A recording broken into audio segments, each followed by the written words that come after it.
then no one has the right to initiate force on your life, body, or property. You do have the right to defend yourself from the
But we also have banking as well. So we have two-branch Bay Bank here in Green Bay.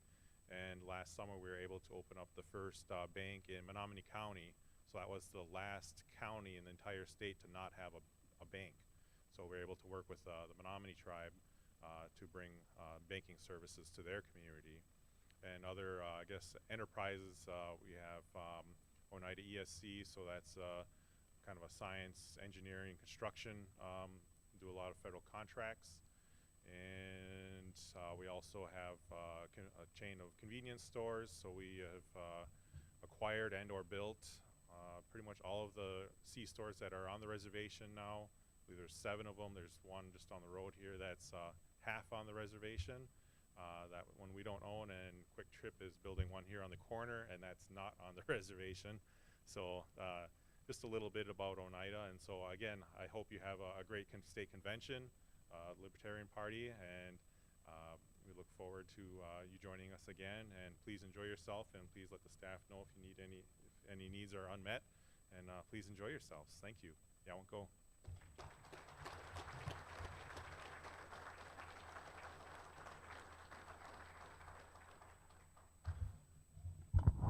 Well, that was a beautiful language that'll touch your soul, that's for certain. Thank you, Chairman Hill. Definitely appreciate it. Thank you for the beautiful venue. Up next, we have our credentials with Mr. Nathan Gall.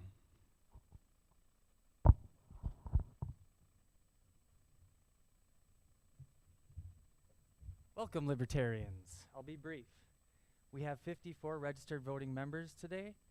Everybody should have received a ballot to cast your votes for everything that's on the agenda. There are ballots, extra ballots in the back for any resolutions that may rise from the floor. So if we end up going to a secret vote for something that comes up from the floor, we'll just go to the back of the book and use those ballots.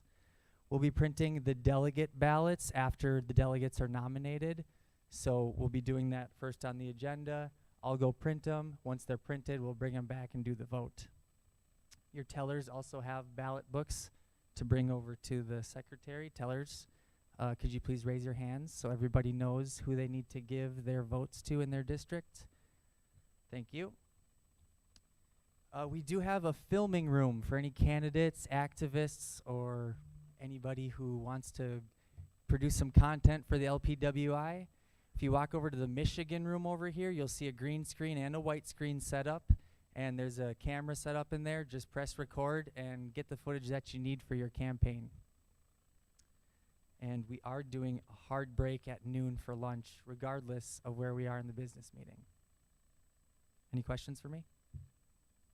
All right, let's have a good convention.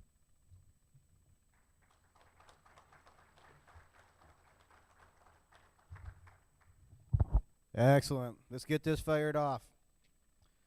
Thank you for all joining here today. There's lots of familiar faces and definitely some new faces as well. So let's make this 2022 convention an awesome one.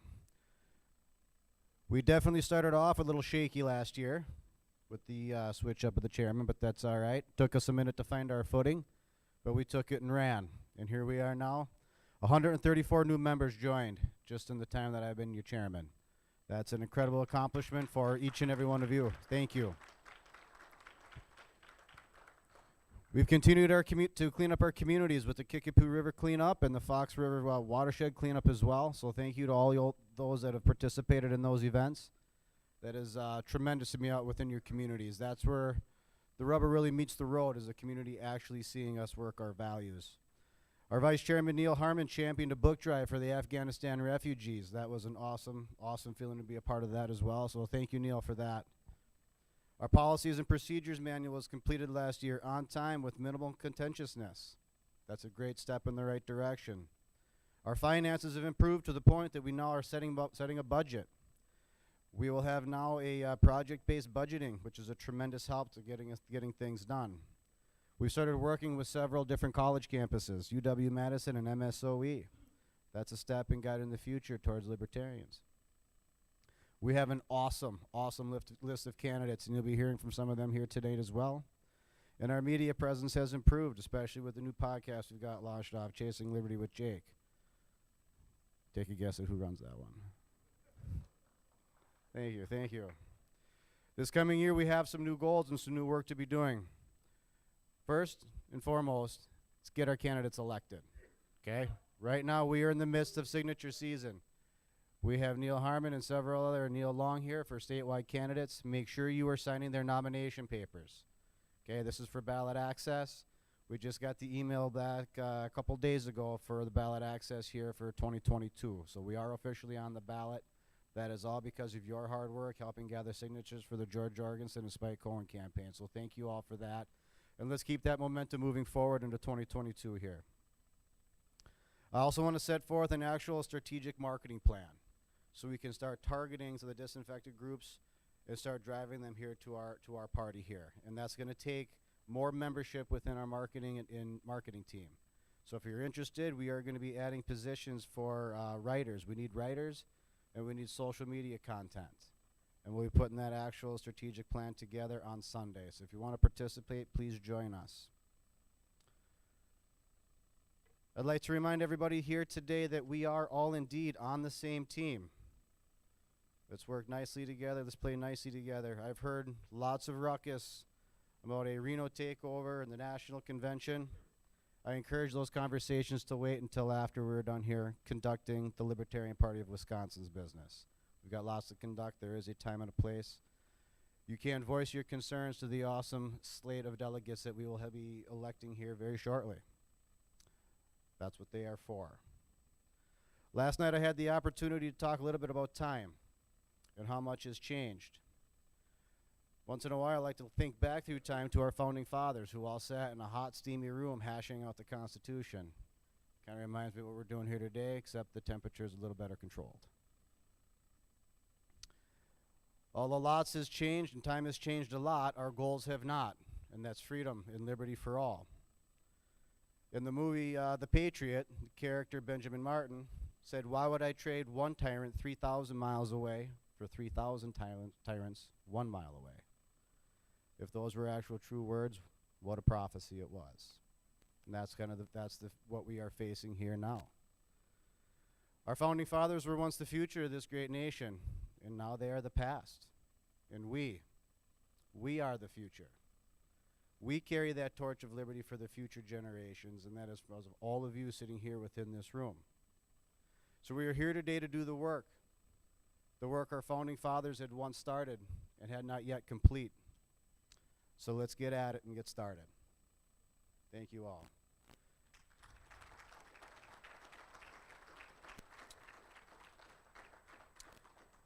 The first order of business is to the delegate selection. So I'm going to open up the floor for nominations for our delegates to national. Oh, yes. All right. The approval of the 2021 convention minutes. We got a move to approved in a second. Any floor for any discussion? Any objections? All right, the motion carries. Now we are on to delegate nomination. So I'm going to open up the floor for delegate nominations.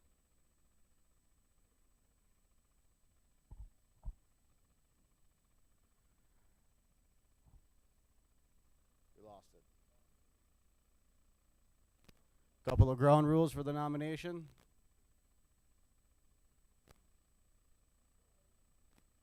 We'll get it back up, don't worry.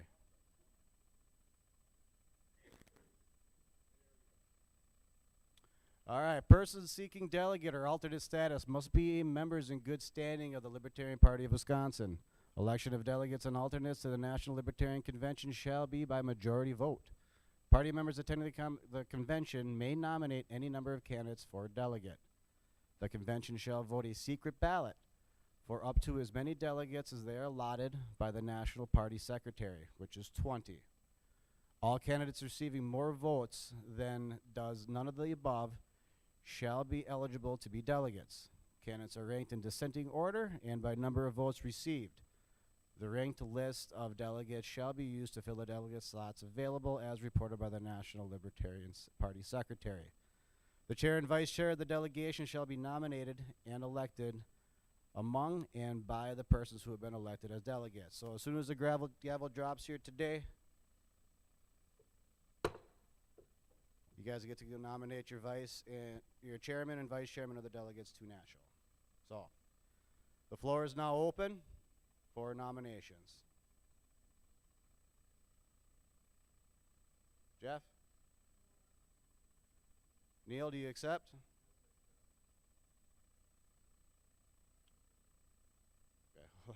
Matt Buffman, your hand is up next. All right. So I was nominated. I am going to decline. Michael Chinese. Michael Chinese accepts. You, sir, in the middle. Zach Lahr. Zach, do you accept?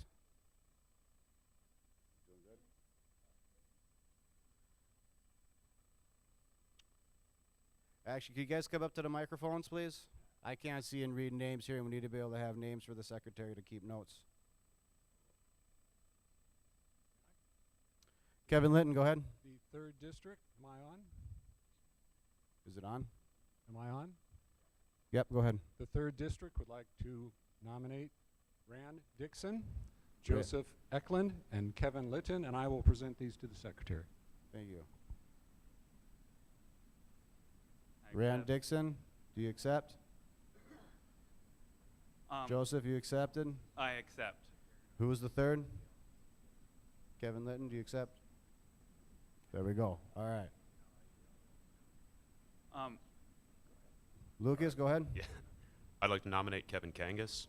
Kevin Kangas, do you accept? I accept. Excellent. Joseph Eklund. So I have a Kevin point of Kangas. information.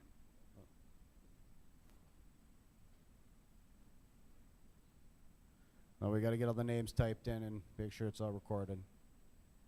I have 2 potential delegates that one of them is on the way and one of them is in the hospital but really wants to go to Reno and participate. They are both members in good standing, and according to the bylaws, as far as I saw them, is that members can nominate them here.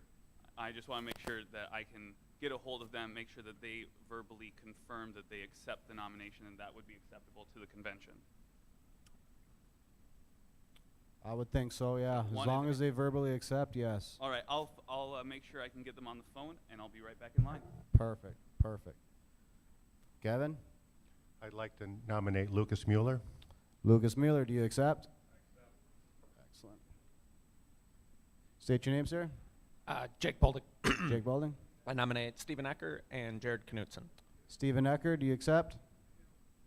And what was the second? Jared Knutson. Stephen Eckert. Jared Knutson, do you accept? I accept. Excellent.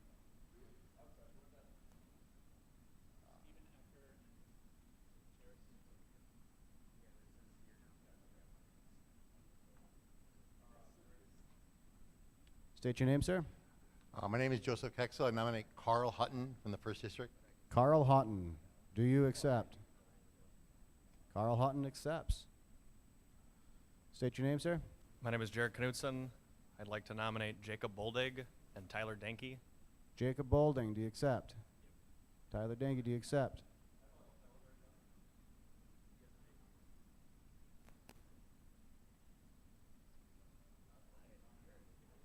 So I'm going to nominate these, and I need to get a hold of Abigail Gustum and make sure that she accepts. So it might take me a little bit, but I'd like to put her on the list, and then I'll get confirmation. Okay. And then Kyle Glenn, and Kyle he'll be Glenn. arriving shortly. Sounds good. Sounds good. I would also like to nominate Alexander Ilman, and maybe you could also do some nominations. Alexander, do you accept? I accept. Excellent. Yes.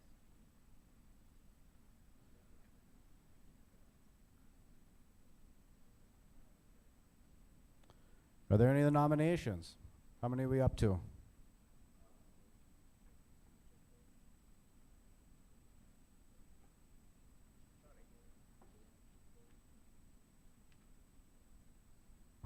I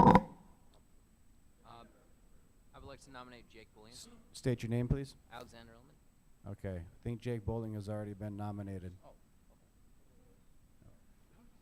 That's all right. He's a popular guy.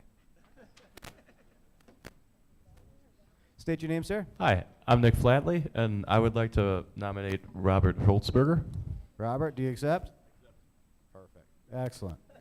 State your name, Robert. Robert Holtzberger. Perfect. I'd like to nominate Nicholas Flatley. Nicholas, do you accept? You guys do nice work.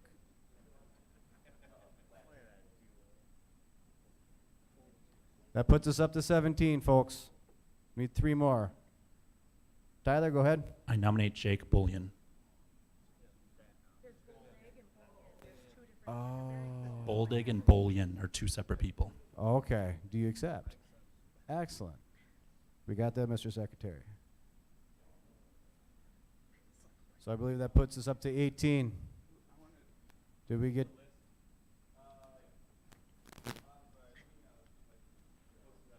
Yeah.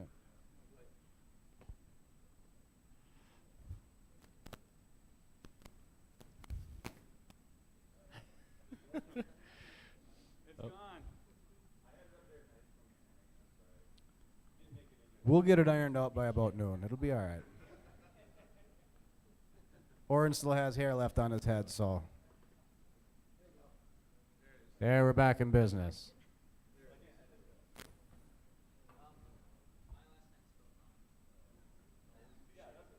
I'd like to nominate John Ellis. So, Joseph, you have the floor. I'd like to nominate John Ellis. John Ellis.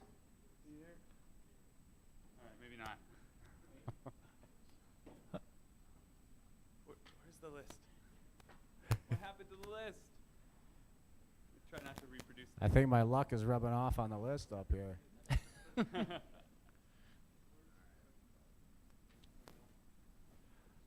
Okay. And all right, leave it there. We got Stephen Ecker. All right, there he is. Yeah. Nick? I'll go from the bottom up. You go from top down. All right. I'd like to nominate Scott Noble. Scott Noble, do you accept? Scott? Scott here? Must have slipped in.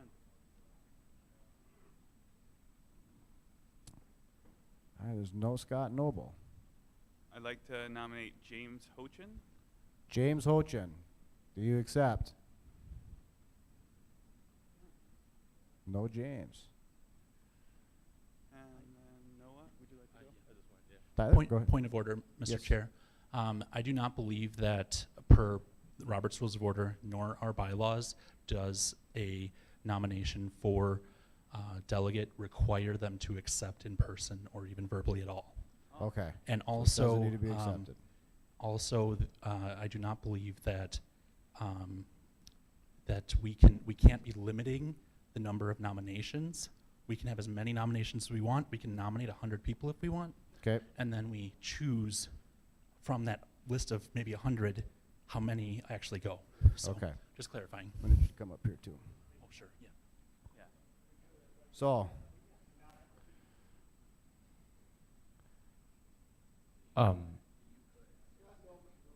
Scott Noble then should go back onto the list. If come back through. If we didn't get that name on the list, please come back and renominate. I would like to nominate Noah Rogers. Noah Rogers. Then I would like to nominate Kyle Glenn. If that got on an Abigail. Oh, it was Abigail, not Abigail. Second from the bottom on the first column. Thank you.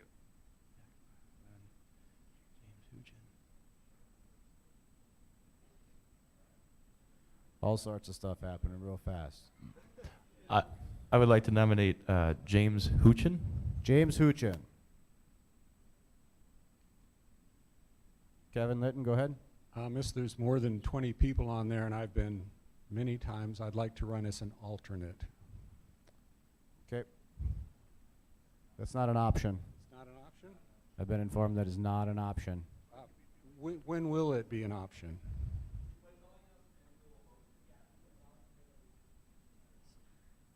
After the delegates are selected, you can put yourself in that position. Needs to be ranked first. Okay. Do you have any more names, sir? Perfect. There any other nominations? Let's get them on the list.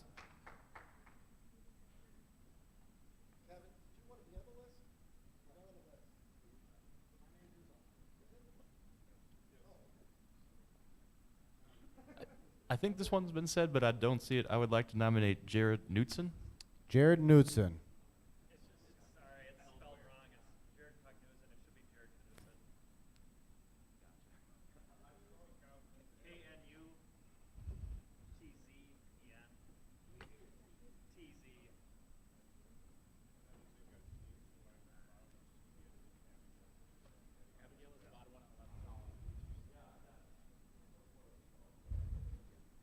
We're working through it.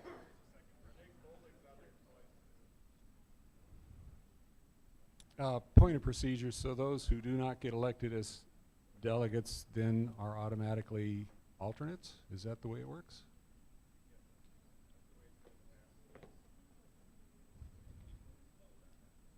Okay. Well, they're conferring. Correct. The top non-delegates end up being selected as alternates.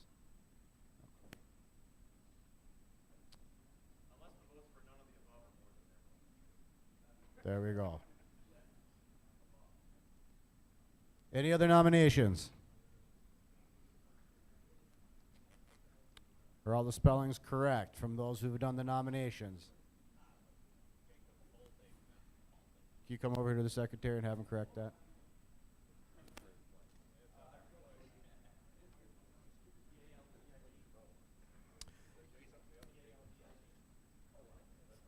Please be advised, write-ins are also allowed.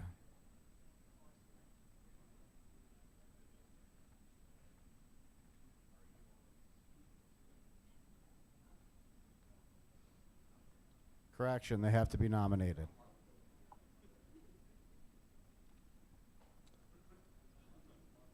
Are there any other nominations?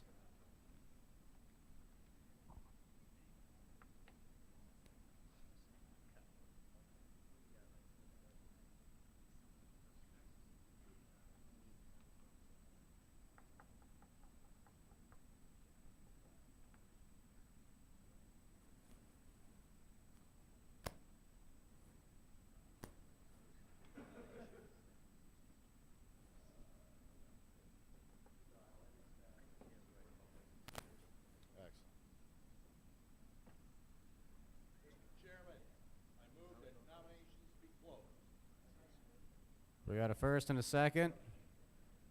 Any objections? The motion carries. Nominations are closed. Thank you.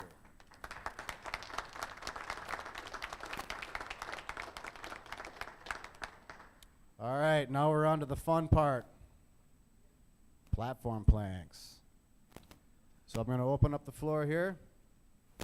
Our very first platform plank. Trade and the marketing place. Oh, hold on.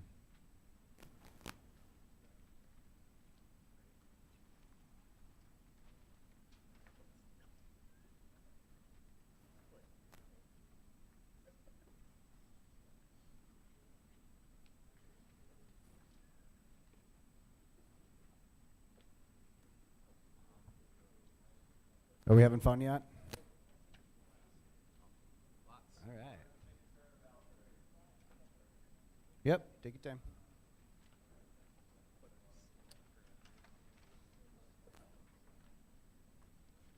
All right. Well, we had a little bit of downtime here. We're good? All right. Platform amendments. The party shall adopt a platform given the party's positions on important issues as planks. Platform planks shall be adopted, deleted, revised only at the annual convention held in an even-numbered year. The platform will continue to be the platform of the party until modified at the annual convention held in an even-numbered year. If not modified by that convention, the existing platform remains in effect until it is modified at the future annual convention held in an even-numbered year. A 2/3 majority of the members present and voting is required to approve each plank, whether adopted a new plank, deleting an existing plank, or revising an existing plank. The process to adopt, delete, or revise platform planks is defined in the bylaws on Article 8.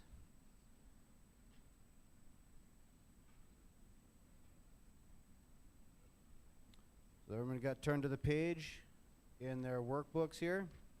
And I'd like to open up the floor to the author, Mr. Mike Hammond, on the trade and marketing platform plank, or anybody from the platform committee.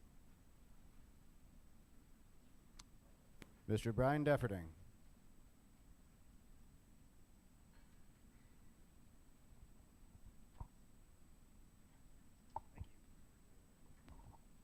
Hello, everyone. The Platform Committee met on September 13th per the bylaws, and we had this published through the LP Wire, and we've advertised it on social media to encourage people to submit their platform proposals to anyone who is interested, and they are certainly welcome. Anyone is welcome to come to these platform meetings, and the chair has the ability to give anyone the ability to speak on it, and then the platform committee either decides whether they want to proceed with the platform proposals or not. So Mike Hammond unfortunately is not here today, but or at least right now, and so I'm kind of speaking on his behalf for this one. So we believe in free trade and a market driven by consumer demand. We believe the best regulator for the marketplace is a well-informed consumer with a lot of choices. So Mike Hammond believed that simply believed in free trade and less regulation or no regulation, and felt that this was a pertinent thing to put in our platform, simply so that we can actually, when somebody asks us what's the Libertarian Party's position on something like this, we can at least point to that and say that is our position. So that's I guess that's all I have for Mike Hammond on this one. If you that's he's not really a man of many words, so it's pretty simple.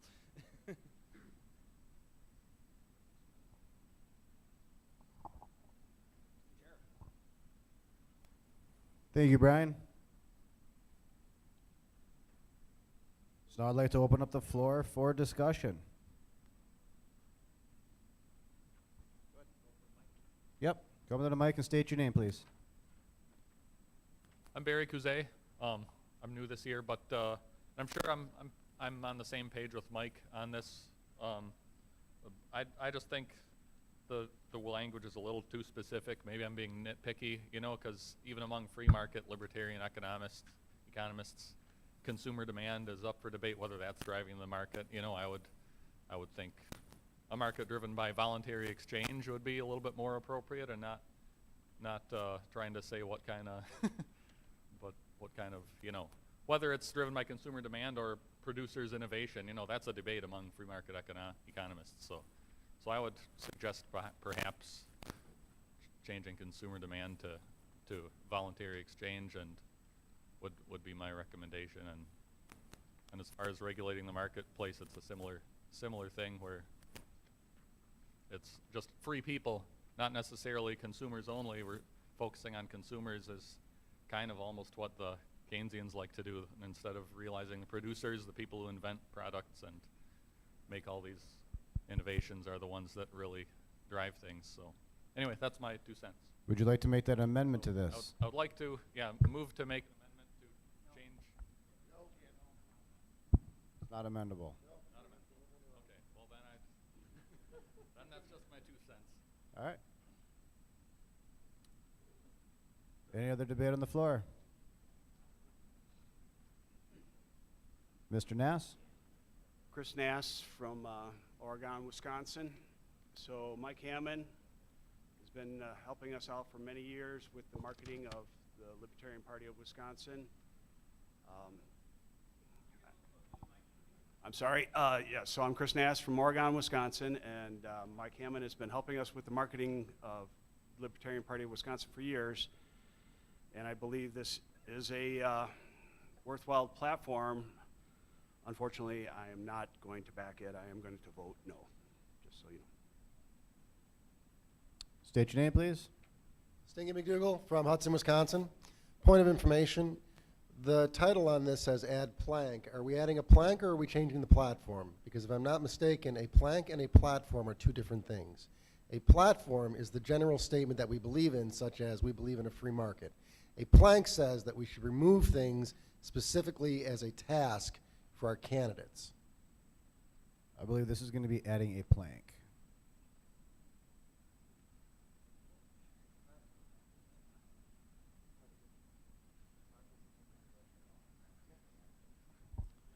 Any other discussion? Any other debate? All right. Now we have Can you state your name again, sir? Barry. Say that last one again, your last name? K-U-Z-A-Y. All right, if there's no further debate, yes, state your name. Alexander in Stetsonville, Wisconsin. I am actually in favor of this, but the question is, why didn't we have this when we first started the Libertarian Party in the first place? Great question. Great question. I unfortunately do not have an answer for. I can say we're always going to be building and improving, and that's part of this process. This is why we do this every single year. So we're going to continue to build and improve. So if there is no further discussion, we are going to.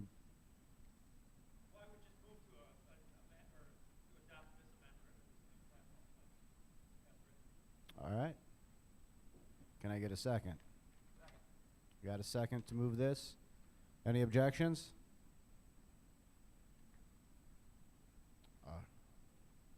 I believe Phil seconded that.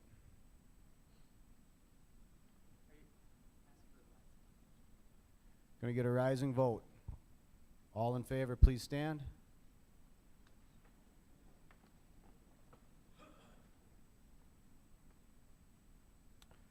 Oh, wow.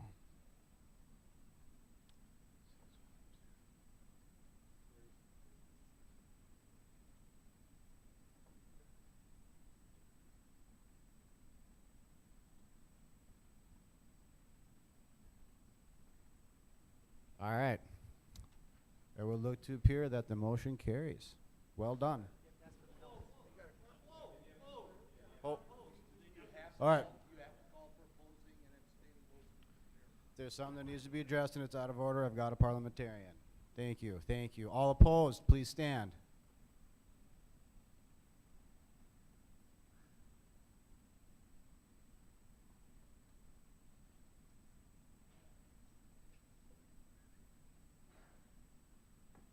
All right, it was 36 to 12.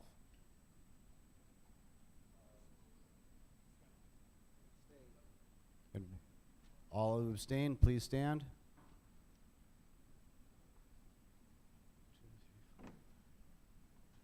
And 7 abstained.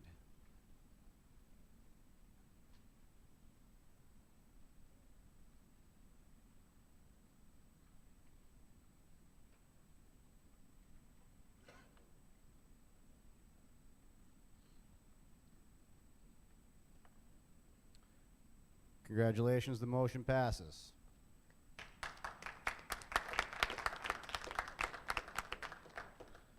All right, next we're moving on to Indigenous Peoples and the State. Author, Mr. Brian Defferting. It's rather fortuitous that that we're proposing this on Oneida Indian territory. We this platform plank was the reason behind it is because it was at the Midwest Renewable Energy Festival maybe about 3 or 4 years ago. It probably was about 4 years ago. And I did have somebody who was Indigenous that came to me at the table for the Libertarian Party of Wisconsin to ask me what is the Libertarian Party of Wisconsin's stance on the Indigenous. And I blanked. I totally blanked out. I had no idea what to how to answer it. And chances are there's probably a lot of other people in this room that probably would do the same. So this fixes that. This essentially fixes that. This is something that is quite literally copy and pasted from the Libertarian Party of Minnesota's platform. So this is something that's not unique to us, but there hasn't really been too many other states that have taken a position on this. It's rather important for us because we have several indigenous territories here, several indigenous reservations here. So this addresses that position here, and so I ask for you to pass this today.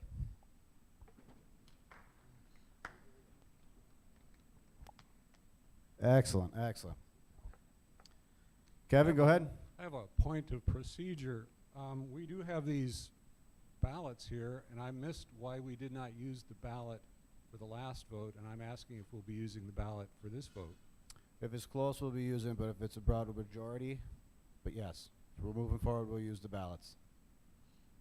I would suggest we use the ballots on this one because we are on an Indian reservation, and it may be intimidating for some people to vote against. We will be using the ballots on this one exactly. Point of information, Mr. Chair. Yes, sir. Member can call for a ballot vote at any time they wish. Thank you.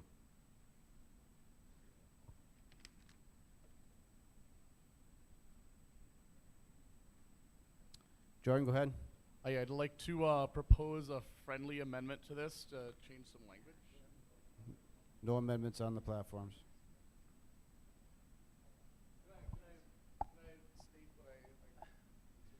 Oh, yeah, sure, go ahead.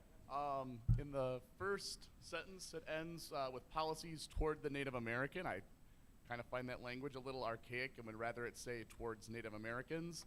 If it said towards the Chinese or towards the Indian or towards the Russian, I think that would sound odd. Fair point, and well taken. For anyone that wants to make amendments, we can. This is something that can be done at the next platform meeting, and check the bylaws on when we're going to have the next platform meeting, and then you can make amendments from there on out. Quite well taken. State your name, please, sir. My name is Roy Martin, and I'm from Gresham, Wisconsin, which is connected to the Stockbridge-Munsee Reservation. I'm an enrolled member of the Stockbridge-Munsee tribe. And Wisconsin has a very unique relationship with the natives because we are a public law 280 state which makes the majority of the tribes in the state wards of the state, other than the Menominee, because they were told they didn't exist when Public Law 280 was passed, so they're the only federal natives within our state. And what Public Law 280 does, it says that the state controls the native tribes until they are ready to take care of themselves. And we've been working on that, and apparently they say that we're still not ready to do that. And our tribe specifically was told so because we do not have a jail to put our own people behind bars, which is a requirement that apparently the state, to be a real government, you have to be able to lock people up.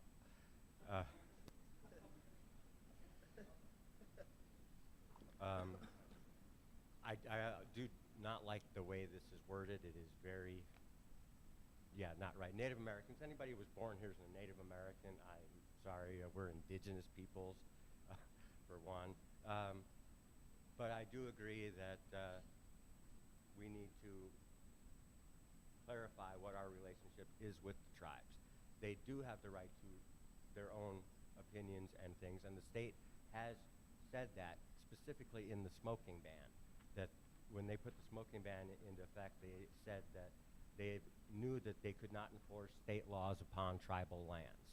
So it depends on which administration is in power and not in power at the time on what they decide to do. And so, yes, we as a party need to figure out what our stance is on that. Thank you. Thank you, Roy. State your name, please, sir. Neil Long. Thank you, Neil. Go ahead. All right, question for the author here, just a question in general. I've started to do a lot of outreach into some of the native or indigenous persons tribes here and locally. And my question for you is have you talked to any of the tribal councils or anything about the verbiage involved in this? Is this something that they also approve of in general? Because I know in my talks with them, I'm kind of left with, reaching for answers like you were. I went with my personal beliefs that, they are getting more infringed upon and that whole shebang. But what my question is did you talk to some of these people and say, hey, this is something that you guys who are personally affected by this, is this something that you guys would back as well? Thank you for that. That's a very good question, and admittedly, I have not. I do have a partner who is Sue, and she seemed to not object to the wording there, but I did not approach the tribe, so I appreciate it. It's a good question. I just wanted to know if this was something that they, as a people who are directly affected, if we kind of talked to them and just figured if that was something that they agreed with as well. Yeah, because verbiage matters a lot to the people affected, Absolutely. No, I appreciate that. Point of order. I just want to remind everyone to please speak more loudly or closer to the mic, because sometimes it's hard for us to hear in the back. Yes. So maybe you could turn the mic like this so that you can look at people. The happy spot's in the center of the mic, and you have to put it till it's touching your mustache. I promise it feels awkward, but people can hear you. Well, it's not too bad to taste other men's mustache. It's not too bad, does it? State your name, sir. Thank you. My name is Nick Flatley. I'm from Janesville, Wisconsin. And I do think that this amendment clearly came from, a place of great faith. And I do think that it is important that our planks say something about this eventually. I just would like to call attention to that last sentence. We call on the state and federal governments to honor all current treaty obligations. I suppose, as libertarians, I don't think we should call on them to do anything besides just get the hell out of the way. While clearly this, thank you. While clearly this comes from a place of great faith, and I do think we should have something to say about the Native Americans eventually, I think that maybe we should change it up a little bit. And obviously, we can't expect for the government to just go away overnight. It's going to be a long process. And between now and then, it would be nice if they honored what they said they'd do. But, as the Libertarian Party, I think we should get rid of that sentence before we pass it. But thank you so much for proposing it. Thank you for your input. State your name, sir. Alexander Ehrman. Go ahead, get right in there. Yep. Alexander Ehrman, Stetsville, Wisconsin. I am actually in favor of this. Basically, the Bureau of Indian Affairs, or as the natives do call it, bossing Indians around, has actually been nothing more than actually keeping these indigenous people in the state that they are in. They can't get a loan because they can't actually own property and to get collateral for anything. So government actually thinks they're helping someone, but in reality, they're just keeping people down. So that is why I'm actually in favor of this.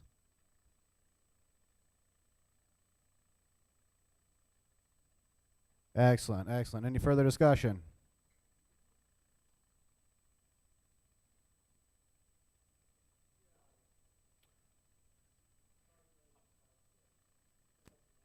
Yep. Tim Kranz. State your name, sir. Go ahead. Tim Kranz. Within the context of the plank, you could understand that last sentence to be related to the plank, but unless you specify it, does that leave federal, state government obligations to honor all treaties, include something like NATO? Legally, you know, a diplomat could take that any way they want. So just so not quite clear. Rand Dixon, Menominee, Wisconsin. I would like to speak in favor of this. I think I agree with all the critiques of the wording, but I think we should have something and then amend it next year.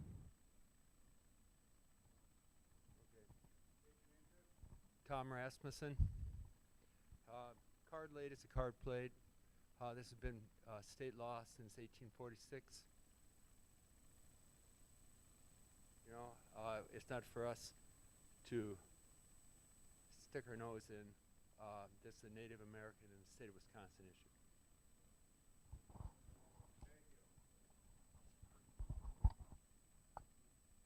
One more thing to say about that is that we are citizens of this country too. So we do count, we get a vote, and we have been excluded because in places like South Dakota where you can't vote unless you have a proper ID, and a post office box does not count as an address to get a voter registration. So, and that's all they have. They don't have fire numbers or anything on the reservations, so you couldn't get an ID to vote. My grandfather, who fought in the Korean War, was a prisoner of war for 3 years, came home and was denied his veterans benefits because they said he was not a citizen. And it took him years to get that status. So we are citizens, and we are included in this too. So I am going to support this. It does need to get cleaned up, but we need to say something. Excellent. Any other discussion? All right, tellers, I think it's time we move this to a vote. So if tellers, you guys can pull out your workbooks and place a vote.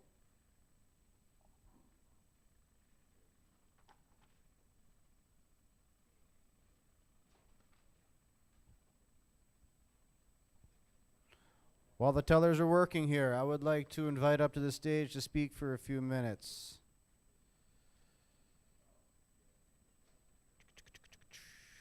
Miss Carol Ann Harlows.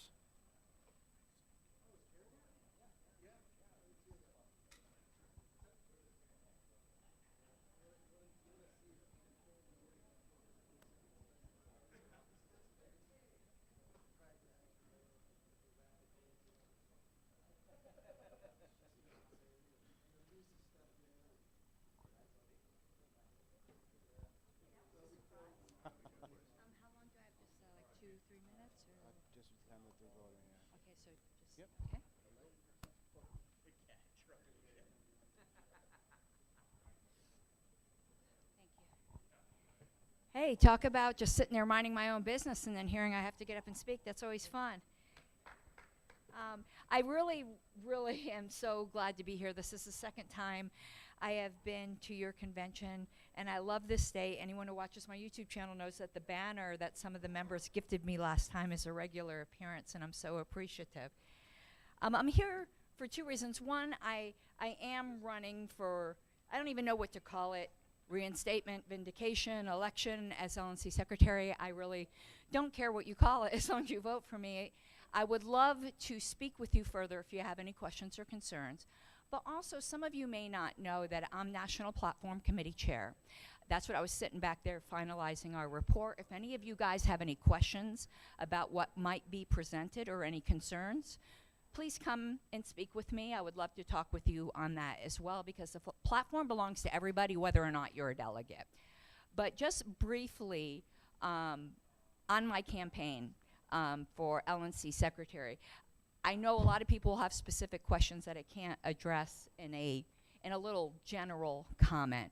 All I will say is that in my years on the LNC, even people who disagree with me, very few people will disagree. Some will, obviously we're libertarians, but very few people will disagree with the fact that even if you've disagreed with certain actions that I've taken, most people agree that I am coming from a place where I believe that it's absolutely the point of integrity to take. My primary concern is always the membership. I believe the LNC serves the membership and not other members of the LNC. And I promise to continue that. I promise to continue my fight for transparency. I promise to continue to always oppose backroom shady deals. And I know some people may not agree, there have been some. But you want to know what? That's up for you guys to decide. Let people bring it forward and you can make the decision. I'm one of the most accessible people that have ever been on the LNC. 1 month we got about 1,400 member emails.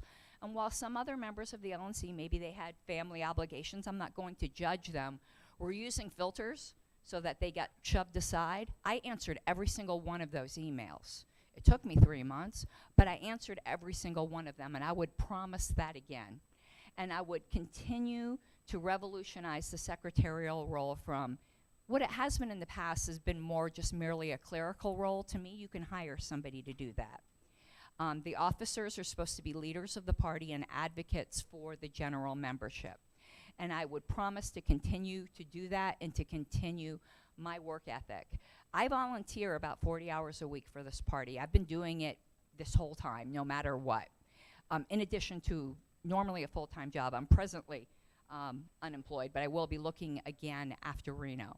But rather than just giving you all the, ooh, I'm principled and all the buzzwords that everybody will say, if you have any questions or concerns, just come and talk to me or call me. But I give my blood, sweat, and tears to this party and for you. And I promise to continue doing that no matter what and no matter what happens in Reno. I'm a firm believer that we are all libertarians, and even when we disagree, with very rare exception, we are all coming from a place of great love for this party. So let's move this party together forward, no matter what happens. And I do invite you to come talk to me personally, because anybody could get up here and say whatever they want. It's the belly-to-belly personal relationships and personal discussions that matter. So I'm in the back of the room trying to stay out of y'all's business as much as possible. If I can be helpful in any way, just let me know, and I hope you have an awesome convention.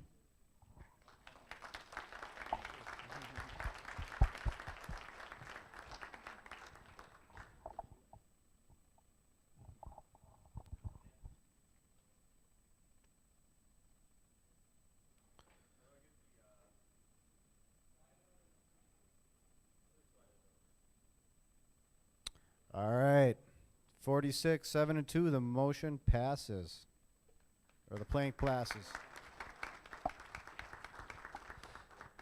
Thank you, everyone, for passing this. And I've heard all of your concerns, and they're totally just. We will certainly look at cleaning up that verbiage at the next platform meeting. So thank you. Excellent. Well done. Well done. Moving on to the next, qualified and absolute immunity, authored by Mr. Jeff Korch. Excellent. Little applause goes a long ways. Whichever you prefer, sir. I don't know how many of you are familiar with qualified and absolute immunity. Qualified immunity is a terrible invention of the Supreme Court that basically allows the government to violate your rights as long as somebody else hasn't already violated your rights exactly or pretty close to the same way and has been prosecuted for it. It's ridiculous that the government should be allowed to violate your rights. No matter what the Supreme Court allowed, qualified immunity should go away. And we should have a stand against it as libertarians. Thank you.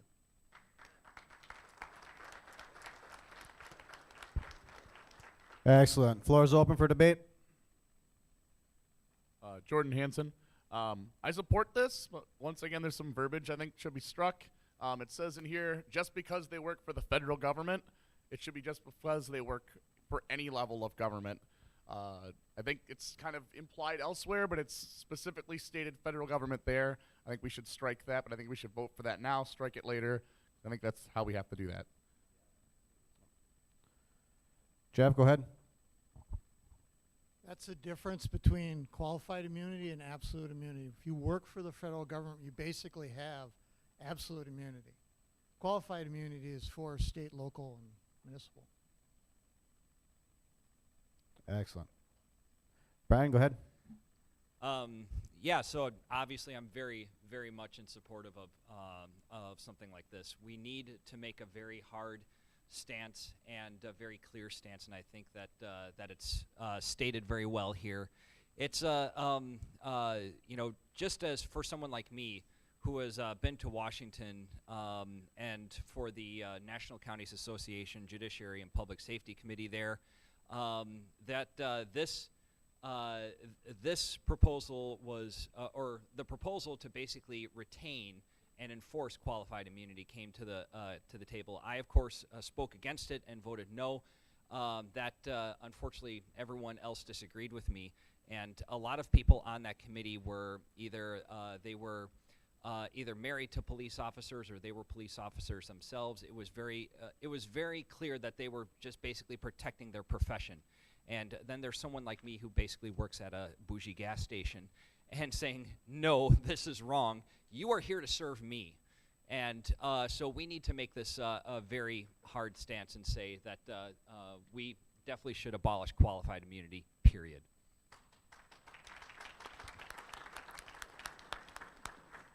Mr. Chris Nass, go ahead. So I'm not going to make it to Reno, but you are, some of you, and there will be a lot of people putting up signs pro and against. So you're going to be representing me there. So I'm hoping some of you will get up off your feet there and talk amongst the other states, amongst your own people, talk the issues. That's what happens at the conventions. We don't just all sit in our chairs, not talk to each other. We get up, we walk over to another state, get to know the other people, get to know why they said yes, get to know why they say no. It's all about getting up off your feet and interacting. So I'm going to say we should have 100% on this. That's what I want. I'm sure we won't get that, but I would like to see that. So thanks a lot for coming. Thank you. State your name, sir. Alexander Ullman, Stetsville, Wisconsin. I'm in full favor of this. Basically, whether it's qualified immunity or absolute immunity, all it is just legalized tyranny. So,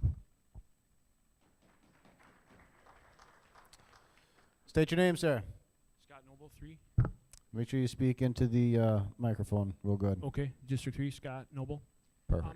The only suggestion I have is you might want to open up the language here. It's just got it kind of like on the judicial system, the officers. I mean, you have to understand that with qualified immunity, or just basically immunity, just like sue is like you can't sue the school board. You can't, there's all kinds of things that are outside the judicial system that we need to be aware of. I like this. I'm in support of this, absolutely. But when we say we're going to be 100%, we got to be 100% that nobody in the government is qualified immune. Great points. Great points. Can I just suggest maybe a friendly? You can't amend any of the sentence change or platforms. something? I would encourage everybody to participate when we're actually writing this stuff out. We do have the platform committee meets regularly and hashes out all these details so that we don't get to convention and ask for amendments. So, any other debate on the floor? Excellent. Tellers, I think it's time we move this to a vote. And I would like to invite to the stage the Mises Caucus, Mr. Joseph Eklund. Oh, yes. I forgot a very critical part. The bar is open. Right? The bar is open. It's around the corner to the left. Enjoy.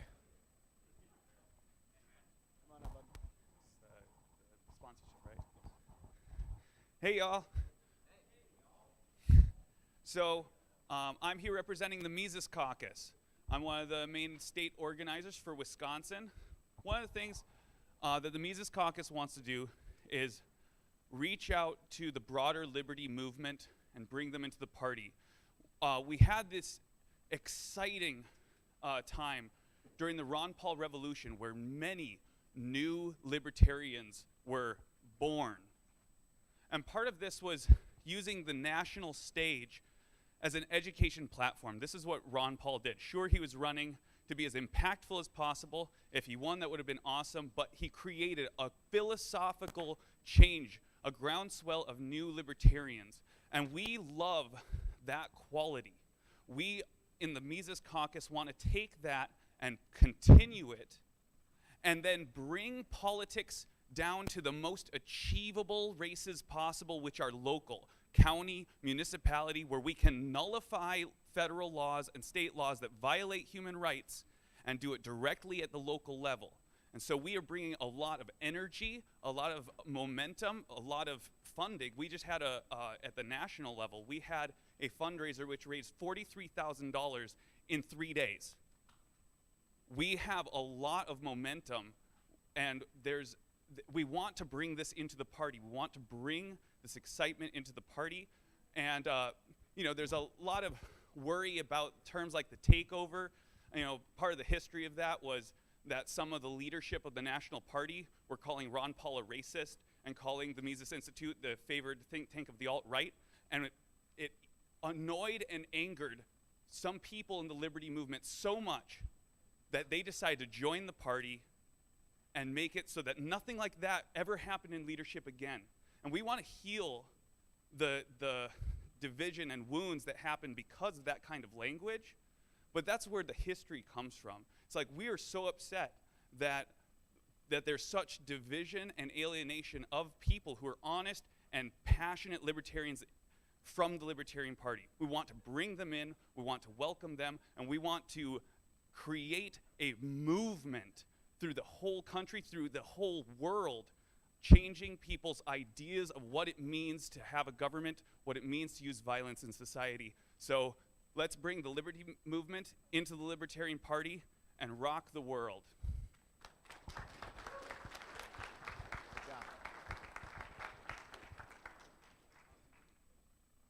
Excellent, excellent.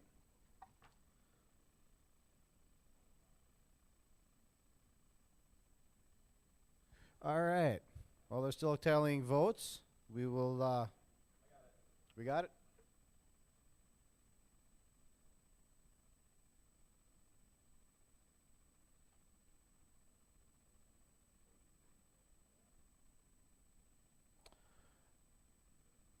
All right. Looks like Plank C is 54 yes, 0 no, and 4 abstain. So it passes. Congratulations.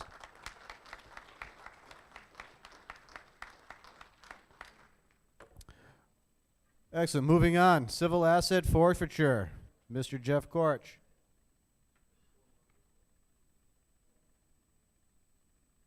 I'd like to apologize for having so many planks to add.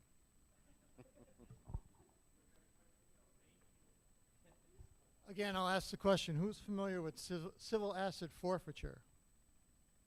For those who aren't, you're driving down the road, you have $10,000 in a bag. Cop pulls you over, no reason. Takes your money, gives you a receipt, tells you to go away. No charge, you're not going to jail. You're out $10,000.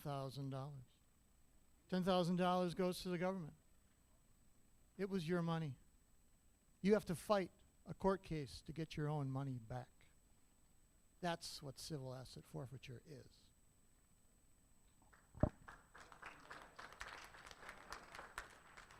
Excellent. Floor is open for debate.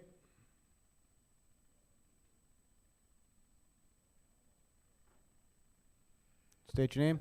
Roy Martin, District 8 again. I'm in favor of this, especially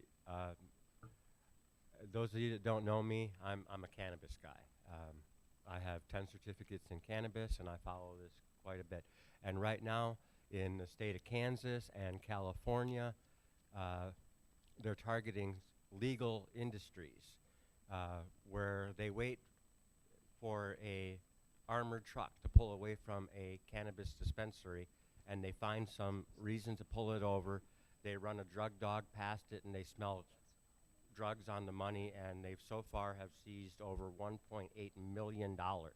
No one has ever been arrested or charged for anything, and they have to sue to get their money back because they say that, oh, it must be money laundering because it's illegal to have that kind of money. So I strongly urge you to vote in favor of this. Excellent.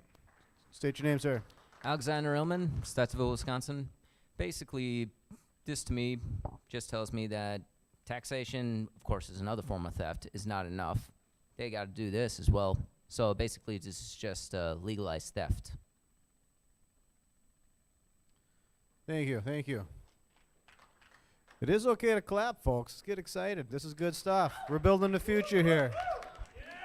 State your name, sir. Jake Boldig. This is great. I just wanted to suggest we can go back to rising count for most votes, I think. Any other debate?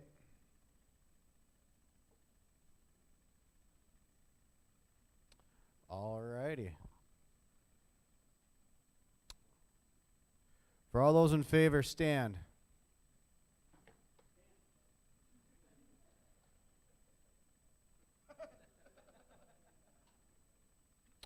Oh, wow. That's impressive. All right, please take a seat. All opposed, please stand. Any abstentions, please stand.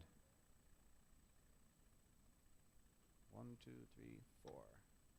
Excellent. The platform passes. Well done. Moving right on. Reduce and eliminate state-mandated occupational licensing. Awesome. Me again.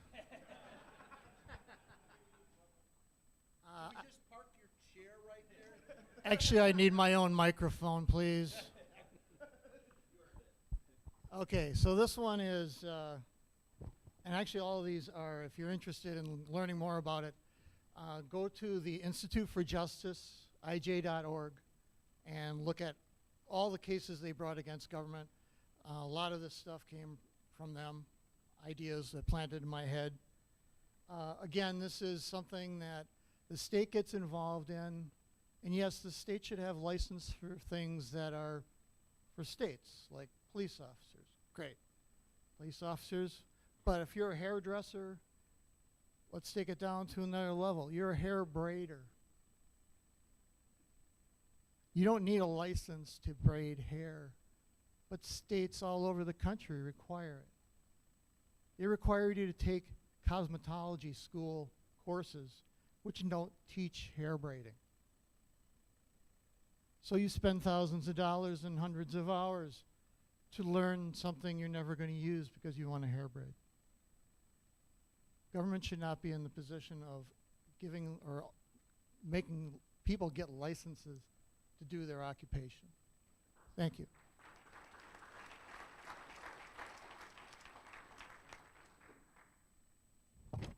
Excellent, excellent. I'd like to open up the floor for debate.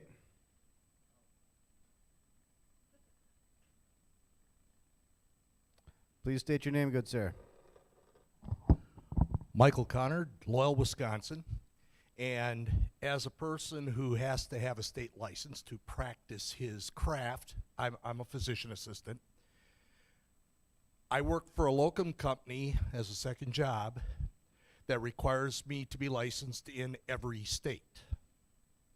I'm licensed in all 50 states now. Would you like to know how much that costs me?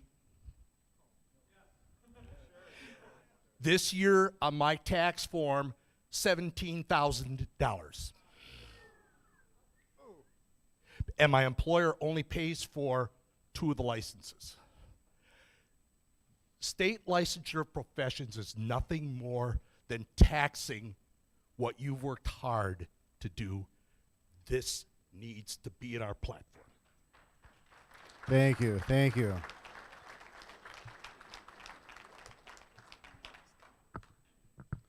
Hi there, Scott State Noble, your name. District 3. I just got a couple questions because I just want to make sure I understand. Cause, okay, like my background is like he mentioned he's a physician. I'm a licensed teacher in the state of Wisconsin. So like from state to state, like if I were to work in another state, which I did do, I actually have to work for a third party, and then you make a lot less money and you don't have any kind of benefits. And I actually ended up now when this kind of ties in with the qualified immunity. I'm actually trying to sue for workman's comp the school district because I got beat up in school. So now you talk about qualified immunity there, so you can't sue the school district, but then I'm thinking, well, I can sue a third party. So I mean, there's a lot of elements here that we're getting into that I just want to kind of make you aware, and I kind of have questions about. Like, are we talking about attorneys? In order to run for DA, if any one of us want to run for DA, we got to be an attorney. But every single person in this room, if they're if they're a resident of Wisconsin, a qualified elector, and have a driver's license or whatever, you can run for attorney general. So I guess what I'm trying to say is, this might be a really good idea, but I'm saying, my question to you is, can we expand this? Can we start getting into stuff that really hits the road? Like I'm talking about, why do we even have the lawyers have to have a bar card? Because they don't take the bar exam. Wisconsin's the only state in the entire of all United States that you don't take a bar exam. If you go to Madison or Marquette, they just give it to you. So I mean, there's ways around a lot of these things. And so, like, I guess I'd suggest maybe let's go a little further. Let's make it that you can run for DA, you can be an attorney for a county without having a bar card, without being an attorney, just like the Attorney General. Okay, so I'm not sure if we are able as a convention to like make amendments and things like that. 'Cause, I mean, I think that's kind of what we argued about through XCOM. It's unfortunate. We should be able to write this stuff right on the fly right now. So that's my suggestion. Thanks. State your name, please. I'm Hannah Torvik, and I'm from Greendale, Wisconsin. So I'm strongly in favor of this. I just wanted to talk about a secondary component to this. So I'm glad you brought up how much licensing costs. A lot of that money goes to fund the Department of Public Safety, who is in charge of investigating complaints that are filed against individuals licensed in the state of Wisconsin. So when, for example, a very serious complaint is filed, it actually is just a first in, first out system. So if someone files a complaint because one time they were missing one pill from their pharmacist, that will be investigated before, for example, things such as like the Larry Nassar case, because of who filed the complaint first. So it's unfortunate because the state kind of gives people a false sense of security by saying, we have these licenses, we want to make sure everyone's licensed, we're going to take all your money to do it. However, they will allow things to continue for months and months without doing anything. In my instance, I was the third person to complain, and it actually took me filing a FOIA request. Magically that week they started to investigate all three of the complaints. So very strongly in favor of this. Miss?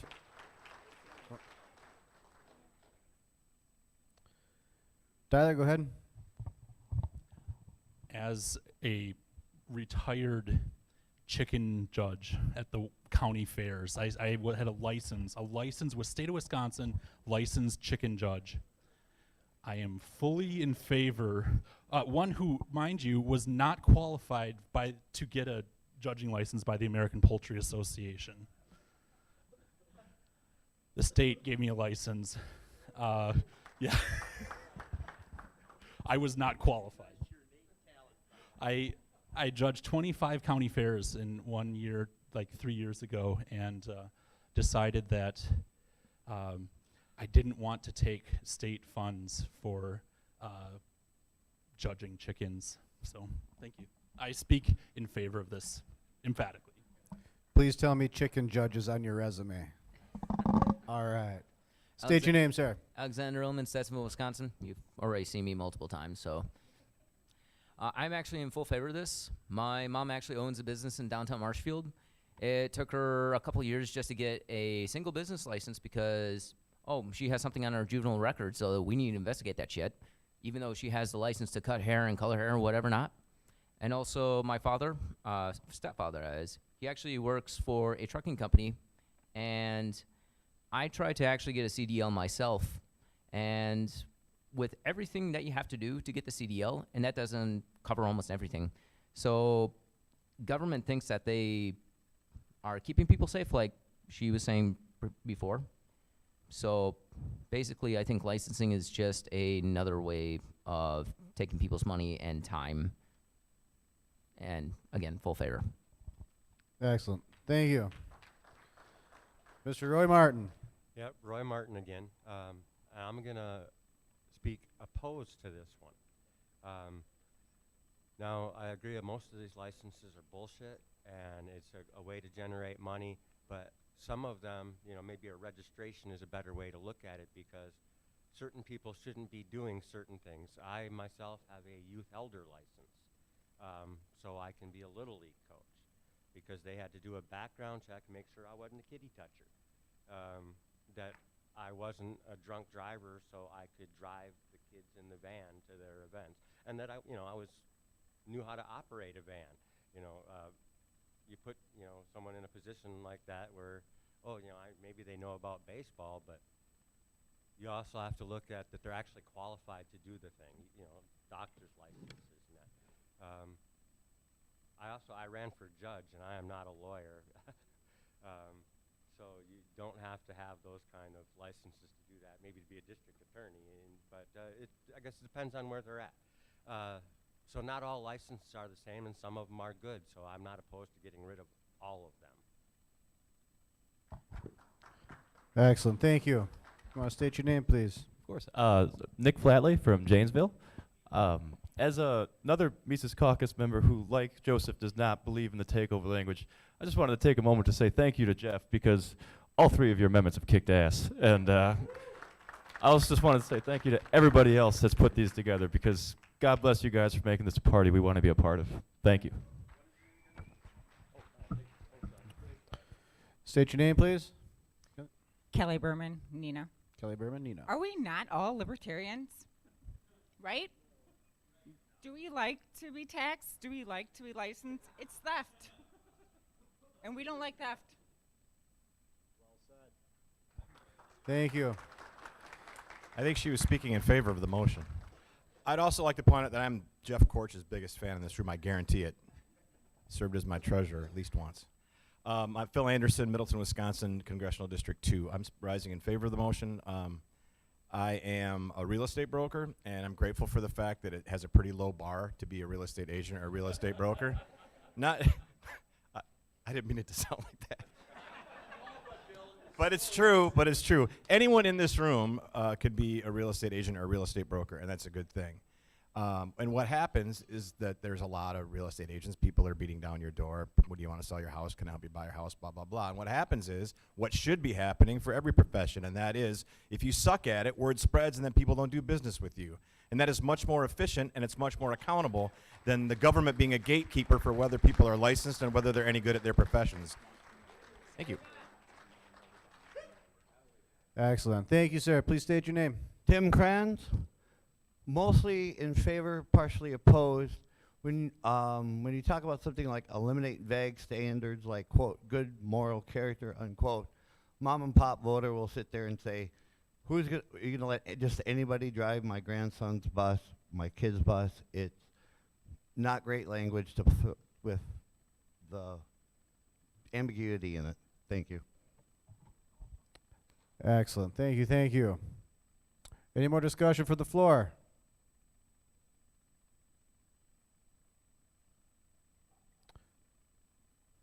Come on up. Please state your name, sir. Cameron from Montello. One thing I think here... Closer to the mic. Sorry, Aaron Cameron from Montello. Well, one thing I think we should do here is that there needs to be some sort of a mechanism that's non-government for self-regulating, or how do I put it? Some sort of a solution to it, because like Phil said about the real estate stuff, Exactly right. Exactly right. If you suck at it, world is spread. But like, for example, not cleaning needles and for tattooers not cleaning their needles. There'd be I don't know. How do you do that? How do you? Anyway, that's has to be. I don't know. That needs to be thought through. But Thank you. I'm going to state your name, sir. Tom Rasmussen, Medford, Wisconsin. How you doing? As a radically moderate libertarian, I question the need. Okay, as a radically moderate Republican libertarian, I have questions about the extreme nature of this. I agree that we need to work to reduce occupational licensing. We need to reduce the government interference in our lives. But there is a way to gain party support without sounding too extreme. Excellent. Thank you. State your name, sir. Rand Dixon, Menominee, Wisconsin. I'd like to speak in favor of this and just point out that it isn't advocating eliminating licensing, but state licensing requirements. Excellent. Mr. Noble, go ahead. Yes, Scott Noble, Central Wisconsin, District 3. One more thing, I kind of look at things from a macro perspective, and I'm just going to do that here too. Maybe what we're talking about also is just licensing for buildings in general. I mean, whenever you are going to braid hair, then they say you need a building that has to meet code, and they can quote unquote code you out, which basically means they're going to give you a pile of permits and requirements, and you need to hire an engineer, and basically make it impossible for you to do business. So, in some regards, I think I'm going to introduce a term. I don't know if it's come up. I came a little late. I got lost. Prohibition. Basically, what we're talking about is protectionism here. When you have to get licenses for professions and buildings, that's a way to keep folks like yourself that would like to start and get involved in business. Basically, you got to join the club, like the Wisconsin Realtors Association or some group like that, to get a license to do business as a realtor. So I guess what I'm trying to say is, let's talk about occupational licensing. I'm in favor of this. But let's also talk about just general business licensing, building licensing. It's a big protectionist scam.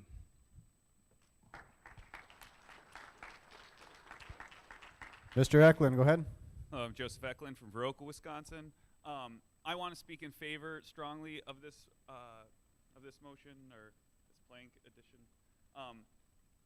There's a couple things I wanted to address. One is Scott's question about the requirements for things like DA. I think that this at least is the beginning of addressing that already in the language that is, because it's saying to end or reduce or eliminate state-mandated occupational licenses for you doing your job, essentially. Also, as far as the moderate to radical, I think this bridges both quite nicely with just, we believe the state should work to reduce or eliminate. And so it leaves sort of open which direction to go based on how comfortable you are with ending the state. Excellent. Yes. Please state your name, good sir. Ryan Gwynn from Greendale. I'm in favor of the plank. I just wanted to address some of the concerns that people that might have been against this have had.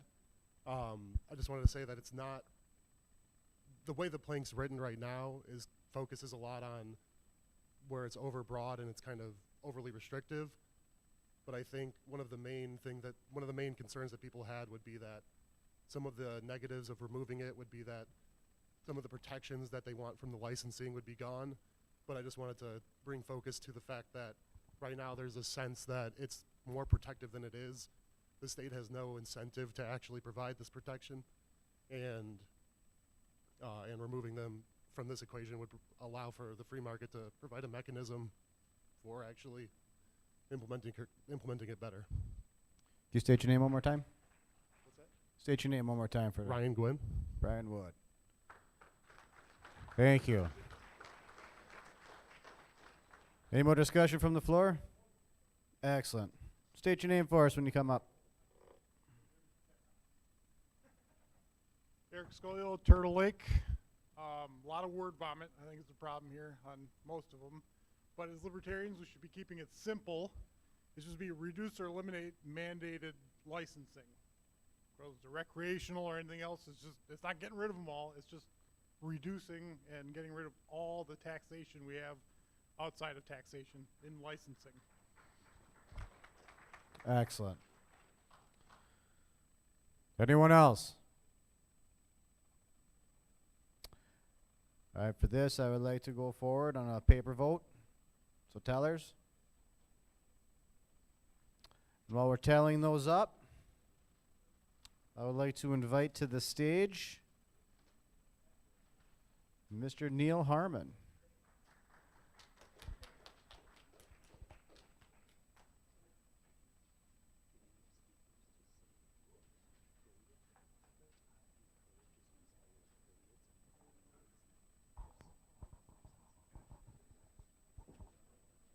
Good morning, everyone.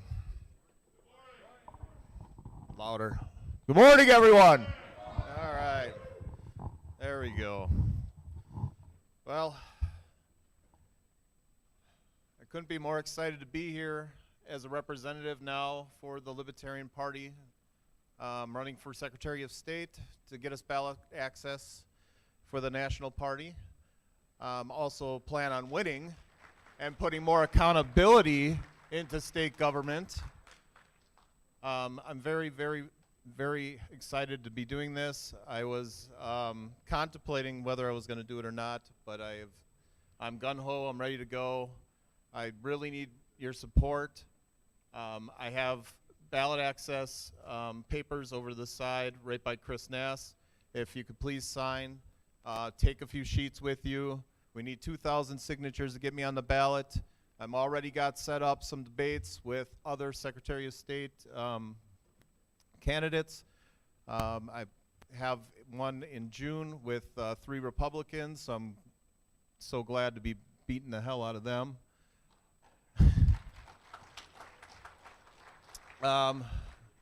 It's very important for us to understand that we are the freedom fighters. We are the ones that are putting forth an effort to get government out of our lives. And these 2 major parties keep throwing bullshit at us day in and day out. And we have to continue to fight daily to get our freedoms back. It took 200 years plus to get where we are now. We have to start chipping it away at it now. And I really, really hope I get your support, and thank you very much.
All right, on plank E, we have 57 yeas, 2 nays, and 3 abstains, so it passes.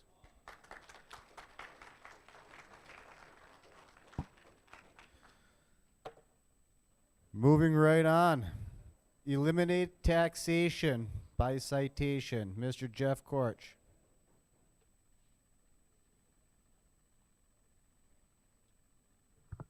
I promise this is the last time I'll speak into this mic today. Probably. There's currently a case brought by the Institute of Justice There's a couple that lives in the town of Eagle, which is in Waukesha County. They had some neighbors that basically the town was giving them the hard one without any protection, so to speak. And the family decided, neighbors decided, well, I'm going to speak up for my neighbors. So they went to the town board meeting, spoke up for their neighbors. Everybody should do that. Only problem, town board didn't like that. So they found some nitpicky things to cite them with, to the tune of $20,000. And they were basically told by one of the members of the town board that emotions ran high at the town board meeting, and this was the result. They were basically attempting to silence these neighbors by hitting them with high fees and a citation. That should not happen. Thank you. Thank you. Let's open the floor for discussion. Mr. Brian Deferding, go ahead. Brian Deferding, Neenah, Wisconsin. I have served on the Planning and Zoning Committee for my county, for Winnebago County, and I have. Thanks. Thank you. I've seen town boards do this. This happens, and it's so important for us libertarians to get involved on the local level because of things like this. I have seen somebody try to build something as simple as a storage facility, and the town board has tried to bully them out. Oftentimes you get the NIMBYs, the not in my backyards, that show up and whisper into the ears of the local elected officials, and they will do this. They will pick it apart. They'll find ways to pick it apart, and this is where we can have the most profound effect for people who just simply want to build a better lives for themselves. So I am just fully in favor of this. This is a no-brainer. Thank you. Excellent. Welcome, good sir. State your name. Scott Berman, also from Neenah, Wisconsin. Hey, are we in Wisconsin today? All right. I'm going to go back to last summer. Last summer, Brian remembers this. They were fighting the mask mandate bullshit in the school districts. So I came up with an idea. Let's make this, I think it said unmask our kids. I think you had one in your front yard, Brian. And then a couple weeks after these signs, we had hundreds of these signs throughout the city of about 26,000. The city decided to enforce this code. You can have these signs up for a certain amount of time, and then they're going to give you a citation. Well, I gave it, and I said 0 fucks given to you, and I kept that sign up in my front yard, and I think we, $200 in citations. No, they cannot do this crap. I proudly held that sign. I don't know if I paid it. I think it went to my tax roll. I don't even know. But they have no right to put this shit onto us in any way.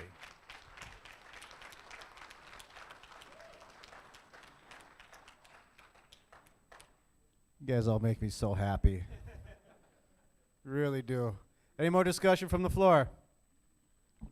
Alexander Ullman, Stetsonville, Wisconsin. I think I'll be up here for the last time, but who knows. Basically, all in all, taxation is theft. We all know that. But this also is actually fucked up as well. So basically, I'm in full favor of this amendment. Excellent.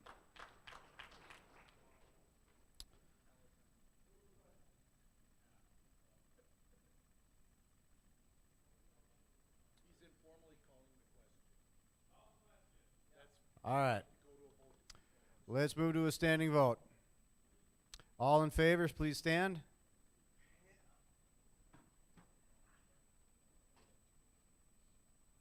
Oh, wow. All right. Please take a seat.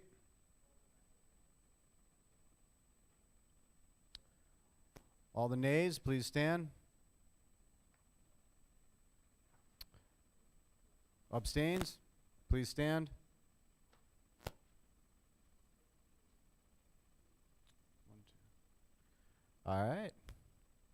Congratulations. This playing form passes.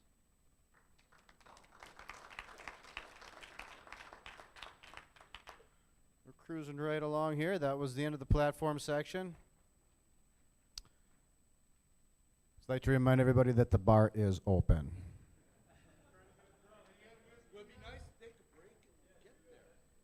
How about we do this? We'll take 10 before we roll into the bylaws, the Constitution and bylaws. Hold up. Yeah. Okay, just to be clear, those papers that I gave out for Neil, I don't want those back today. You're supposed to take those home and get them filled out in your neighborhood. So yes, sign one of them, turn it in to Neil today, but all the extra ones that I gave you, you're supposed to take those home and fill those out from your own neighborhood and then get those back to Neil, okay? But I'm here actually to talk about the marketing committee. So today we have the silent raffle auction. He's going back there now, and during this break, I encourage everyone to go over there and buy some tickets for the bucket raffle if you haven't bought your gun raffle license. To be clear on the gun raffle license, there are 4 prizes. So the gun is one of them. The first one who wins can pick the gun, or they can pick the laptop that's the second prize. Okay, it's a brand new laptop. Third prize listed there is the 7 Pokemon cards that have been graded. They're almost the same value as the laptop and the gun, to be quite honest. And then the fourth item is a half a pig. Again, what is the price on that today? Thank you for our donor on the pig. So again, you have 4 prizes. So if you don't need a gun, you can say, I want the pig, okay, and let someone else have the gun. That's totally up to you.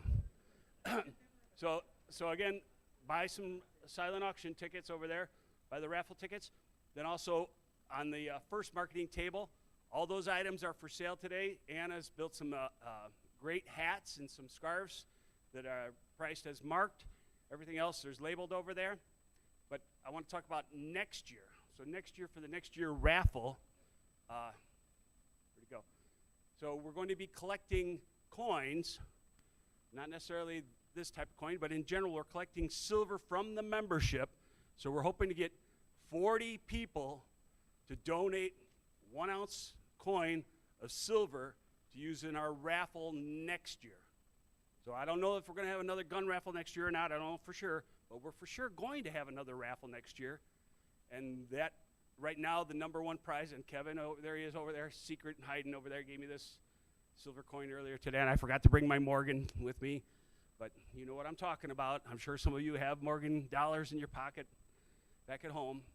We would like you to start bringing those in and let us know that you have them and you're going to donate them, because that's how this really works. It's really, you have to put your time in and help donate. All proceeds from the marketing table, 100%, are going to LPWI. Yes. I don't know what 40 silver circles are worth, but I think he told me a lot. I don't know. I have a brain injury, so I don't remember those details. But he told me it was a lot. Earlier yesterday, he told me what it was. It was a lot. How much is it? I don't know. I'm not very good at that. I'm only good at giving away money. So anyway, so I do hope that you'll all come to our marketing meetings, help us plan next year. So we're already talking about next year. This one's over. We're talking about next year now. And we need you to come help us next year. But we start now, not in the fall, not in December. We're starting now. So I'm done. Let's go for a break. Take 10, everybody. Find yourself at the bar, the bathroom, and meander on back here. Thank you. We'll start back in 10 minutes.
All right, ladies and gentlemen, if you start finding your seats again. I'd like to remind all of the candidates that we have here, we have a media room set up. Make sure you utilize that. Get your nice headshots done for your media, billboards, cards,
To all the candidates, again, make sure you get your pictures done. You can film commercials, whole 9 yards. Make sure you utilize that. It's a tremendous asset. Okay? All right, let's bring it in.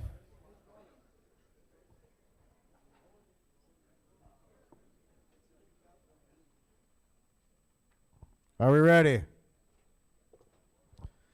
All right, we're moving on to the Constitution and bylaws. Presented by Mr. Kevin Litton. Kevin, you are sneaky.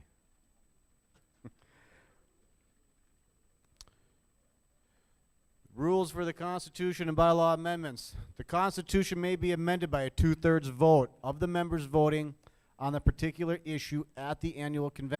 Are we ready?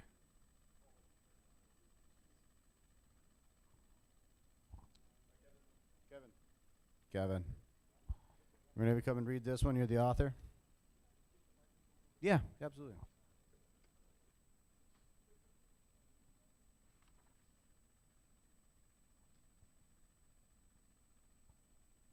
I'm going to use this microphone here. It fits. In the original Constitution and bylaws we had, under the membership section, it gave the executive committee the right to set the dues and to spend. No longer under membership, but it is under the responsibilities or duties of the executive committee. We no longer get the majority of our money from the membership dues. We get it from fundraising and donations. I did ask the treasurers if they were able to sort out the two, and they all said, of course, you know, if I had enough time, I guess they could do it. So they really don't want to sort the monies, and there's no reason why the monies shouldn't be combined, and it would be nice if the XCOM had this duty. The other thing is, now that we have a budget, it would be good not to be taking amendments from the floor during the proposal section of these conventions, so that the XCOM can spend the money the way they need to, and they don't have to worry about any sudden bills from odd places or the convention running away. So it is the intent of this to put it in the right place and to give the XCOM the authority to spend the money as they need to, which doesn't mean that members can't decide their committee needs it or they need it, but they just have to run it through the XCOM, the treasurer, and such to get it done. So that is the intent of this. Thank you, Kevin. All right, now we will open up the floor for discussion.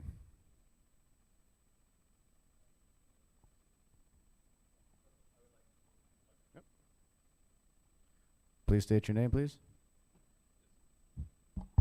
My name is Mike Chinese. So I agree with the addition to this, but not the subtraction. I still believe that the executive committee should be doing the resolutions that are adopted at convention, and I think we should keep that line in there. I just speak against it because I think it would change it might not change the intention of what he was doing, but it would change it dramatically if I amended it. I think the intent was simply because we were eventually going to combine, we had combined it, that made that line obsolete. So that line is somewhere else. The strikeout, because it goes into membership. The where funds, the membership funds come from were in another section, right, Kevin? That's correct. So how about we do this? If you can make the amendment, we can debate the amendment as well. Then I make the amendment that we discard the and any resolution which may be adopted by convention. Can I get a second? There is a second. So the floor is open for discussion on the amendment. Or we could just vote on it. Oh, I need a different second. We need a voting member to second. There we go.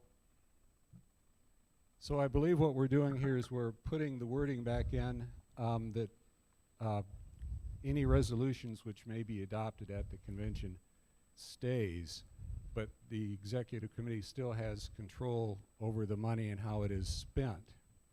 So Correct. most resolutions don't involve money anyway. They involve other things. And if they do, then the XCOM still has to vote on them, who gets it, how it's spent. There's nothing in here that says we can't continue to have resolutions, but I believe Mr. Chinese wants to make sure it is in writing. Is that correct? Correct. State your name, please. Michael Koerner, and I'm also a member of the Bylaws Committee.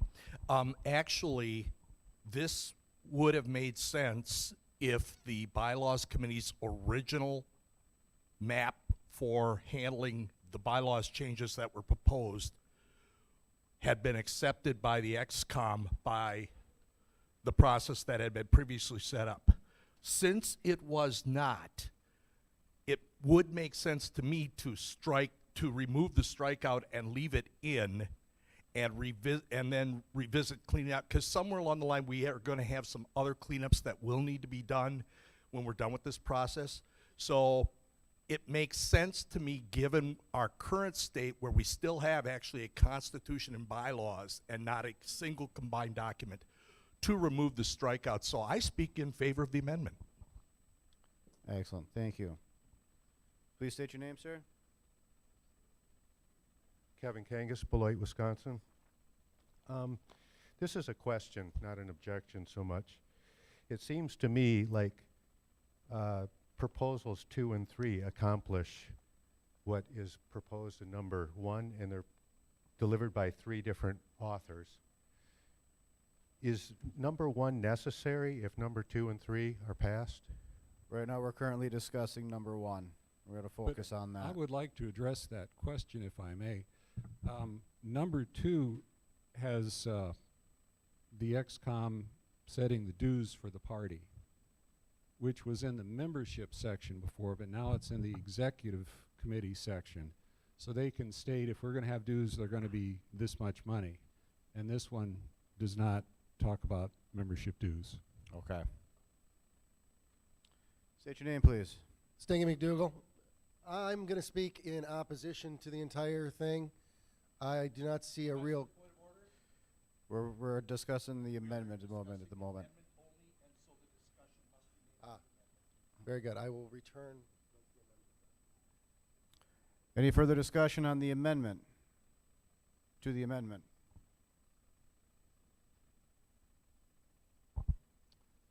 All right, with no further discussion, there any objection to the amendment?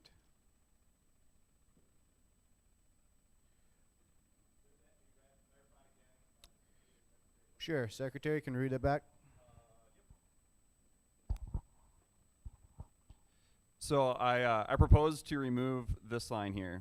Oops, hold on. Not remove it, to not strike it out. And any resolution which may be adopted in convention. Just to be clear, the amendment is to remove the strikeout so that the language remains. Yes. So it will read, the executive committee shall be responsible for the control and management of all affairs, properties, and funds of the party, consistent with the, with his bylaws. And any resolution which may be adopted in convention. Sorry about that. So and still keep only the executive committee may spend the monies of the party. Excellent. This year we'll move to a standing vote. All in favor to removing the strikes, please stand.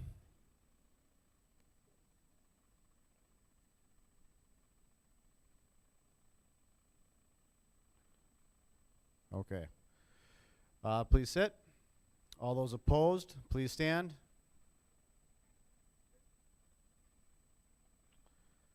Excellent. Please be seated. All the abstentions, please stand.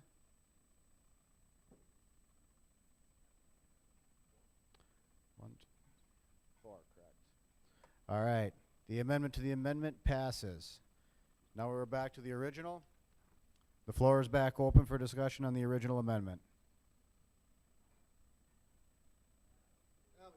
There we go. Please state your name again, bud. Hi, Stinky McDougal. I'm going to speak in opposition of this. I've been in the party for a very long time, relatively speaking. And if you don't know what this is a grab for power and control. That is all that this is. And what we have dealt with year over year over year are efforts to pigeonhole who controls everything. We already have a statement in this that they are responsible for all funds of the party. Adding additional language like this is, 1, unnecessary. 2, it's just an example of the XCOM trying to centralize power. And 3, this isn't an issue. We don't have a problem here.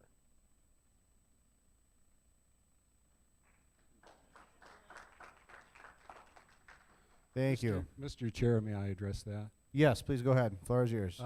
Last year at the convention, we offered the membership total control over the party. They should be the sole person in charge, not sole entity in charge of the party. All power, supreme power would rest with the membership. And you voted it down big time. You remember that? If you weren't here, it happened. It did. So someone has to be in charge. We have the problem with the dues being separate from the fundraising and from the donations, which we have to address. Someone has to spend the money, and they should spend it wisely. The XCOM has a budget. That doesn't mean you can't get the money. You just have to run it through your congressional district representative, and then they vote on it, and it's yours. We don't have to do it here at convention. There's a method for it.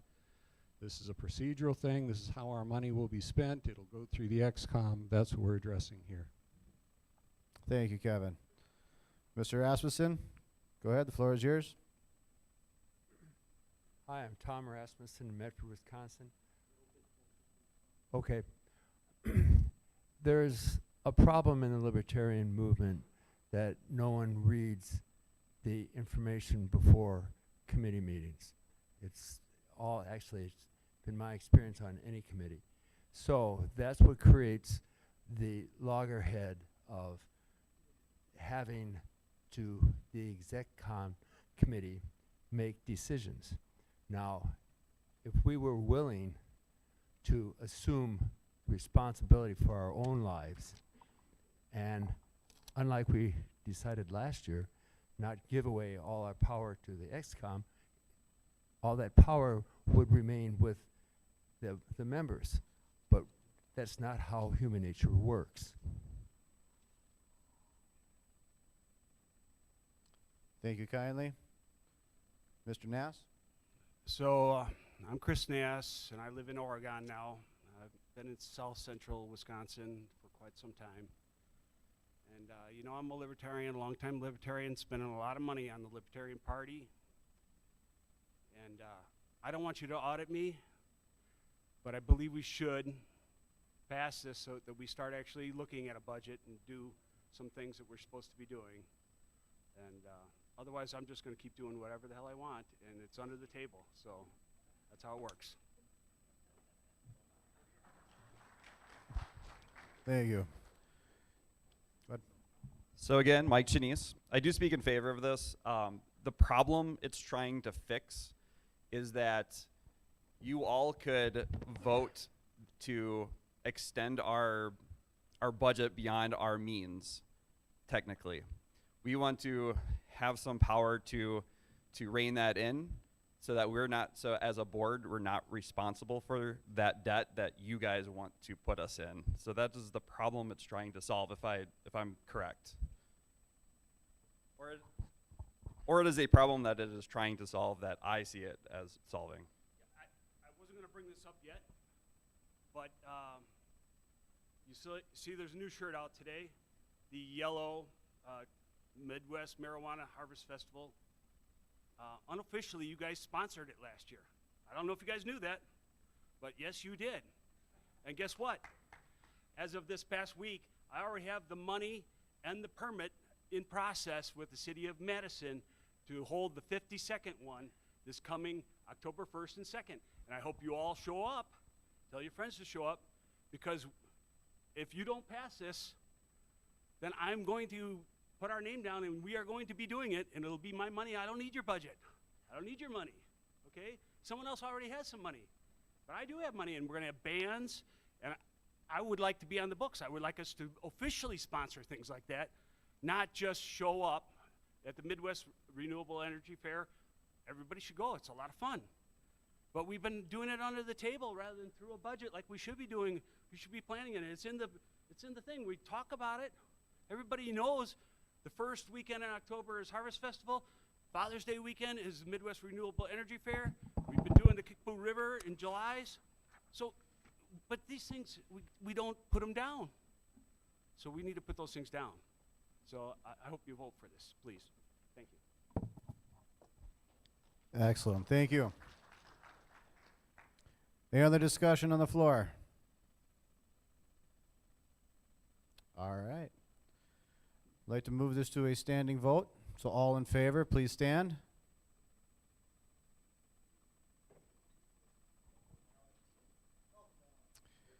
Yeah, we'll call for a paper ballot. So tellers, please move forward with the votes.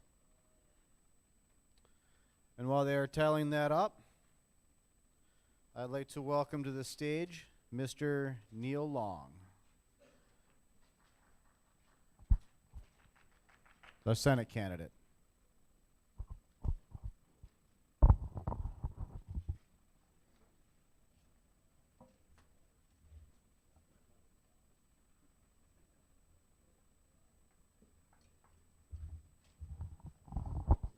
There we go. Hey, everybody. My name's Neil Long. I know I've been a silent party for a long time, and I guess I found my voice this year when I said I had enough.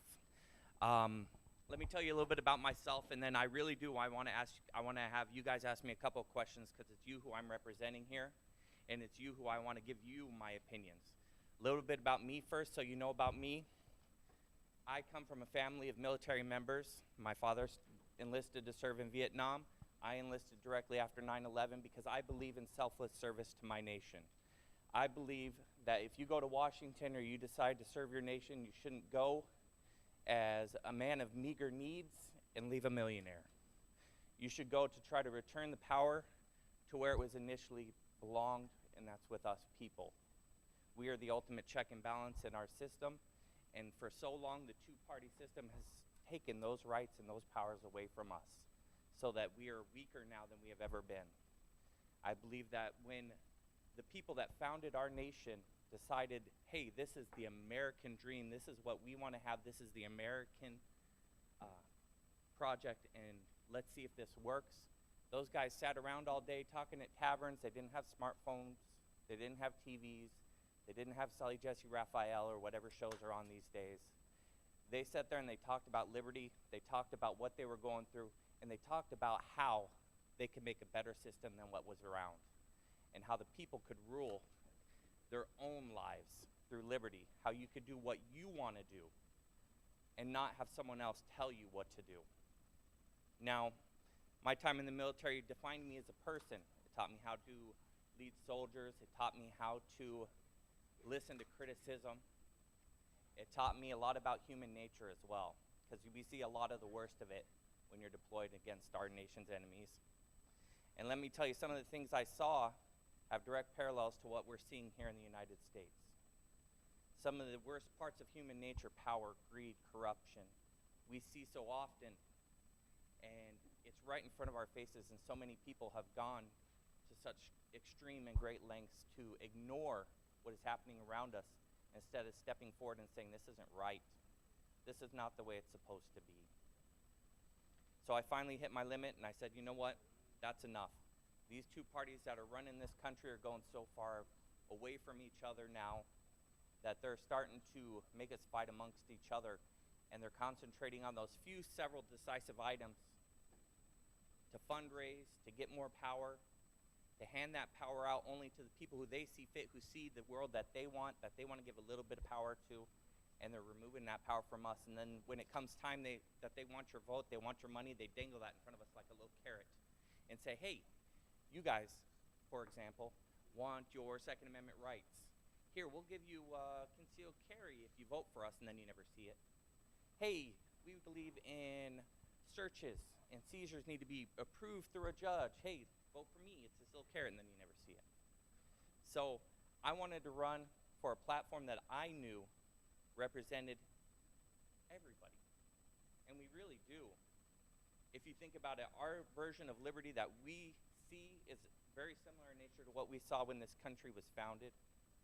It is a very similar nature of freedom and liberty that you can see from both parties, that they say they want to expand, but we never do see it. Because it's that carrot in front of that rabbit. And they're trying to chase us around for our money, for their power, and make us fight to get our rights back that we shouldn't have given away in the first place because there was only two of them and they could play against each other to win our votes. Now, that's a little bit about me, my version of liberty. But I really want to talk to you guys about what you guys want to see from me. I've been reaching out to communities that we don't traditionally reach out to, Latino communities. I've talked to Black Lives Matter. I've talked to all kinds of different communities just to spread the word of freedom, spread the word that our party is not some fringe idea. The idea of running your own life the way you want to run it without the government being so much involved in it, and to do with your money what you want to do with your money is not a fringe idea. It's what we should all believe. We all should hold that those truths that we can do with our lives and live our lives as long as we don't harm others, that's something we should all be able to hold to together, whether you be left, right, anywhere in between, or with us libertarians somewhere over here-ish. But I digress. I wanted to answer a few questions from you guys, so you guys can really get to know me, know how I stand, because we can all read the platform, the idealistic version, and let's get started. Yes, in the back. Oh, we're on the clock? Okay, my bad. Well, that's a little bit, if you guys want to talk to me, find me. You can learn anything you want to know about me, and I will gladly answer any question so you can learn more about me. Long for Senate.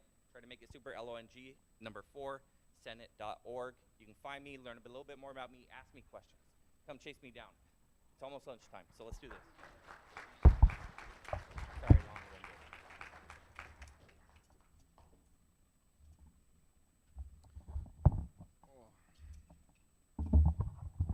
Oh man, that holds it in there real good. Thank you, Neil. Make sure you all get the opportunity to sign his nomination papers as well. And we've got the vote in here. Amendment 1 passes. Article 5-2, 44-6. Excellent. Congratulations. Moving right on.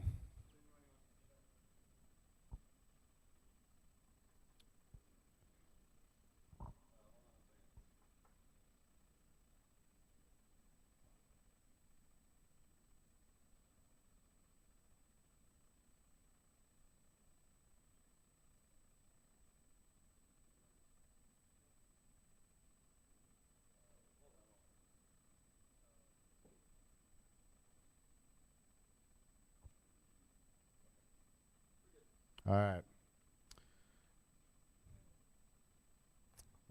Constitution and bylaws number 2, Mr. Kennard. Go ahead, the floor is yours. Michael Kennard from Loyal. The intent of this was simply to get the dispersal part away from setting the dues part. When we were talking about some language cleanup, dispersal falls into other areas, and so it was simply to eliminate the language to keep it, the XCOM has the power to set dues. We already just took care of the disperse part with the passing of the last amendment, so this simply cleans up language. Thank you, Mr. Kennard. I'd like to open up the floor for discussion.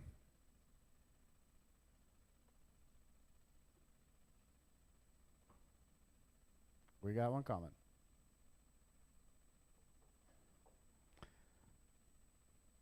I will reiterate, Stinky McDougal, I will reiterate what I said the first time. The only reason you're going to pass any of the next couple of resolutions is because what you just did.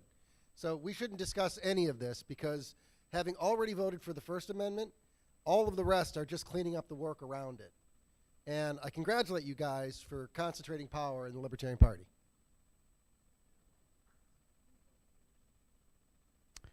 Any other discussion? Floor is open. Alrighty.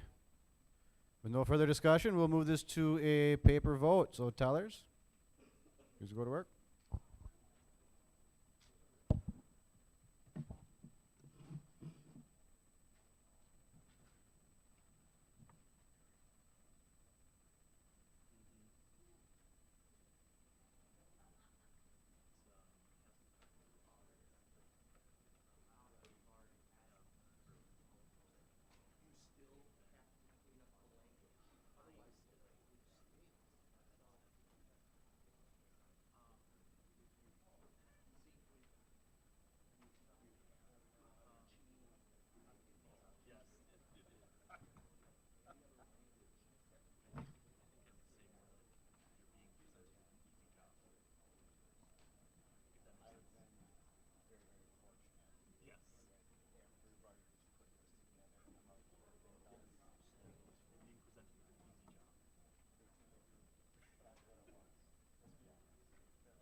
Who wants to hear a quick joke? All right. Who's objecting? Come on. It's a joke. It's real short. It's 117th Congress.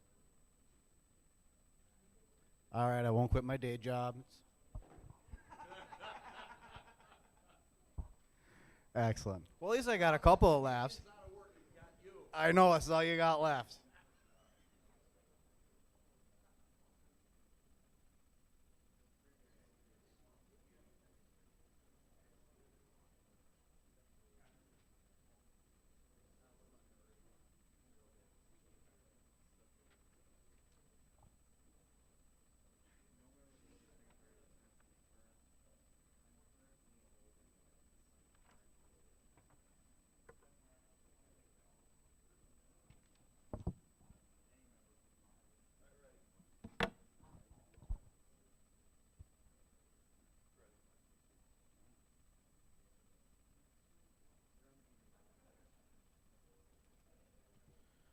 All right.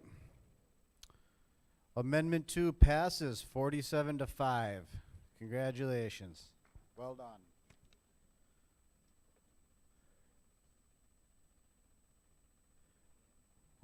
All right, moving right on. Bylaws article, is that 4? 3. If I could point out Committee. something too, I put a joke in the last newsletter, and I'm not sure everyone knows it because not everyone's been around for long. You know what the Libertarian salad is, don't you? The Libertarian salad is lettuce alone, okay? And unless you say it out loud, you probably missed that joke, and I apologize. I should have been more obvious about it. But anyway, moving along. The executive committee shall have the sole power to disperse the funds of the party. That sounds very redundant to the first one, but it is in a separate place in the bylaws. And this one replaces a line that wasn't there, so this was put in just in case it didn't make it. Yes, it is a bit redundant, but there are 2 different places where they fit in. So that's what's going on here.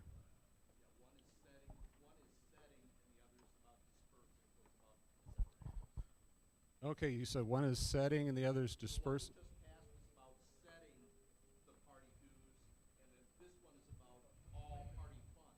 Oh, all party funds. So if we've got questions, let's come up to the microphone and have a...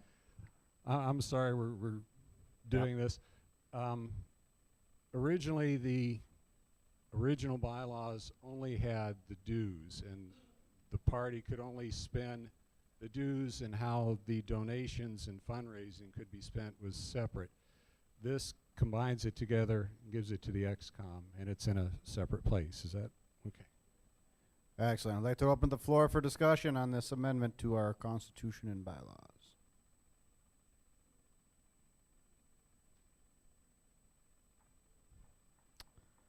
Any discussion? Excellent.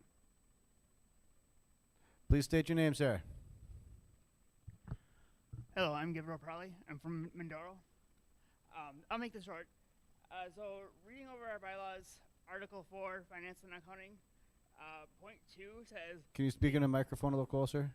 Point 2 says the ECOM shall have the power to designate the depository of all funds, and the party shall appoint officers, blah, blah, blah. This is kind of just repeating that, isn't it?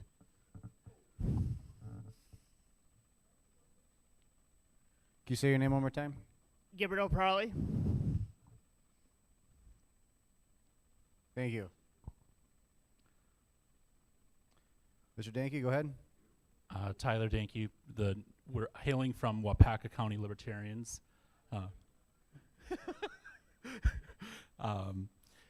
I speak opposed to this motion. I do agree that the executive committee should be the one that's saying what funds should be dispersed, but in practicality, this is not a necessary addition to the bylaws. I believe that the treasurer, based on, I just believe that this is not necessary extra language in our bylaws. So I speak opposed to this motion. Thank you. Please state your name, sir. Is Jason Jaquez, CD8.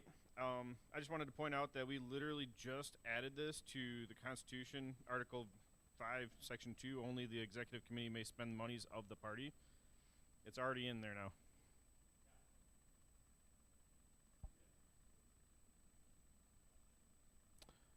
Mr. Litton, there's a clarification on that, or is that correct? All righty. We'll bring this, if there's any further discussion, we'll bring this to a paper vote. Tellers, do your thing. In the meantime, if I could get Mr. Brian Defferting to come to the stage. Is Brian available?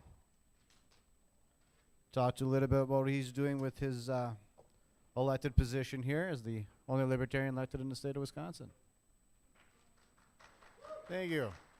Round of applause for Brian, please.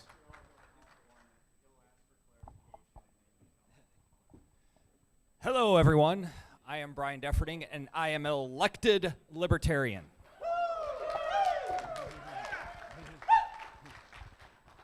This has been quite a journey. I have been an elected Libertarian since 2018, and I've been throughout that just over a few short years. I have seen us block jail expansion in our county by 1 vote, and I have seen us take a stand against the Wisconsin DNR, as well as FEMA and the National Flood Insurance Program, to advocate for farmers, to tell them that their floodplain maps has become very intrusive, and we got to this is a property rights issue.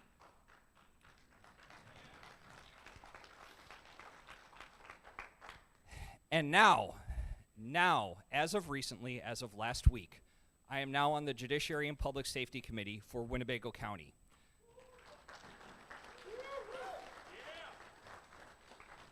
This is exactly why we need so many Libertarians running for local office, because this is the rubber meets the road kind of stuff. This is where we actually have a very profound effect for all of our neighbors, for our residents, for our people, because we are the People's Party. We are a party of principle, but we're also the People's Party.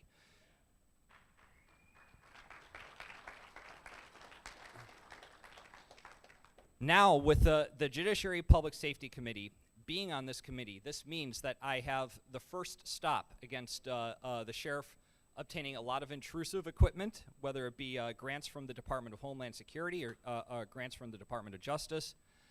We have the ability to actually look into restorative justice courts, so we can remove people from the criminal justice system, and it would be very much more cost effective for the people.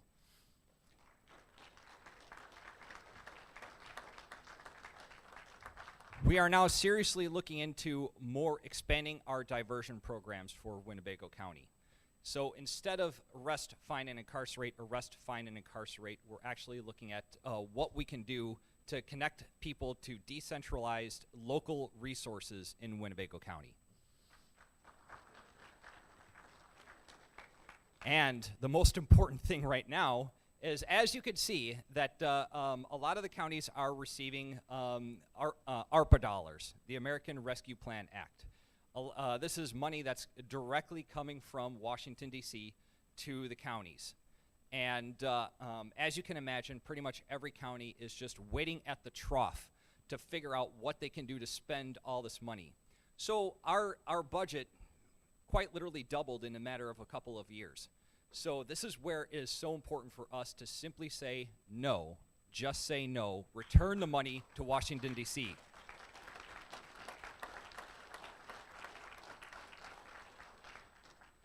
This is why I hope that we get more people involved in your local government, whether it be your county government or your city government. I would highly pay attention to what they're doing with those ARPA dollars and where they're spending their money. Just recently, I'm not on the city council, but I know that in my city, the city of Neenah, they have looked at spending about a couple $1 million on a walkway. So this is where we really need to see more people in local office. So going forward, we're just going to continue on and continue to stand against the state, to stand against intrusive government, and most importantly, to lower the amount of spending locally so we can lower taxes in Winnebago County.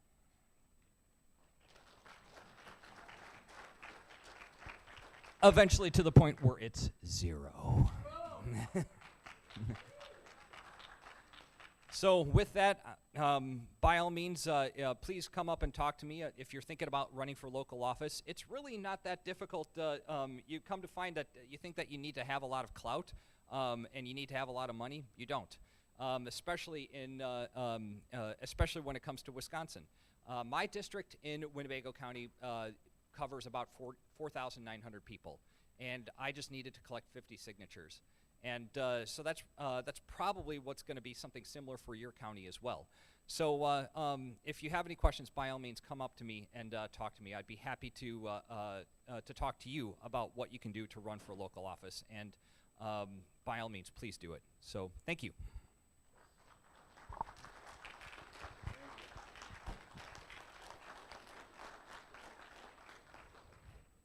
Brian's doing an awesome job representing the Libertarian Party, so thank you, Brian. There will be more elected officials next convention. How about that? All right. Amendment 3 has failed, 18 to 32. We've got about 10 minutes here before lunch is served. So we are going to introduce the bylaws number 4. Okay, bylaws number 4, it shall require a 90% approval of the members of the executive committee to incur debt on behalf of the party. This was suggested to me by a member of the executive committee who felt uncomfortable with our current bylaws, which is you can incur debt with a 51% of the members. There is some thought about maybe in 10 years we'll be big enough to buy a building or something like that, in which case we'll have to take out a long-term loan. Anyway, someone felt uncomfortable and I said, well, how high should you put it? And they thought, well, maybe 90% if we're going to incur a debt of $100,000 or something like that. So right now it's 51. This would move it to 90. I guess you can make it 85 or 67 or something, because we can amend it from the floor now.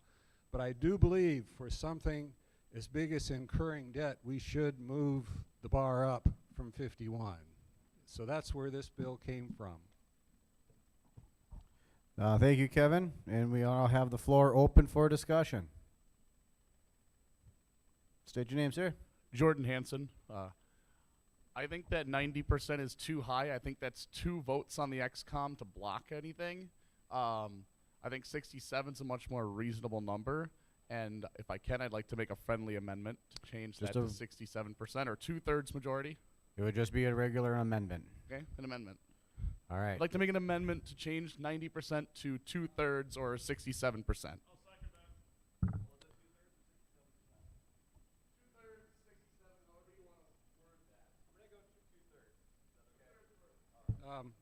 Mr. Chair, we had thought originally that when we were to discuss this, we would discuss the amendments and then move them on to voting, that we would not halt it continually. Was there any decision reached on this, so that there may be other amendments on the floor and we can discuss them all together? You can only discuss one amendment at a time. You cannot discuss multiple amendments. Well, but if an amendment Hold on. actually has been just brought up for discussion, we should be able to. No? We'll do one amendment at a time. Okay. So we've had an amendment to change it from 90% to 2/3. And we have a second. Floor is open for discussion on the amendment to the amendment. I want to speak against this amendment. I was going to... Hold on. Only on the amendment, on the change from 90 to... I'd like to speak against the amendment on the amendment. Okay. I was planning on coming up here to suggest that we amend the amendment to be 100% requirement. Debt is not part of, should not be part of what we're doing, and so it should be a very high bar. Thank you. Floor is yours. State your name. Stingy McDougal. It seems to me here that whether the number's 90 or the number is 51 or the number is 62, we're goal seeking. And we're goal seeking on a scenario that we don't know is going to come along. And so on this particular amendment to the amendment, I'm speaking against it because I think we're heading down a very poor road here trying to goal seek a future experience we don't yet know is going to happen. All right, thank you. Joseph Eklund for Oqua. I want to speak against the amendment to this amendment. I like the language. I second Rand's idea that this should be near, if not totally unanimous, on the executive committee's part if we're going to be incurring debt. I want to also say that if we're going to give this kind of authority to the executive committee, and I'm on the executive committee, we want to have that constrained so that we as a delegation are as empowered and for our rights as possible. That way, you know, this comes into effect. We incur debt and impose debt on the party itself at a very high threshold. Thank you. Tyler, go ahead. I speak opposed to this amendment. I believe that debt is something we should completely stay away from as much as we can. I would like to see us have unanimous approval of the members of the executive committee. To be honest, I believe that libertarianism is to stay away from debt, and to be honest, I don't even want this language in our bylaws saying that we acknowledge that debt is an okay thing to even get into. So I speak opposed to this amendment, and thank you. Go ahead. Mike Chinese yet again. I'd speak against the amendment. I think 90% is a good threshold. I would rather not get into debt at all, but I don't think I don't think it should be 100%, but I think 90 is appropriate. Jordan? I understand none of us want to go into debt, and I think we're looking at this maybe the wrong way. We're looking at this like there's going to be some irresponsible spending decision. We have to remember it wasn't very long ago that our party was hosting a convention that cost about $5,000 and our bank account only had about $5,000.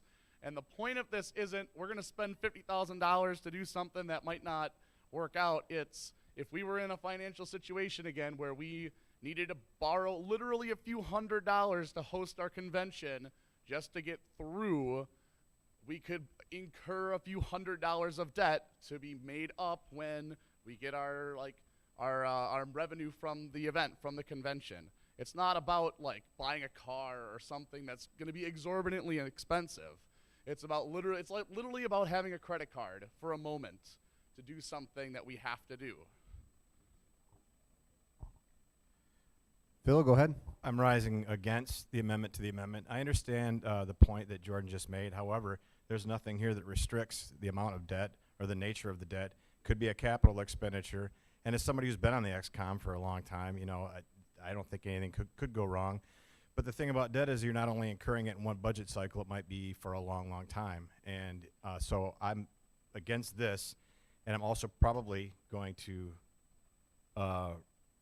propose an amendment to the amendment after this one I hope is voted down that says that it should be 2/3 approval of members at convention and not have debt incurred between, at least not in this, not with a blanket, with no ceiling on it, between conventions. It's just too much could go wrong.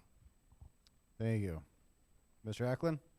I think that with regard to just having minimal debt, I think that if we elect good XCOMs, if we have a goal and there's minimal risk, then we can get 100% behind it. It's like, otherwise we need to vote in better planners in our XCOM. But I actually do hesitate about making this the convention body incurring debt. I would like to see a threshold that would be the case if we're going to make a long-term investment. But there might be short-term things that need to happen in an emergency, and having the flexibility to do that, while very difficult to achieve, would be good for me. Thank you. Any further discussion from the floor? Mr. Secretary?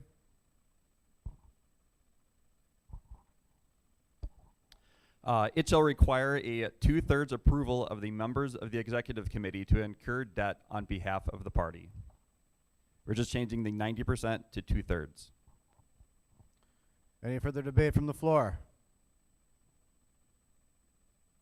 From the amendment to the amendment. All right, so what we're going to do here real quick, I don't believe that there's any ballots in there for amendments to the amendments. There is. Okay. Resolution 1. If there's no objections to a standing vote. All right, let's do a standing vote. All in favor, stand. We got 2. All right, thank you.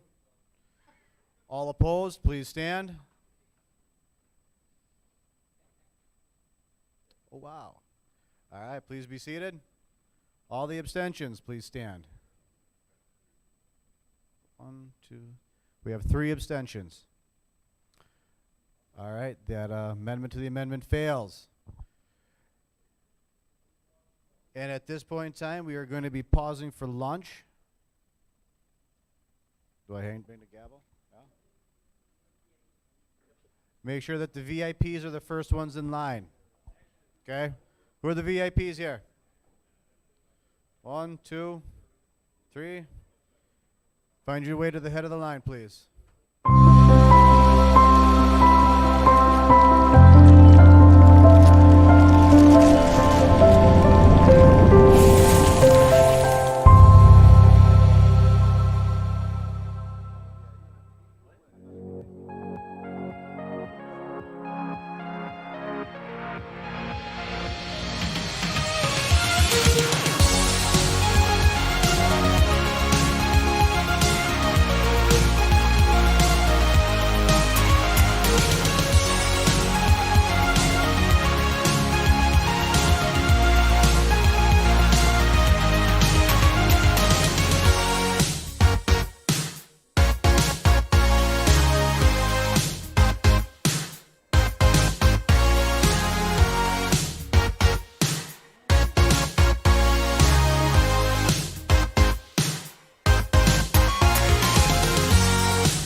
What is libertarianism?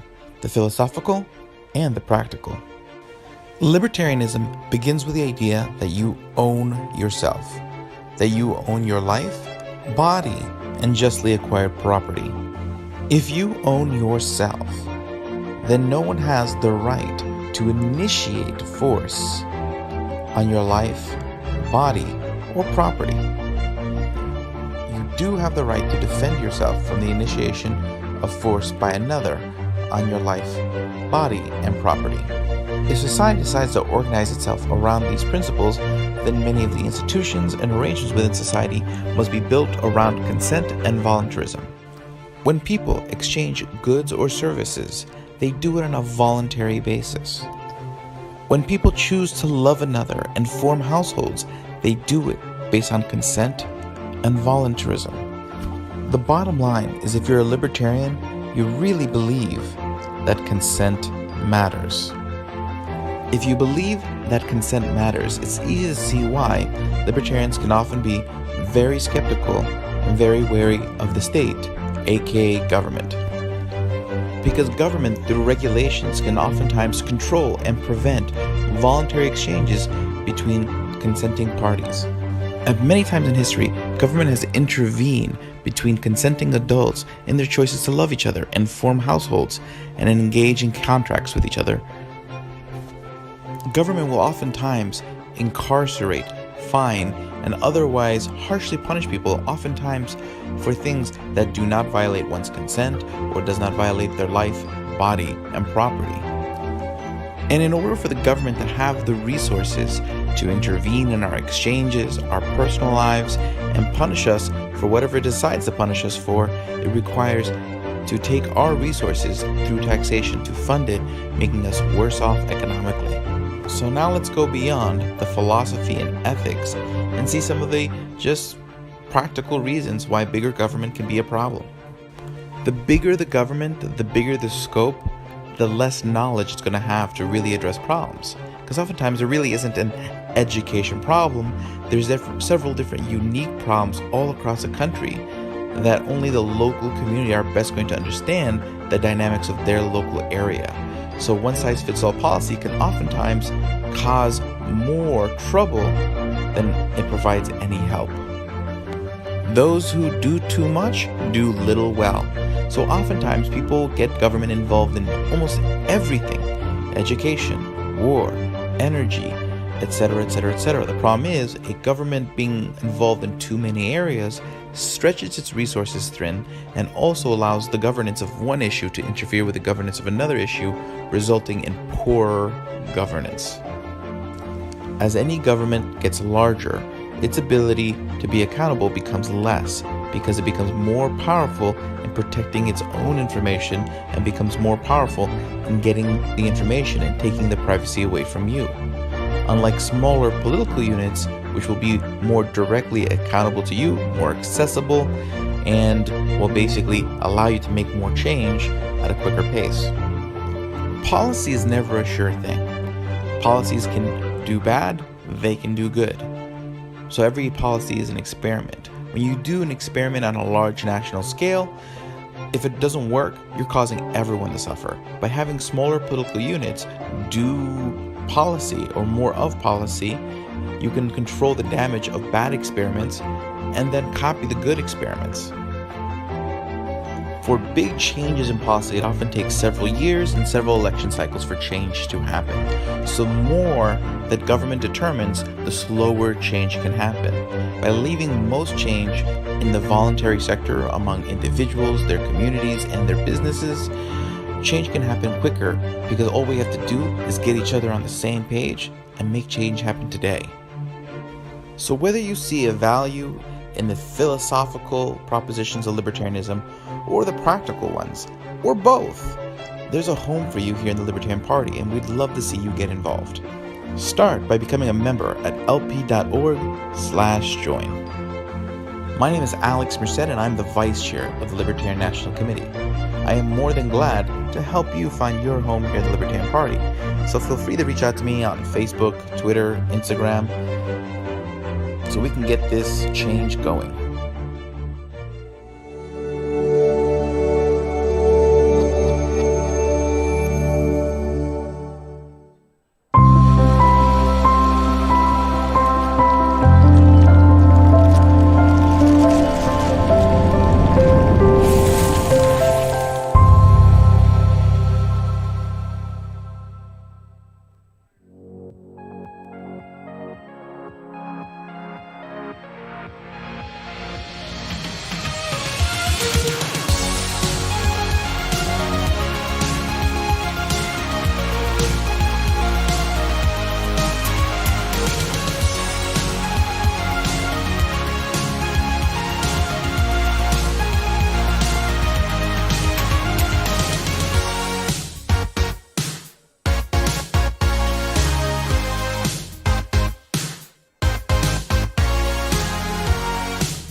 What is libertarianism? The philosophical and the practical. Libertarianism begins with the idea that you own yourself, that you own your life, body, and justly acquired property. If you own yourself, then no one has the right to initiate force on your life, body, or property. You do have the right to defend yourself from the initiation of force by another on your life, body, and property. If society decides to organize itself around these principles, then many of the institutions and arrangements within society must be built around consent and voluntarism. When people exchange goods or services, they do it on a voluntary basis. When people choose to love another and form households, they do it based on consent and voluntarism. The bottom line is, if you're a libertarian, you really believe that consent matters. If you believe that consent matters, it's easy to see why libertarians can often be very skeptical and very wary of the state, aka government. Because government, through regulations, can oftentimes control and prevent voluntary exchanges between consenting parties. And many times in history, government has intervened between consenting adults in their choices to love each other and form households and engage in contracts with each other. Government will oftentimes incarcerate, fine, and otherwise harshly punish people, oftentimes for things that do not violate one's consent or does not violate their life, body, and property. And in order for the government to have the resources to intervene in our exchanges, our personal lives, and punish us for whatever it decides to punish us for, it requires to take our resources through taxation to fund it, making us worse off economically. So now let's go beyond the philosophy and ethics and see some of the just practical reasons why bigger government can be a problem. The bigger the government, the bigger the scope, the less knowledge it's going to have to really address problems. Because oftentimes there really isn't an education problem. There's several different unique problems all across the country that only the local community are best going to understand the dynamics of their local area. So one-size-fits-all policy can oftentimes cause more trouble than it provides any help. Those who do too much do little well.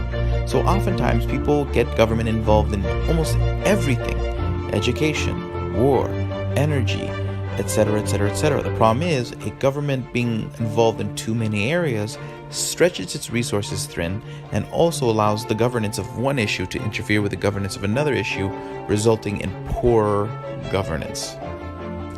As any government gets larger, its ability to be accountable becomes less, because it becomes more powerful in protecting its own information and becomes more powerful in getting the information and taking the privacy away from you.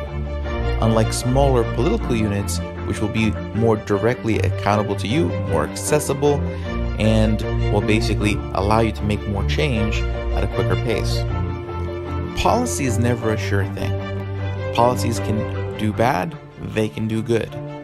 So every policy is an experiment. When you do an experiment on a large national scale, if it doesn't work, you're causing everyone to suffer. By having smaller political units do policy or more of policy, you can control the damage of bad experiments and then copy the good experiments. For big changes in policy, it often takes several years and several election cycles for change to happen. So the more that government determines, the slower change can happen.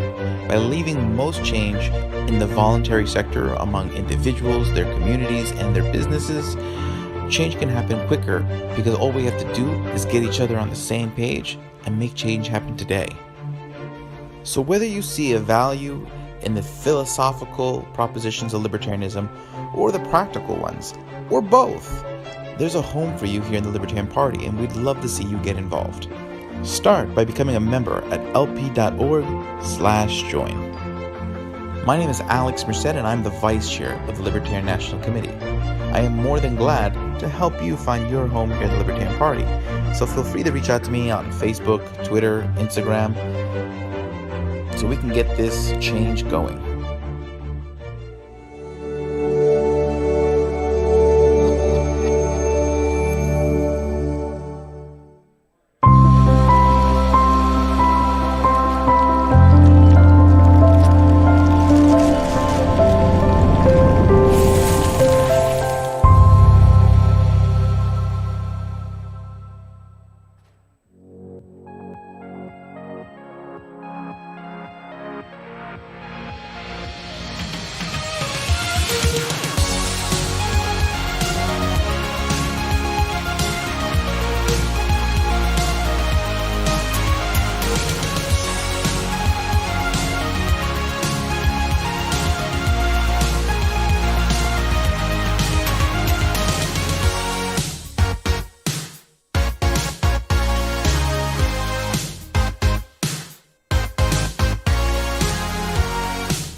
is libertarianism, the philosophical and the practical?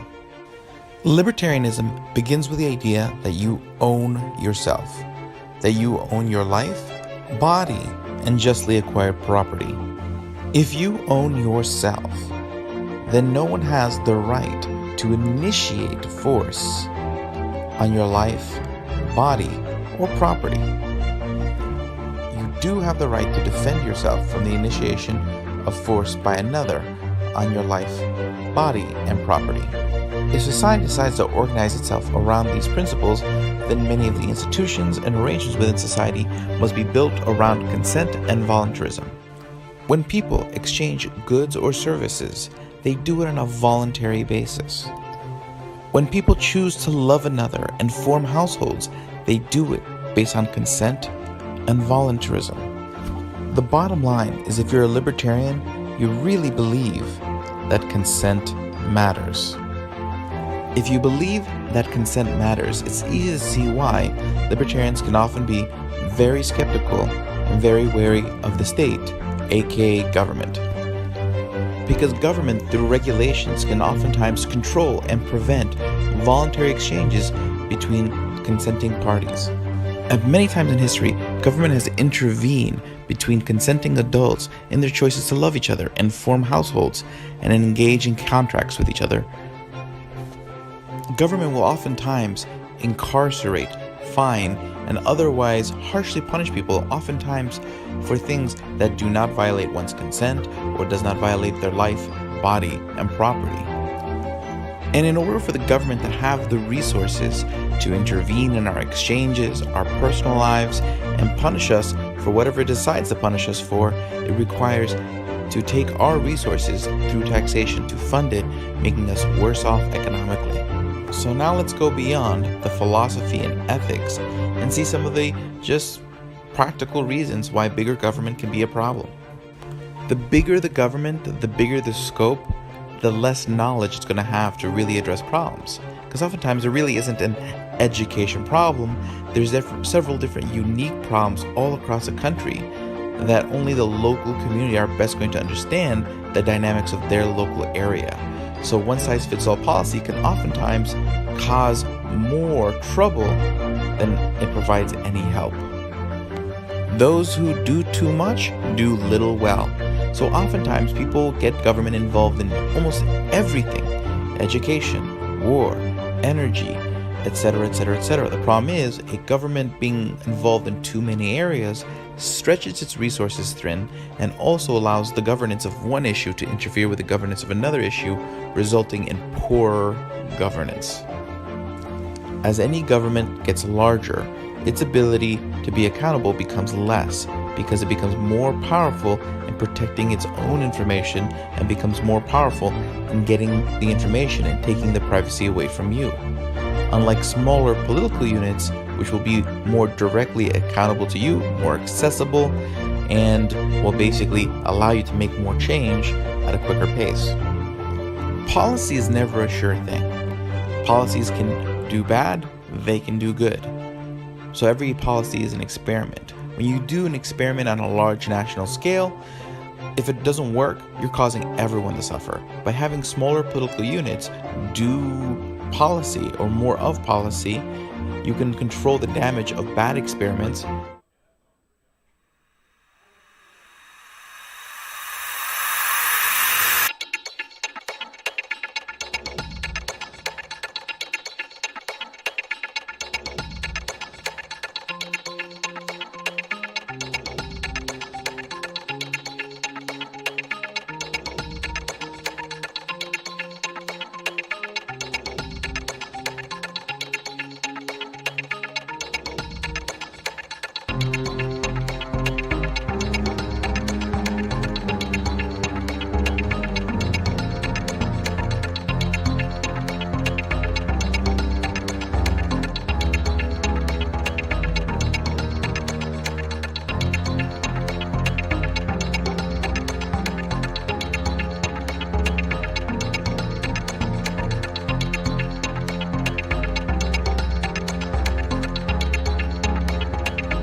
Ladies and gentlemen, in about 10 minutes, we'll get this kicked back off. If you're not done eating, you can continue to eat as we continue to debate.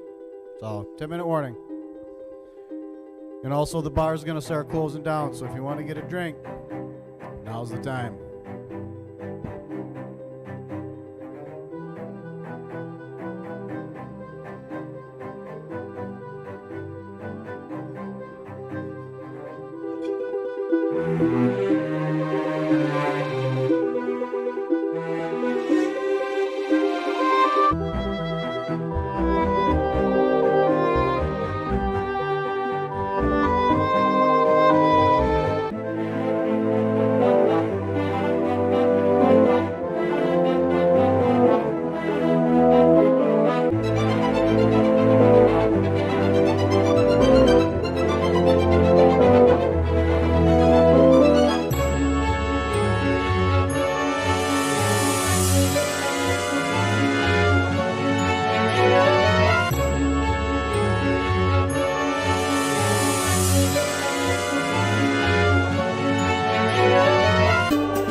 Did everybody get their drink from the bar before it closes down?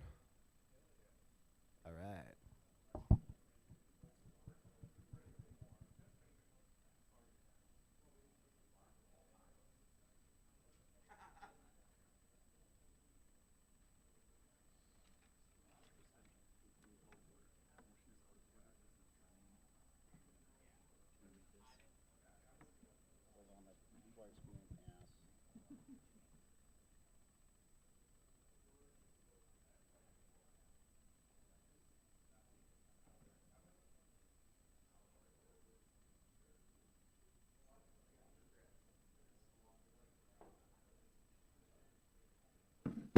Okay. 100% or anything over 90% published in the original motion would be out of order. Going to a higher percentage would be a substantiated change and thus over the original notice. So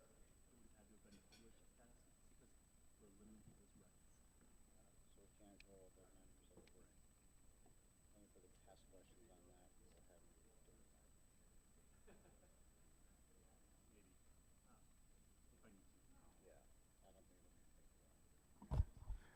All righty, ready to get started?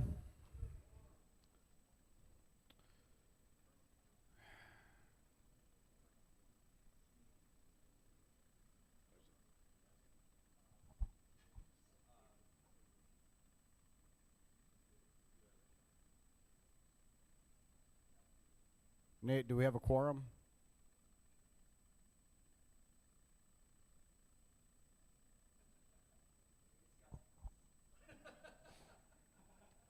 We did.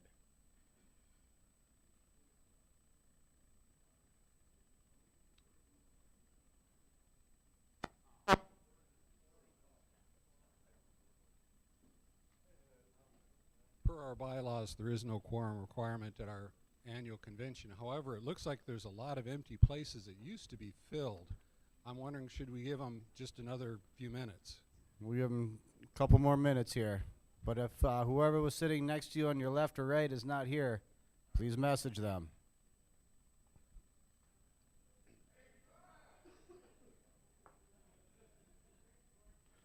It's time to work. Let's go.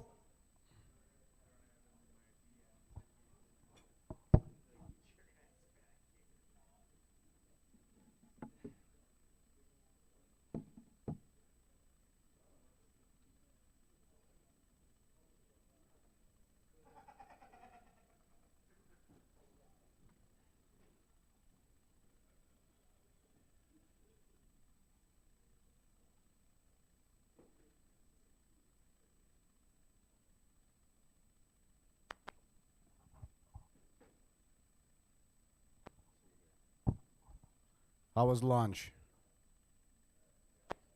Yeah. Make sure you give us the opportunity with some feedback so we can all improve for our future convention. So you'll see a sheet in your booklet. Please feel free to fill that out.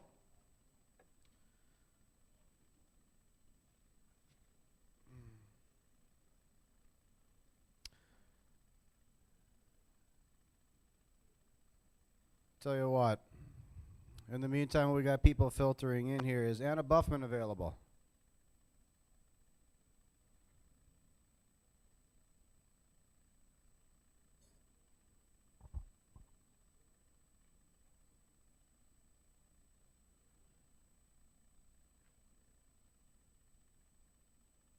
All righty.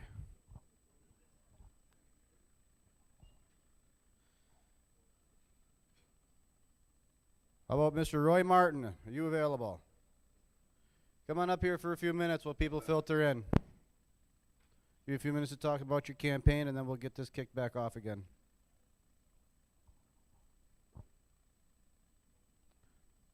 A few more seats have filled in. If you got a buddy who's lost.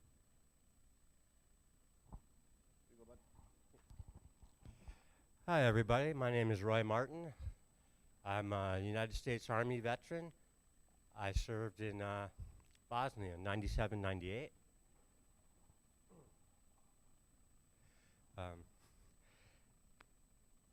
I'm running for the 6th Assembly District. My time in the service, I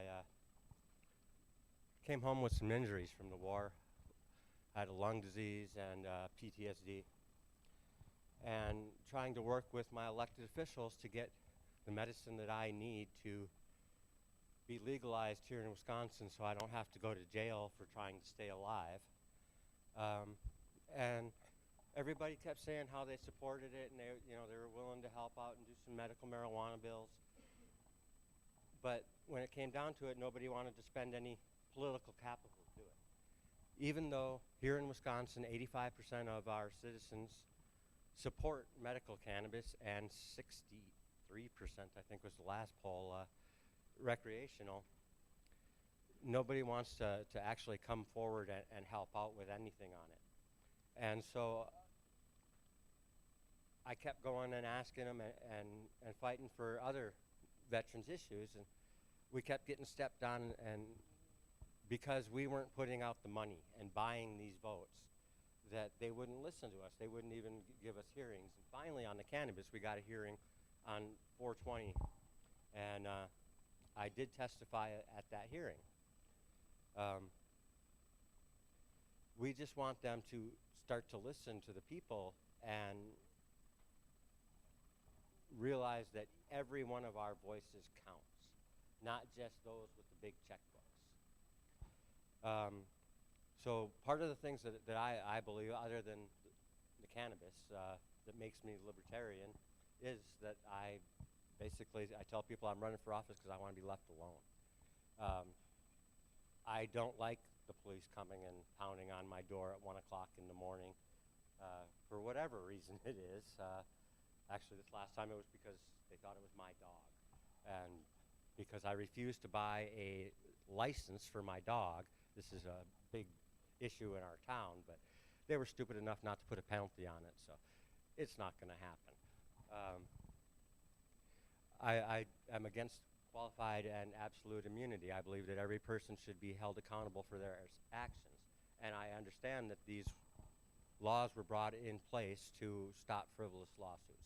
But we have to think that most of us Americans are going to realize what a frivolous lawsuit looks like and reject it instead of trying to award millions of dollars to people who didn't deserve it. We should continue to work to make the laws more friendly to everyone and be inclusive. One of the things that I saw here on our thing, where it talks about that our membership should not be restricted by race, creed, color, national origin, and all that, everything that came after party should be restricted. Doesn't matter what it is. Our membership should not be restricted for any reason. Anybody that wants to be part of the party and willing to work and put forth that effort to bring us closer to the goal of overtaking this two-party system, because then there is no compromise in a two-party system. It's a fight for 51%. And once you get the 51%, well, screw the rest of you. And so that is why we need to continue to push to be a viable option, so that the two main parties actually have to do some compromising and listen to what the will of the people is. I guess I'll turn this back over to Jacob here so he can get us going. Thank you, Roy. Alrighty, folks, we're going to drive right on here. We are back to the original amendment.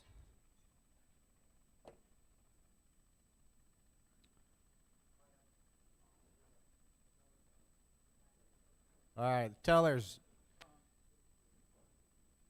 do we have 2/3 of your members at your table? Yes? Yes, yes, yes, yes, yes. 3? You're good? We're establishing quorum. Quorum? 2, you guys are good? All right. We're going to move forward with regular business. So we are back to the original content of this bylaw. Floor is open for discussion. I'd like to move to amend. So it shall require a 90% approval of the entire executive committee instead of the members of the executive committee. 90% approval of the entire executive committee. Mike Cheney's going to make a friendly amendment to that of voting members.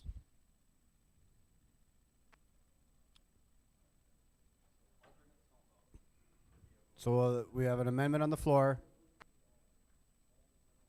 Can you restate that amendment? It would be a voting member. So alternates don't necessarily get to vote if the primary is there. So Let's keep it quiet so we can get the amendment out.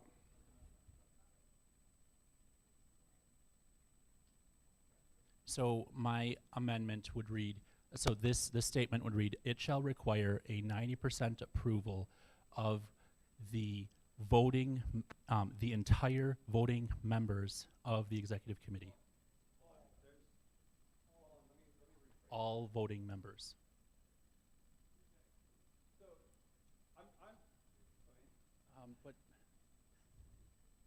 my amendment, I need to rephrase my amendment. I want someone from every congressional district to have one vote. This might say that the alternates of each, the alternate and the regular person could vote, and I'm trying to differentiate that, and I don't think I did it well. Okay. So let's stick with the first motion here. Tyler's a motion. Is there a second?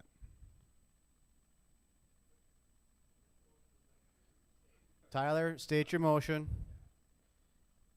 So my motion this sentence will read, it shall require a 90% approval of the voting members of the of all voting members of the executive committee. Can I get a second? There's the second. The question I'm asking is, are you trying to make it so that everybody votes that's present, or that they could have a meeting with not all the members of the committee, and so it's only 90% of those present, or 90% of the total of everybody? That's my question. So I will speak in favor of my motion, saying that what I'm trying to get here is that it's not just 90% of the people who are present at a vote or present at a meeting. I'm trying to say that 90% of all the members, if we have a low attended meeting, or there's a meeting where a snowstorm, whatever it is, low attended meeting, Packers game meeting, scheduled at the same time, I want 90% approval of all the voting members. Thank you.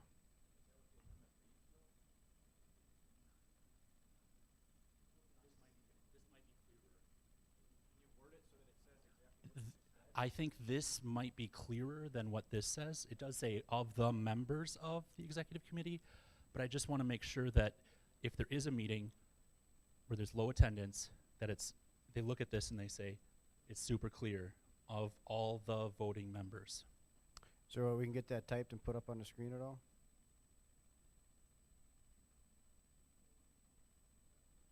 Do you want to speak to it first? Go ahead, Phil. I'm rising in favor of the amendment to the amendment that Tyler just made, assuming that it comes out in writing as he just expressed it. It should be a really high bar, and this creates an even higher bar, or more accountable to all the representatives. So, for example, if you are both your congressional district representative and the alternate aren't at a meeting, this would ensure, assuming it's worded correctly, that they would have a chance to vote somehow, cast a vote. Whereas in the normal way that we conduct business as an XCOM, if an alternate and a representative aren't there, there's just no vote. That we just conduct business with whoever's there. So I support it for that reason, and also I support the higher bar in general based on the amendment to the amendment and this, because we do have the option, if there is small amounts of debt or issues with cash flow throughout the year between conventions, to raise money for things that might be $100 or $200 over too. So I think the argument that we're only talking about a small amount of money, we've got a remedy for that wouldn't require opening up the potential Pandora's box of allowing the XCOM to incur debt with just 50 plus 1. Thank you. Mr. Eklund, state your name. I'm Joseph from Viroqua, Joseph Eklund. So I'm rising in favor of this amendment to the amendment. This basically says that of the XCOM, what are there, 14 positions that 14 voting positions.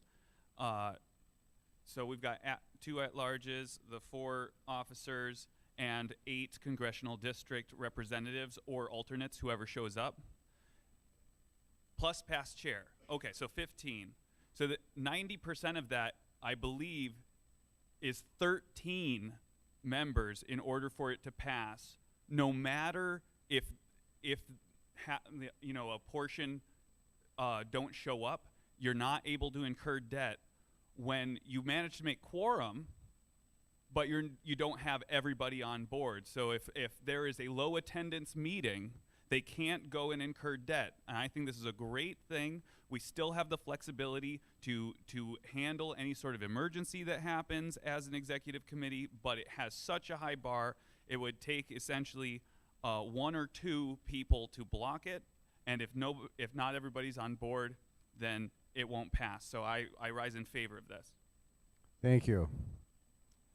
I rise in opposition to amending this, and I'll give you 2 reasons why. And the first one is I disagree completely with the concept here. I think Phil was onto the right idea that this gets pushed out, and only debt can be incurred by a vote of the members at convention, as he suggested we would do next.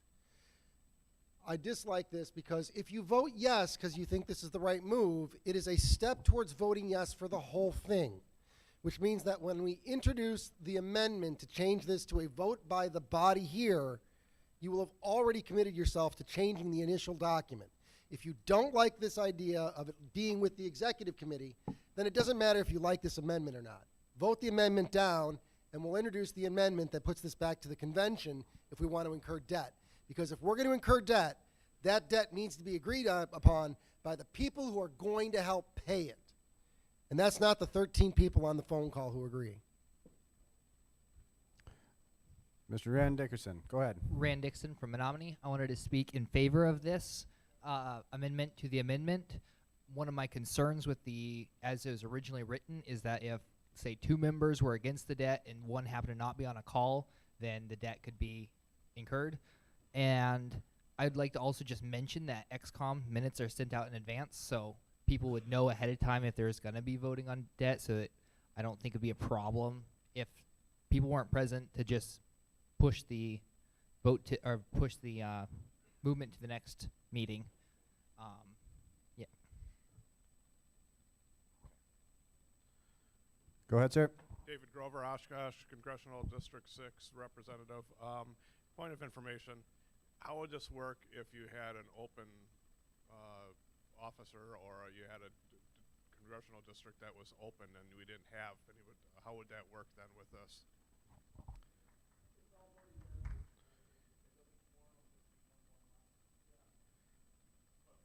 I believe the intention of this is to make sure all 13 are present. If there is a vacant seat, it's got to be filled in order to be able to even vote on it then. No, that's not the way it goes? All right, then explain it. So this would say of all the voting members, whoever is defined as the voting members, it would be, if there's vacancies, let's say there's 2 congressional districts that don't have congressional representatives, then there would be just that many less voting members, but it would still be of all the voting members. Does that answer your question? Keep standing, Tyler. Keep standing. This is a question about procedure. Once this is voted down, it's dead and there are no amendments to it. Is that correct? Are you saying the bylaws amendment? Or the amendment to the amendment? Once this bylaws amendment is voted down, it's dead. There's So- no amendments to it. So any amendments that are to happen to it must happen before it's dead. Right, so if we want to amend the main motion, if this main motion, if we want to amend it at all, it has to happen before we approve or disapprove of the main motion. Thank you. Jordan, go ahead. I'd like to speak in favor of the current amendment. The current amendment is clarifying procedurally who gets to vote. The amendment to the amendment is clarifying who gets to vote on these matters. And I don't think that voting against this amendment in order to get to a new amendment later on to move this to a convention-only vote is a productive use of our time. I also want to caution that logic that we should maybe move to a convention vote for these sorts of matters, because it's not the entire membership at large that is liable for the debts incurred by this organization. If the organization were to default on its debts, it's the XCOM who's actually legally liable for those damages. So if you all voted to incur $50,000 of debt, only the XCOM is going to be in court being sued to recover those damages, not you. They are responsible for that debt, and that's why they ought to be making those decisions about whether to incur it or not.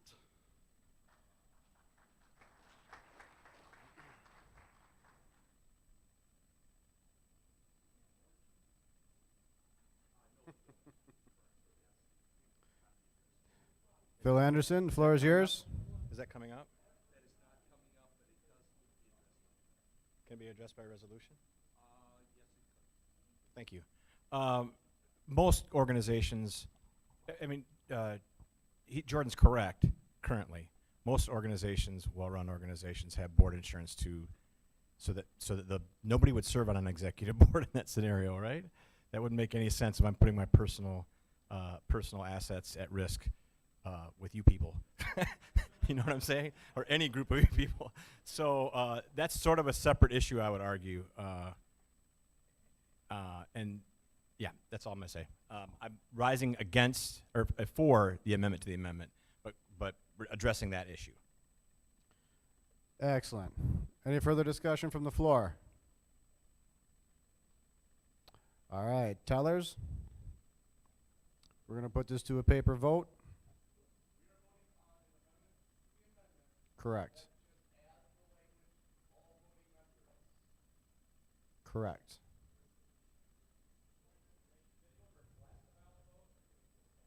We can do a standing vote. Should we do a standing vote?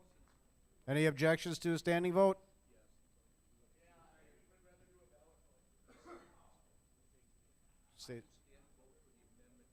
All right, let's do a standing vote for the amendment to the amendment. All in favor, stand. Oh, you guys objected. Let's, okay. Resolution 1.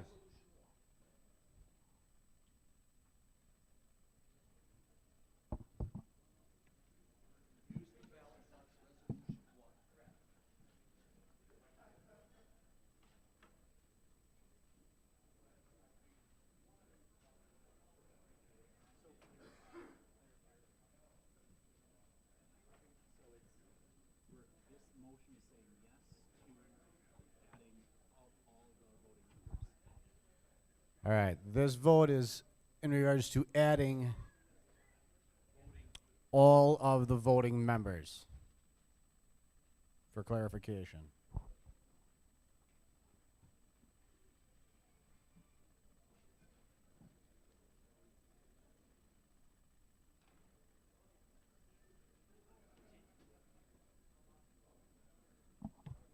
While we're counting the votes here, Mr. Robert Burke.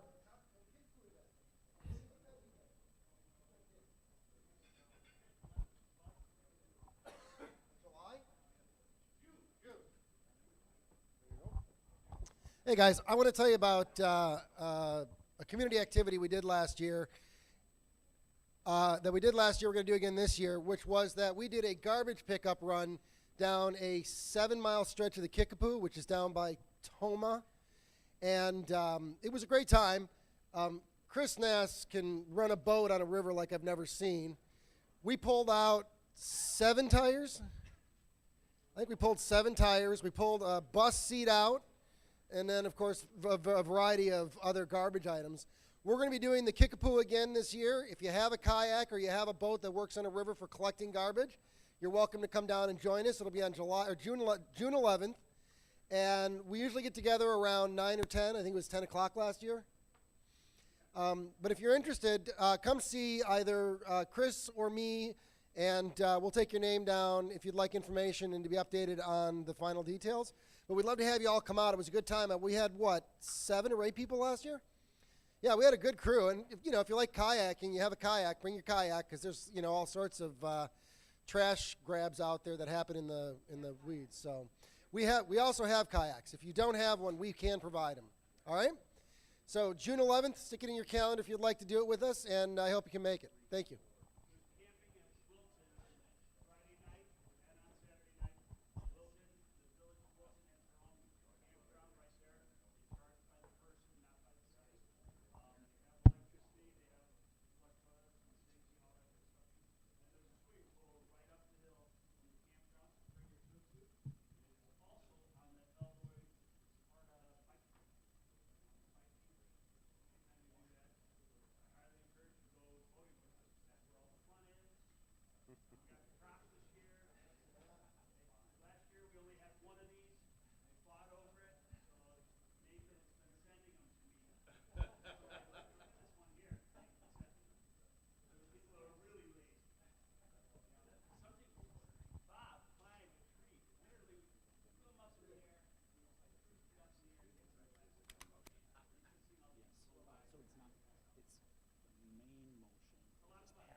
Alrighty, folks. The amendment to the amendment passes 53-7.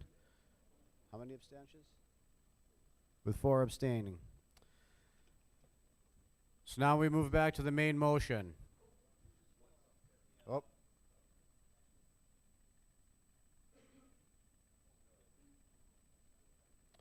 We're back to the original motion with the new language. Is there any discussion to be had on the floor? It is open.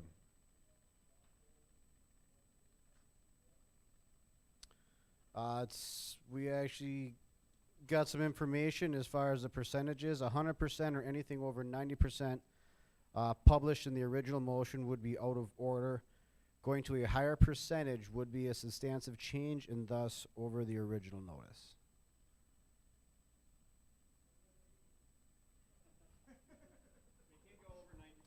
We can't go over 90%. So the floor is open for discussion.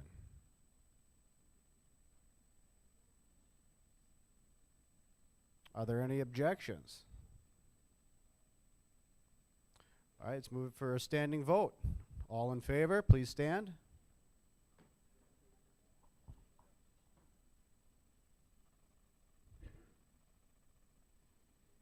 That's a lot.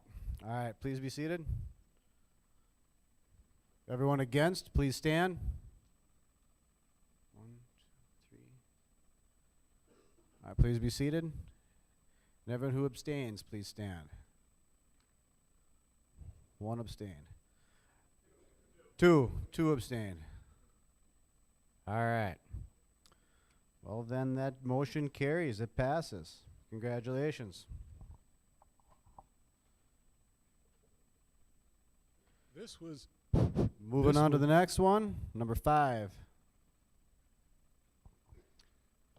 This was the original proposal.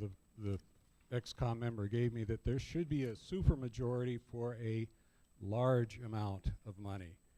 Now, what's going to be tricky about this one is I chose $6,000 because it's definite. $6,000, that's it. And the reason we have that is because in the last 3 years, that's the maximum amount of money that the XCOM has had to spend, and they had to spend it for the convention. Now, there are other people that say we should limit this out to how much we have in the bank or how much revenues we've had or a percentage of that, but that got kind of complicated with the bylaws committee. So in the end, we just decided let's pick a number, pick a high number, and I picked that number because we've done it. And usually the convention budget gets approved unanimously because we know we need it, we got to have a convention, and 6,000 is something we can afford. I suppose we could also dink with the 2/3 if we made it 70% or 80% or whatever.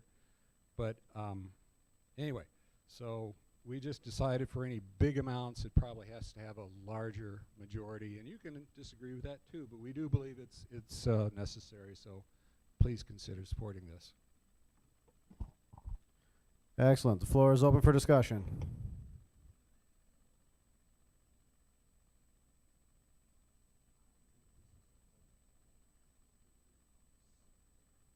Come on down. Please state your name. Joseph Kexel, District 1. My question is, what is the definition of amount? Is it a single check? Is it one of 10 payments that you got to make? I mean, that's not really well defined. What exactly is that? Is it? What is it? Can someone help me with that?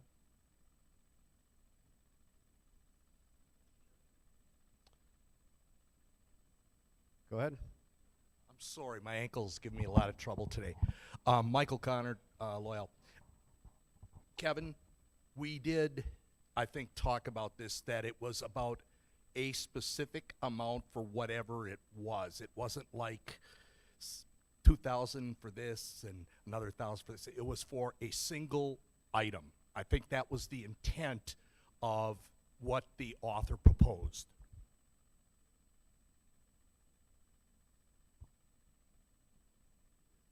I would propose an amendment for, say, a line item or something specific in that regard. What's your amendment? To spend any amount greater than $6,000 for any one line item. Can I get a second? State your name. Can you repeat that? Pretty much on the end, I say for one single line item. Yeah. One single line item should be added after the $6,000. So I would say any amount greater than $6,000 for one single line item. You got that? It's been seconded. Is there any discussion on the amendment, to the amendment? Are there any objections to the amendment? All right, let's do a standing vote. All in favor? Stand. Oh. Musical chairs, hold on. It's up. All in favor, please stand.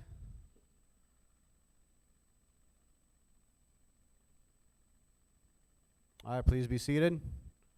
All opposed? 1, 2 in opposition. All right, please be seated. All abstentions? 1, 2, 3, 4. We got 9 abstaining. So the amendment to the amendment passes. We're moving back to the original motion with this verbiage. Any discussion to be had on the floor?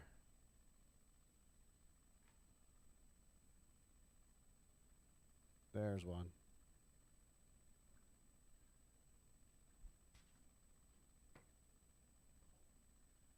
Stephen Ecker, Iola, Wisconsin. I was almost also on this committee. It was something just occurred to me that didn't occur to me in committee.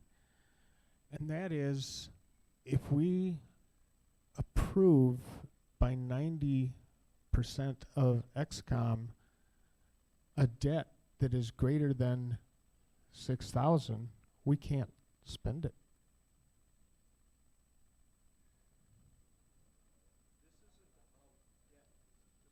Yeah, let's focus on the amendment.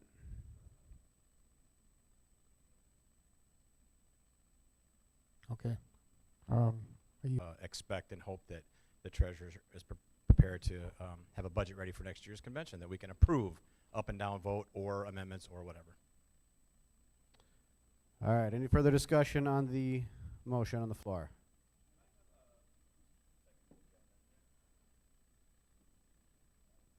You say your name out loud? A little louder. There we go. We all struggle a little bit with the hearing. Huh? You guys got jokes too, I see. All right, I get glad I'm not the only one. You got more yeah.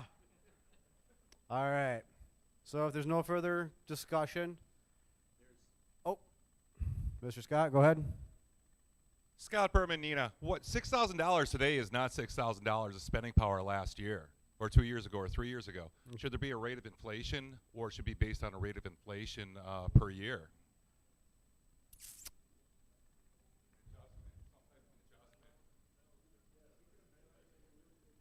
Yeah, we can amend it at future conventions.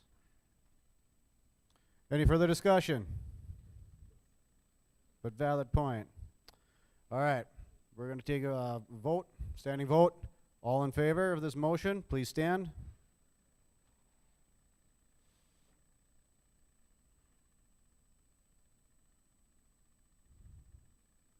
All right, please be seated. Everyone who's opposed, please stand. All right, please have a seat. All those who abstain, please stand. 2 noes. 6 abstain. 6 abstain, 2 noes. This amendment, or this motion passes. Moving on to number 6, Mr. Nathan Gall, you have the floor.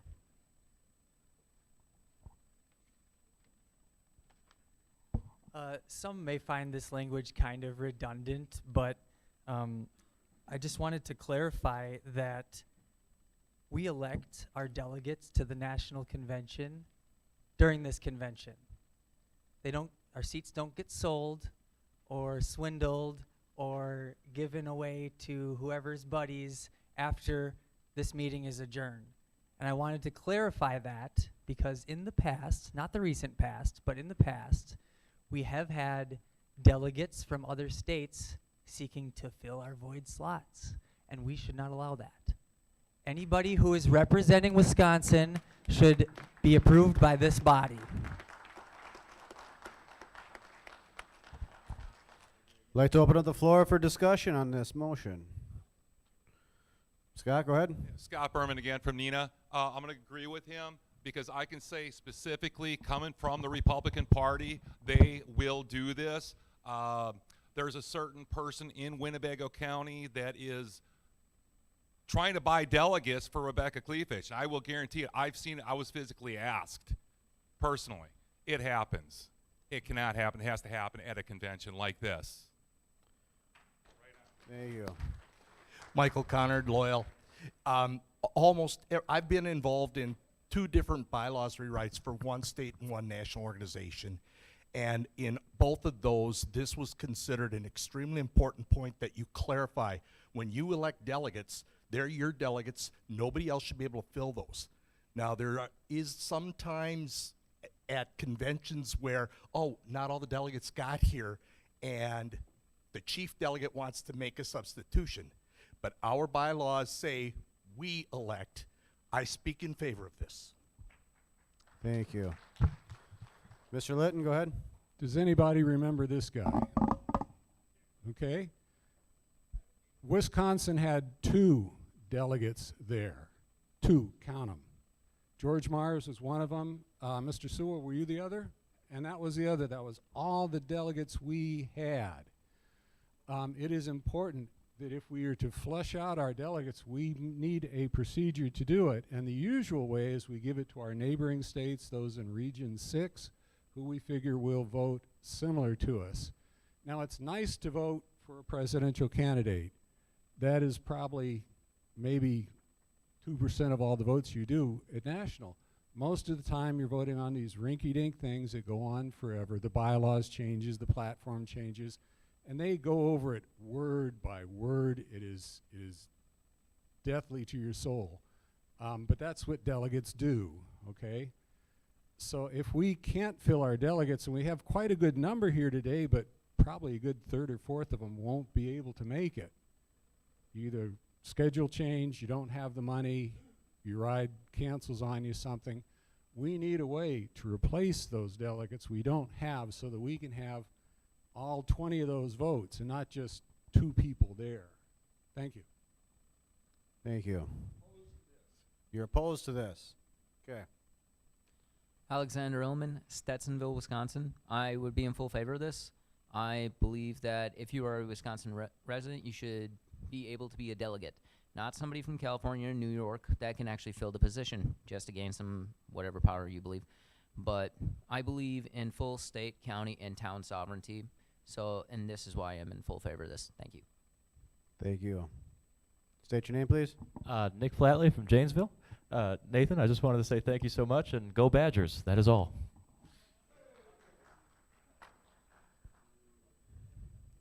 Mr. Nass, go ahead. So I'm in favor of this. I'm voting for this. But I want to make it clear to everyone that you do not have to actually physically be in Wisconsin. You have to be a citizen of Wisconsin.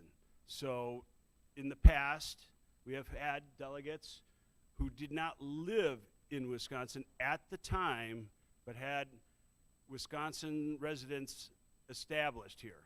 So to be clear, this was my son in the past. He voted in New Orleans, and he was no longer living in Wisconsin at the time, but he was a Wisconsin resident at the time. So, and then just another, and you're like, oh, that happened one time. Last year at this time, I lived in Illinois for 5 months, but I never gave up my residency here in Wisconsin. So I'm making sure everyone understands what we're doing here. You don't have to physically be here today to be nominated to be a delegate and an alternate. That's not what this says. We're still going to keep doing that too. This just means there's no last minute changes when they get to the actual national convention. So I'm voting in favor of this. Thank you. Thank you. Mr. Danke, go ahead. I realize this may not be a popular position, but I am willing to state unpopular positions in front of those who may disagree with me. Fuck borders. Let's fail this motion. So thank you. All right. Nathan, go. I'm not. Just to clarify, nothing in my amendment is in support of borders. I would rather send only 2, which would be what, 10% of our delegation. I would rather send 10% of our delegation and have a basically empty delegation than to have people fill in these slots in back rooms. If only 2 people is all we can come up with, then we deserve to send 2 people. Mr. Eklund, go ahead. Joseph Eklund, Viroqua, Wisconsin. So I rise in favor of this. I think that if we can't bring the delegates up to send them to Reno, that's on us. And we should not have, people that are not in this room, that are not part of our convention, making decisions about who should represent us.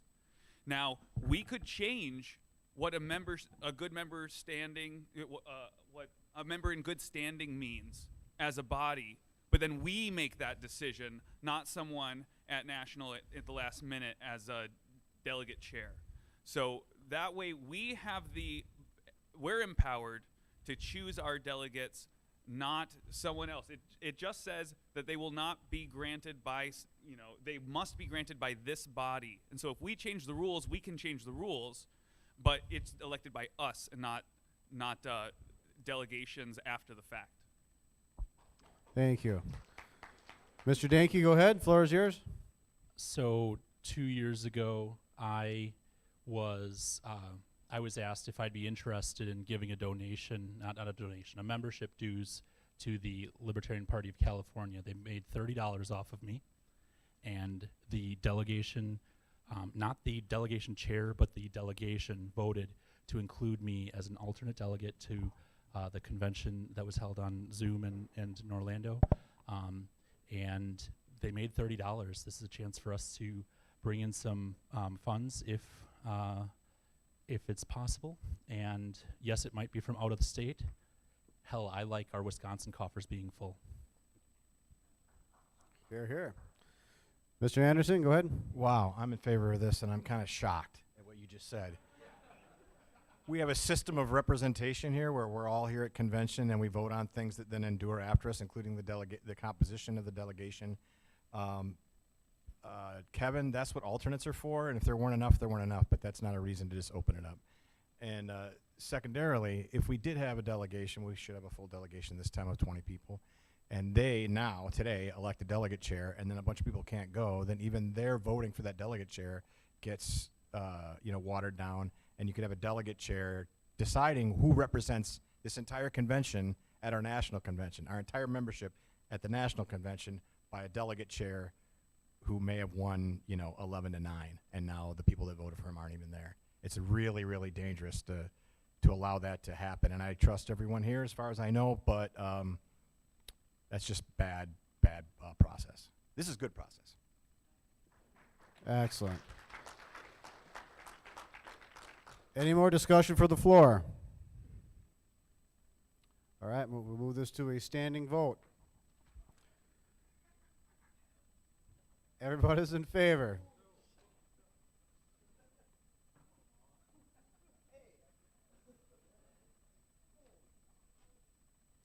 Wow. Look at you guys go. Please be seated. All those opposed, please stand.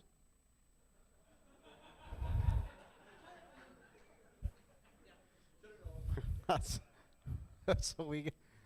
You guys are brave. You guys are brave. All those who are abstaining, please stand. We had 2 abstains. We've got 2 nays. The motion carries. Congratulations, Al.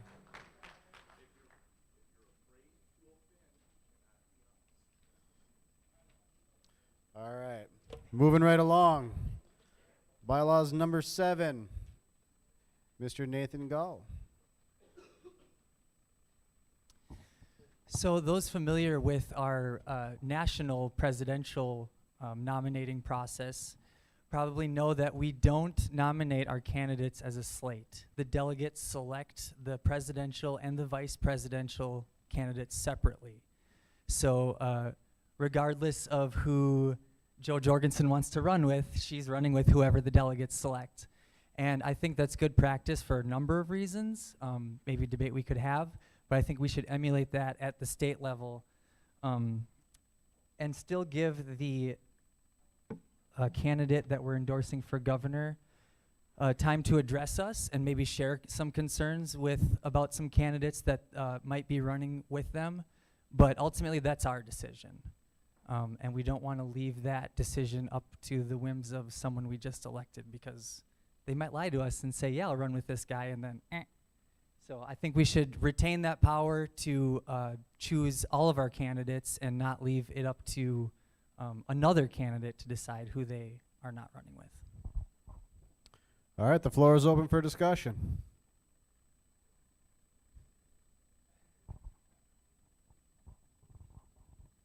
Mr. Anderson, go ahead. Phil Anderson, Middleton, Wisconsin. I'd be the last person that this applied to, 2018 governor elections, and I did choose who I wanted to run with. He was the only candidate before us, if I'm remembering right, for lieutenant governor. But I do rise in support of this. This body should have it support whichever candidates they want. It shouldn't be for the governor candidate or whoever to decide who's going to be on the ticket with them, despite the fact that that might work better. They should. I agree. I guess I'm rising in favor as somebody who's been through this and picked a person. So as the guy who was there right before Phil in 2014, I can tell you that one of the reasons that this is in here is because when we didn't have ballot access and party recognition, the individual chosen to be the lieutenant governor candidate is actually at the discretion of the person running for governor. So if we have a situation like that, the only person whose signature collection counts for the state when that person chooses their lieutenant governor is that person running for governor. I believe legally that's the person who has the decision when we don't have party recognition.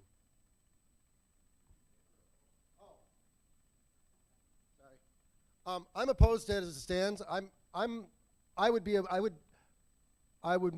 in the middle of a motion, are we, besides the amendment? I would motion to remove the language that it can remove the governor. I like the option of addressing the convention, but I would not take that out when we don't have ballot access. We have a first and a second. You got that? We're gonna,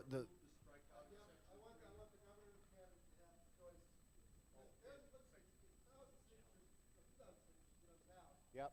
And if that person comes in with 2,000 signatures, right, whose choice should it be? well, we have a first and a second, and the floor is open for discussion on the amendment to the amendment.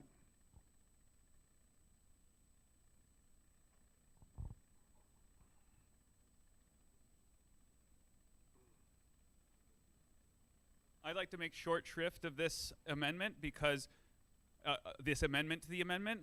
So either we should vote this whole thing down. If we vote this whole thing down, then they keep the ability to veto their lieutenant governor candidate. And well, of course we're going to give them time to talk about them and to so it doesn't actually, it seems redundant where we would just then be adding language that is totally unnecessary of giving them 5 minutes of speaking time, which we were going to give them anyway. Thank you. So I oppose this amendment as redundant and unnecessary. So, Mr. Nass, go ahead. So Chris Nass from Oregon, Wisconsin. So we were leaving in that last strike where it's actually hidden now, where you could not endorse. We're leaving what Bob is projecting here. So we're leaving the lower strikeout still in there, but what we're saying is that no matter, even if you pass the one and leave it in, that strikeout in, that's not how Wisconsin works. Okay, so the governor still is going to be able to, whoever runs for governor gets enough signatures, is still going to be able to pick their own person, whether you like it or not. Is that not how it works, Bob? No, if we have ballot access and recognition, then the lieutenant governor has to submit his own candidate signatures in order to be on the ballot. So when we don't have it, like we did in 2014, right? If we don't have it, then the lieutenant governor candidate is certified as candidate, the governor's signatures are certified. So yes, so we have to maintain, it doesn't say that we have to maintain party recognition. So we're not clarifying that here. Just so you know. So I. Somebody submits signatures to the lieutenant governor, and they have national signatures, and we have ballot access, it's out of our hands. It's a primary. That is correct. Okay. Only if somebody, somebody's not going to walk into the convention hall and say, these things we don't have, these things like we have. To be clear, I think we should primary each other. I think there should be two people running for governor so that they talk about us in the media. Okay. When we just put up one person and they're not qualified, then they're not even going to talk to us. But if we put up two people and at least one of them is qualified, they might at least start talking about us. So, All right. so I say strike it out. Nate, go ahead. What I'm hearing is that there's a built-in veto to the process that Wisconsin has in place. If we don't have ballot access. I want to remove the veto from our documents. What the state does, I don't care. But we need to remove the veto from our documents. Mr. Hanson, go ahead. So on the topic, since we're talking about ballot access, I believe we're correct that the governor candidate would need their own 2,000, and any lieutenant governor candidate needs 2,000. Does anybody know procedurally what happens if we have a governor candidate and we don't have a lieutenant governor candidate who meets that threshold? And should that happen, if it is the case that you have a governor candidate without a running mate on the ballot, if they won, would they appoint their lieutenant governor, or would there be a special election to fill that vacancy? Do we know what those answers are? I think they might influence how we're thinking about this. From my understanding, after the primary, it's a ticket. So before that, your governor's got to get 2,000 signatures, and the lieutenant governor's got to get 2,000 signatures.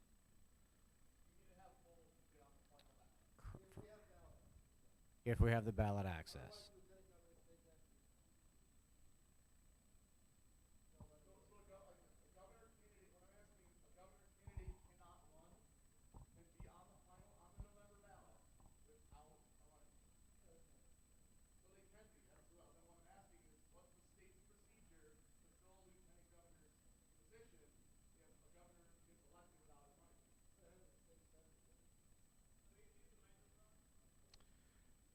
So let's stay in topic. Go ahead and finish. So somebody asked for clarification in the back, because I think it is important procedurally what the state would do versus what we're trying to do. If we had a governor candidate who got ballot access, who got 2,000 signatures, got on the ballot, we failed to get a lieutenant governor candidate, or we failed to nominate one, we failed to have one on the ballot. If we had just a governor candidate running for governor, if that candidate won and there was no lieutenant governor, what happens next state-wise?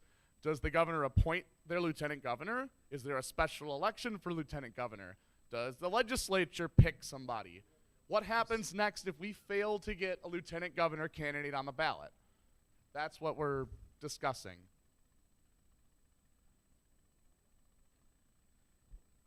Actually, I think, David, you were up next. Go ahead. I was Joe Jorgensen's Wisconsin, the head of Wisconsin for Joe Jorgensen the last election. We saw Nate brought up the point of having the vice president not being chosen by the president.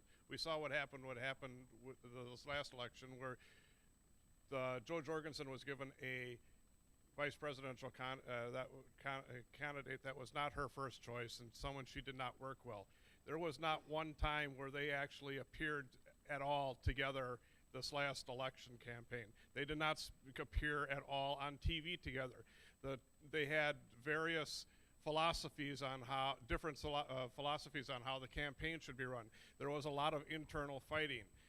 Not saying Joe Jorgensen would have won the election, but she definitely could have probably done better, because that you could feel that was felt nationally by her first choice.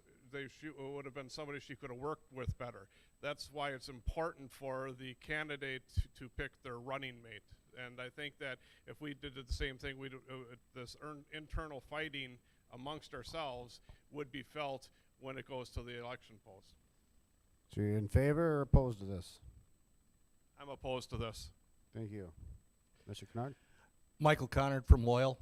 Not speaking pro or con to this, speaking procedurally. I think it's going to be problematic if we didn't take this and reconsider it by division. There's been a lot of really good information that I've heard that didn't resonate with me when we were discussing this on Bylaws Committee. Therefore, Mr. Chairman, I move that this bylaw Article 9 be referred back to committee. Can I get a second? Are there any objections to that? All right, that motion carries and it gets moved back to committee.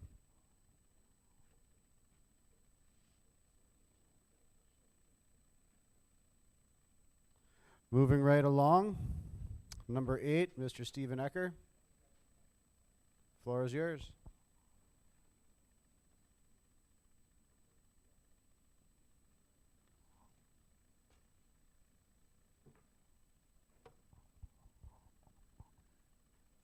This amendment is about protecting the autonomy of our affiliate. It states that no elected official in the Libertarian Party of Wisconsin may also hold an elected position at national. Should any individual find themselves in that situation, they have to choose.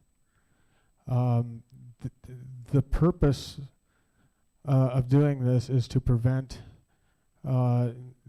national issues from impacting the state through the individual who is connected to both. If the individual who does this, who belongs to both, does not remedy the situation, then they will be removed from their state positions because we can't do anything about their national positions. That's about it. That's what it's about. Thank you, Stephen. Floor is open for discussion. Mike Chenise. So I think one issue that we would have with this is that, let's just say a previous chair who is technically on the executive committee is also a district rep for national. That would be a conflict. That would be the conflicting. It would conflict with this, and therefore he could never run for national if another chair isn't elected. He would be the previous chair indefinitely and be unable to go to national. I think that's one problem. The other problem is we're a small party. I mean, there's not even 100 people in here. Our board is 15 people. We have a constant flow of people coming in and out. It's hard to maintain our numbers, and I think this would hurt that more than help it. Thank you, Michael. Kevin, go ahead. I support this amendment for the exact reasons that Michael Chenise has despised it. We are a small party, and too many members have too many hats, and they burn out really quick.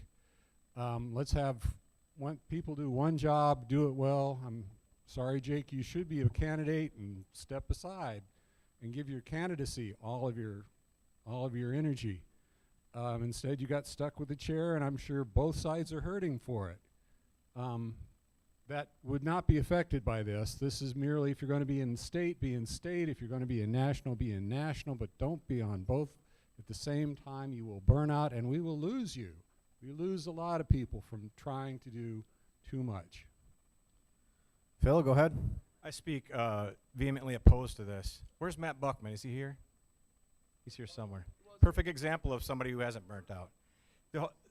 First of all, I want to address something. He said the past chair is not an elected. So the past chair would be. The rest of them are elected. The past chair would not be.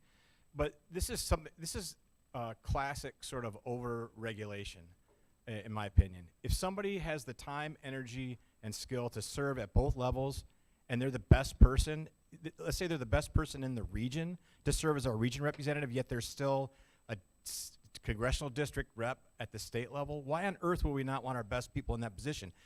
You're absolutely right, Kevin, that people do burn out, but there's other mechanisms in the bylaws if somebody's not doing their job to remove them, or for pressure to be put on them to pass it along. But to do it like this is disqualifying people that might be great at both.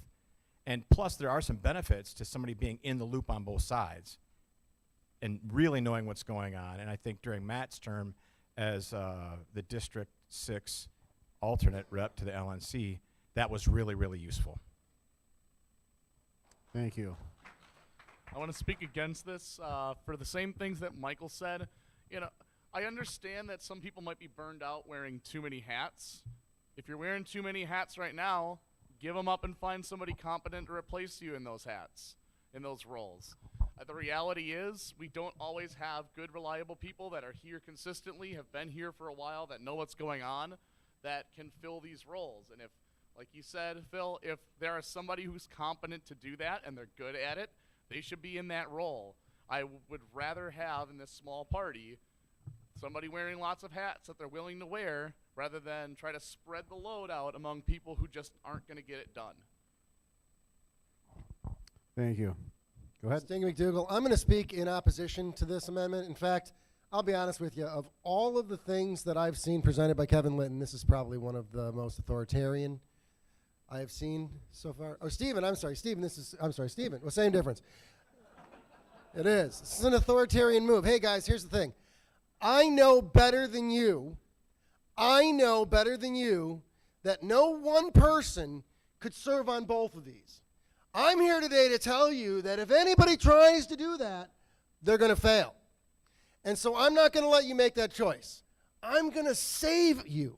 I'm going to make sure that you are safe from such terrible possibilities as an effective person working on both.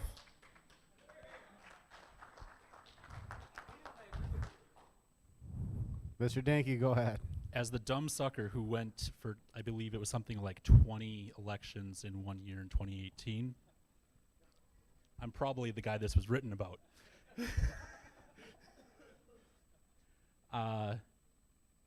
I, however, do not believe that we need a state party nanny state. I believe we have individual choices to make. I believe we have, we allow people to have individual choice, use their logic and reason, and also I would also be opposed to this motion. There's some wording choices that would need to be changed to make it super clear that this is, whether it's an actual elected position versus a state party thing. Also, with the language of this, it can be, it talks about elected national positions. There's also staffing or contractors for the national party. With candidates, there's so many different ways that this, I guess there's holes to being a consistent, logical solution, that when there's so many holes that it doesn't seem like a foolproof plan, maybe it's not a great plan. So I'm opposed to this motion. Thank you. Mr. Acker, go ahead.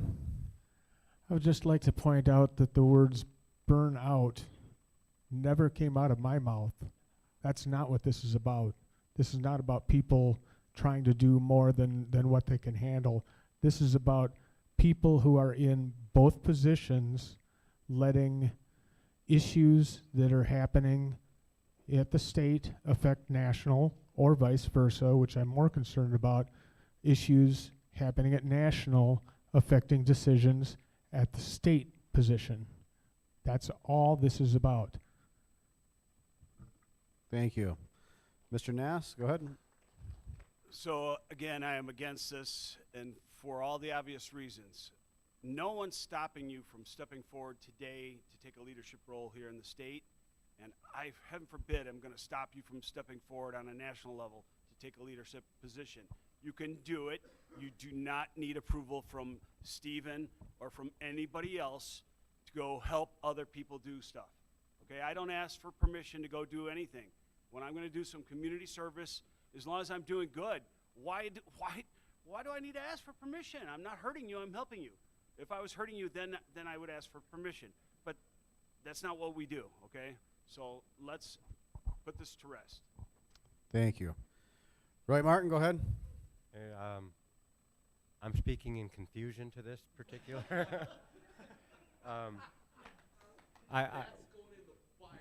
Yeah, can we put that in the rules somewhere? We see this, people get elected to state offices and also hold a county board seat.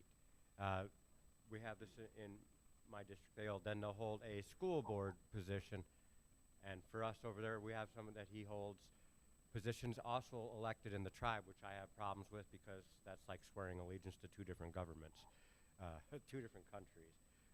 So when it comes to these, that's what I'm confused at how they're going to do that, because they got to have the state's best interest in mind and work from the state, but also from a national. So I don't know if that I'm opposed to it. I'm just confused by it, and I think it would be rather hard for someone to effectively do both. And I believe this is speaking directly to party membership. Yep. Nathan Gall? I'm going to speak opposed to this amendment.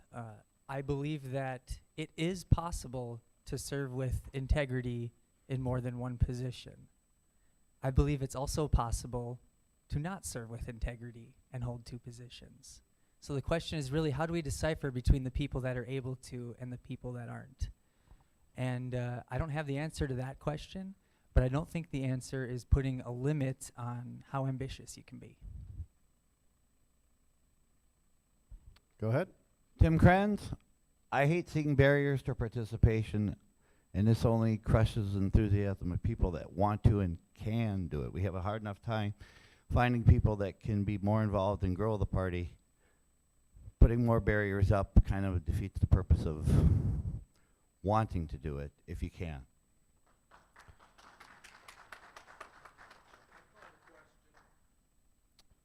What's that? All right. Any objections? All right, we're going to put this to a floor vote. All in favor, please stand.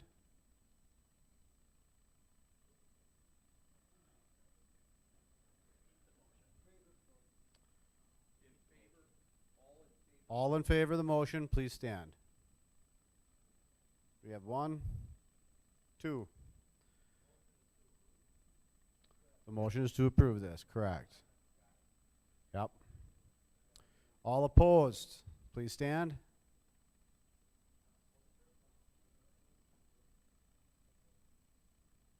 Excellent. Please take a seat. All abstained.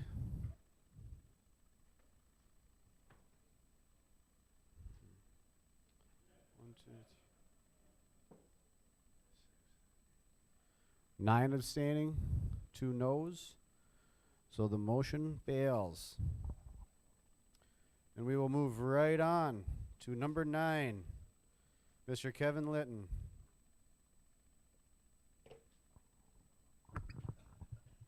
There was a state party this past year who, like our state party, has no qualification for when you are a voting member.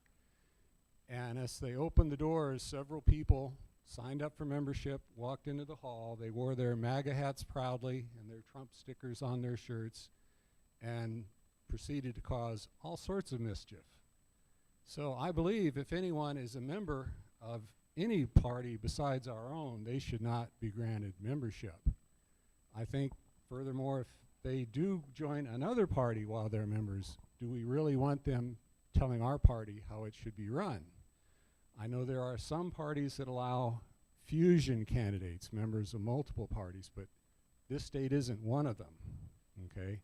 So I think either you're a libertarian or you're not, and we should support our own members.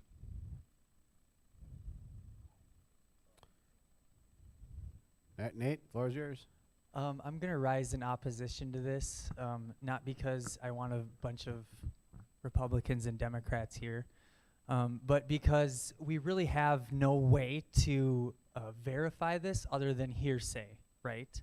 Like, oh, I saw on their Facebook page that they joined this party, or so-and-so told me. We don't have access to these guys' membership lists, and unless they're published somewhere or someone else is aware of how we can get access to those membership lists, there's no way for us to actually do this without going on hearsay, which is extremely dangerous. I speak in opposition to this. Thank you. Jordan, go ahead. I like this in spirit, but I agree with your comment about how we can't really verify it unless somehow somebody admits that they're a member of, say, the Republican Party.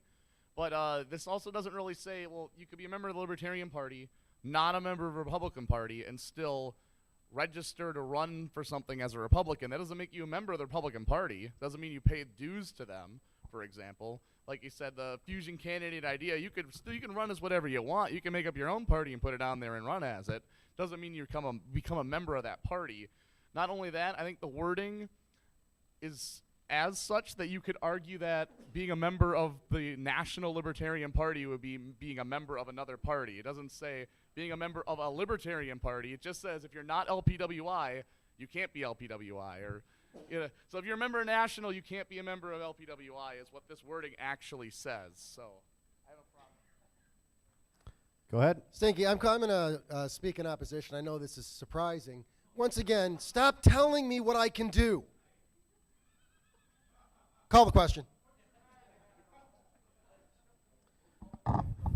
Carl Mr. Hetton, Noble, go ahead. Southeastern.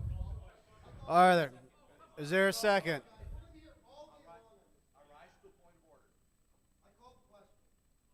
So I can't speak, Chair? You already called on me?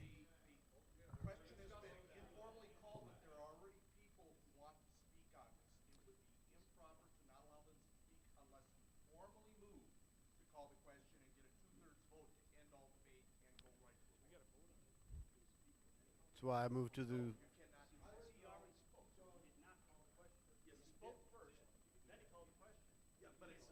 Make a motion. All right, hold on. Gonna get confirmation.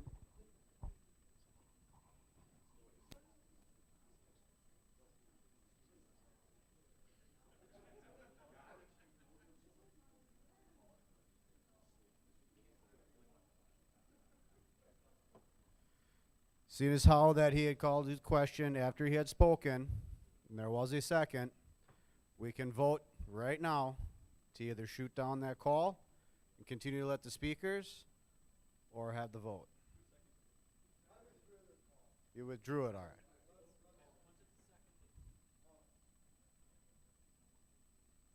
Who seconded it? It was from this area. All right, so he is withdrawn. There's no second. Go ahead. Carl Hetton, Racine. So many of you know the late, great George Myers.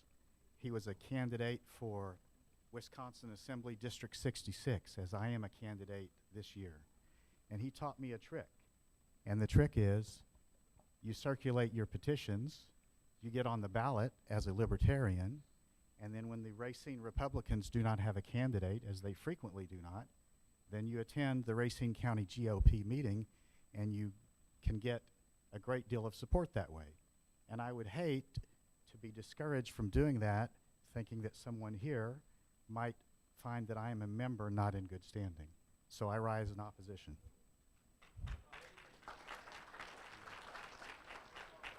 Mr. Noble, go ahead. Yep. There's a lot of, you mentioned this, last gentleman mentioned a trick. One of the things that you have to be aware of is the way things are structured, they're structured against us. So anytime even a local election always has to come down to 2. And so sometimes, like in, say, Brian Deferding's candidacy running for office, you know, he gets down to, say, number 2. And that means he's either the Republican or the Democrat, but in a nonpartisan race. So the other thing is when you do your signature sheets, you probably got a lot of them in front of you. They'll say, hey, you can put 5 words, you know, that say what you are or whatever, and that's not us. I guess the point I'm trying to make is we're almost stacking the deck against ourselves in case we want to do some kind of thing like take a slot. There's a lot of unopposed races, and you may not, you know, want to leave that like that. You may want to just say, okay, like he's talking about the trick with the Republicans. You can do that with the Democrats or whoever. If there's an unopposed race and you decide you have a better chance running as a Democrat against in a say a Democrat district or something, and they just have somebody else running, like in the case of Taylor County. Taylor County is a 90% Republican county, and they have a Democrat DA. If you ever want to mess up a DA election, there you go. And we actually have, you know, a group right there that could do it. We have a brick and mortar place there. So what I'm saying is let's not hamstring ourselves from any kind of things that are stacked against us and we want to take back. So if we want to run somebody Republican, they don't have to be a member of the Republican Party. You can just take that spot. Nobody's running for it. So if you think it's better to run Libertarian against, say, a Republican or Democrat head-to-head, assess that. But that should be your local party, your local, you know, your local Libertarians, your local groups that should decide that. Okay, thank you. Thank you. State your name, go ahead. Nicholas Flatley from Janesville. Kevin, I just wanted to say thank you for suggesting this. I do see where you're coming from, because, you know, we are small. We wouldn't want, you know, some radical group of Trumpers or Bernie bros or whatever to come in and throw us off.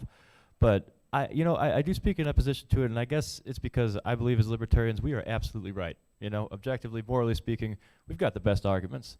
So I guess the way that I see it is let them come. You know, if there's Trumpers out there, if there's Bernie bros out there, if there's any other idiot out there, let them come, because I think the more that they hang out around us, I think the more we're going to convince them. And, you know, everybody's got to start somewhere.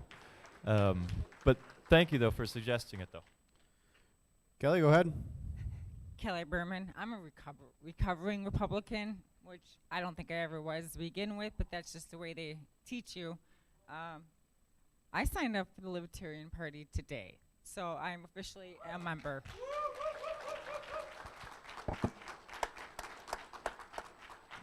Phil Anderson, Middleton, Wisconsin. I'm speaking opposed to this.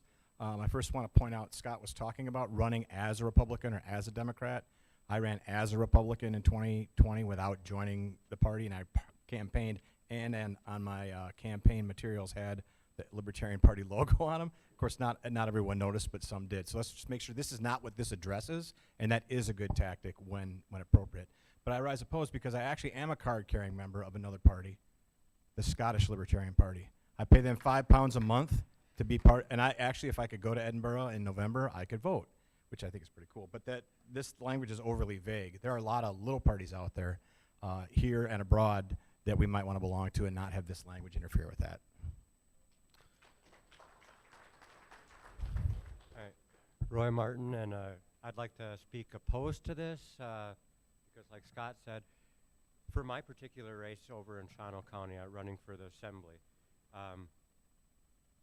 I essentially getting a free pass on to the ballot, being the only Libertarian that came forward for it, because we're a Republican district, and a lot of my friends in the cannabis groups wanted me to run as a Republican because there's 5 candidates that are running in the primary, and if I put myself out as a Republican, we could be 6, and we could have won that primary with maybe 500 or 600 votes, instead of having to try to win a general election where I'm going to need 5,000 or 6,000 votes.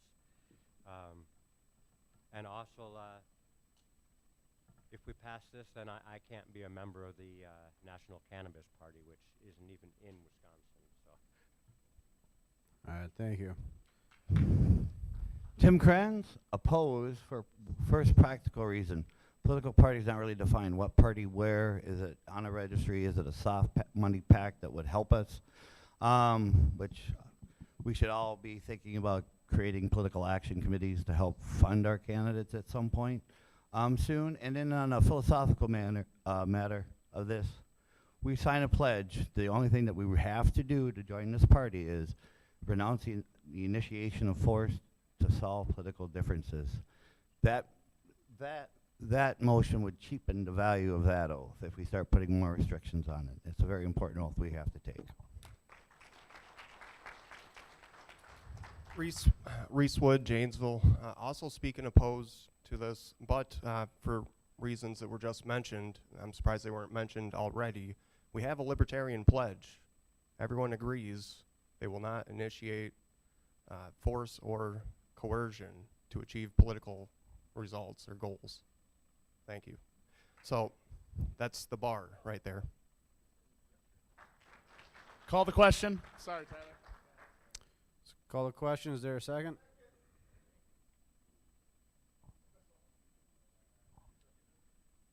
I think it was Neil that seconded.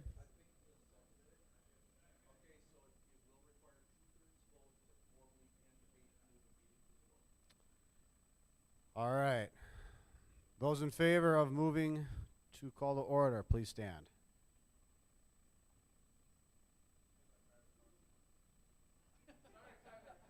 I'm a member of the California Party, the Minnesota Party, and the Illinois Party, so this would be...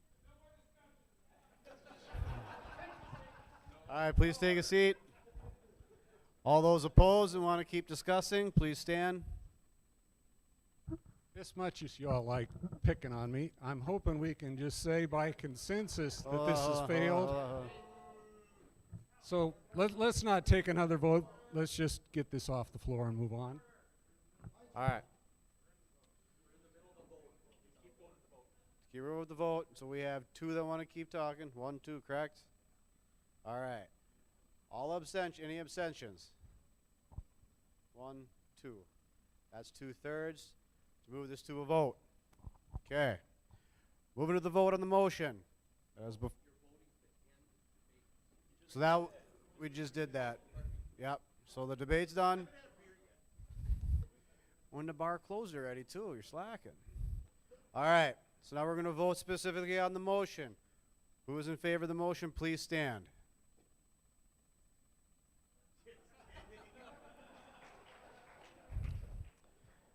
All the courage of Kevin. That should be on a shirt somewhere. All opposed to this, please stand.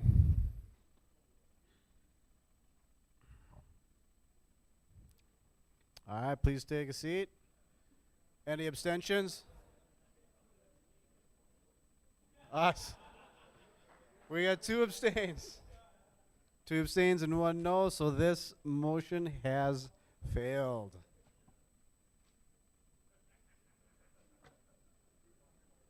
Are we moving on to delegate election, or we move on to more? Are we good time-wise? Time-wise, we're good? Okay. All right, moving on to number 10. We have a motion upon the floor. Mr. Nathan Gall, go ahead. All right, I suppose this will require a motion because it was rejected by the committee. I move that we adopt proposal number 10. Who seconded that? Phil Anderson seconded. The floor is open for discussion. The reason for striking this language from our bylaws is really simple. We don't want a small group of people being able to decide such a major thing like censure, essentially kicking people out of the party. And as it currently stands, 3/4 of a majority of the executive committee present. Keep in mind, we only need 8 members present to get a quorum, so 3/4 of that is 6 people. 6 people can tell you that you don't belong in this party. I don't think that's right. I think if the act is so egregious that it requires a timely response, as this says, we, the members, can simply call a special convention for the matter. We can do that digitally. We don't need to have a convention hall like this. We just need to petition and call a special convention to bring up the censure. We should not allow 6 people to censure somebody.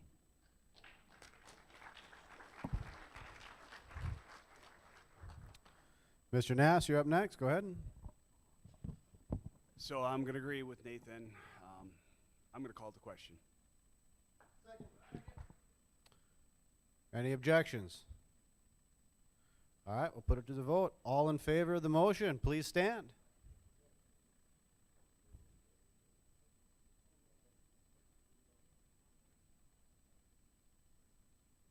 All right, please have a seat.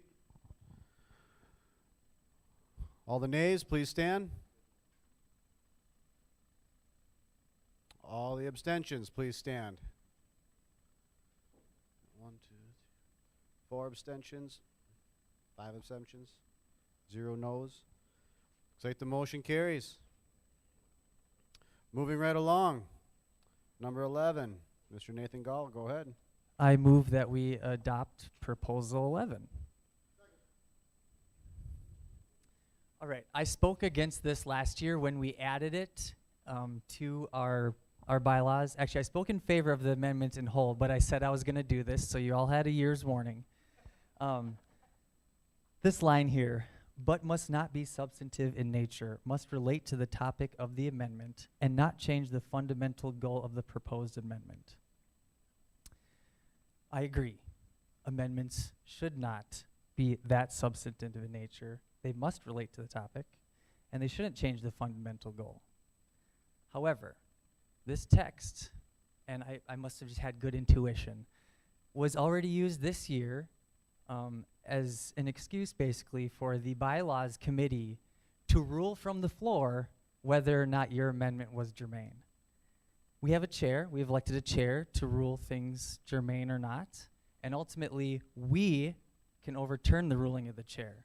So we decide what's substantive, we decide what's relative, and we will decide what the fundamental goal of the amendment is. Thank you. Floor is open for discussion. There we go. Jeff Korch, Conomowoc. This is very similar to the thing I was talking about before with the good moral character.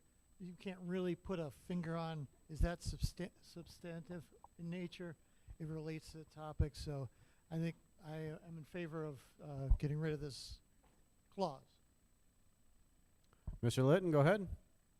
I'm in opposition to this, and the reason is simple. If we can do whatever we want from the floor, it makes no sense to serve on the bylaws committee since there is no constitution anymore. If you can bring up whatever you want, we'll have at it. We'll discuss it till, you know, days from now. But there's no reason for the bylaws committee to bring up anything if they don't have to. So this would essentially destroy a standing committee, the bylaws committee. Who is going to want to serve on this committee if you can say whatever you want on any topic and bring it up as you walk in the door of the convention? Thank you, Kevin. Go ahead. I'm going to speak in favor of this, and at issue here, once again, is your choice. At issue here, once again, is your freedom. At issue here, once again, is whether or not we need to maintain a structure of authority that says you must act within the boundaries that we define. And I, once again, with Nate's agreement here, I reject the statement that takes away options from me. Mr. Defferting, go ahead. Brian Defferting, Neenah, Wisconsin. I speak in support of this. I think that, this is what the chair is for. This is exactly what the chair is for. And, even if we left that lingo in, it's kind of vague enough where, it's, anyone can really determine what's considered to be substantive in nature. We already have, this is what the role of the chair is in place for. And, to echo what Nate says, we already have like a process where we can overrule the chair. So really this is just extra lingo that we really don't need. So I speak in favor of this. Thank you. Michael Koerner, Loyal. I also speak in favor of this. Our bylaws committee doesn't truly act like a bylaws committee. Once an organization has bylaws in place, the purpose of the committee is to make sure that conflicts don't occur when additions or changes are made. Our bylaws committee is actually functioning more like what I would call a reference committee in larger organizations, where we accept the resolutions that are put to us and vet them, and what we should be doing is vetting them for format and making sure that, hey, give us rationale, putting it together, and making recommendations on potential changes to bylaws where there should be conflict. So I disagree with Kevin on the point of then we don't need a bylaws committee. We do. We need them to function. But the membership needs to be able to do what it wants from the convention floor on this. Thank you. I want to speak in opposition. I do think this verbiage should change, but I don't think striking it completely and just leaving it a wild west of the membership getting to do whatever they want is the way to go about it. You could propose a generic amendment. Literally, verbiage is generic amendment, and then we can show up here and we can just have a free-for-all of what we're going to mold that into, and I don't think that's right or in the spirit of what we should be doing with our bylaws. I think this verbiage should change. I don't think we should just strike it all now. I'm speaking in favor. I didn't really understand Jordan's point. It looked like you were talking about amendments that came through the committee in the first place and that's not what this is from the floor, right? So it doesn't necessarily apply. Well, I guess my question would be for the author to point out this is redundant, is how would this be enforced anyway during a convention? It would be the chair, which already happens. So it's already completely redundant unless there's a mechanism built in here for somehow somebody to decide other than the chair on the convention floor to make a judgment about a proposed amendment. So it doesn't even work. Michael, go ahead. So how would a chair rule something that is that would be basically off topic? Again, to your point, if someone just puts this up there and then I say, well, I want to amend this to say no service dogs in the convention area.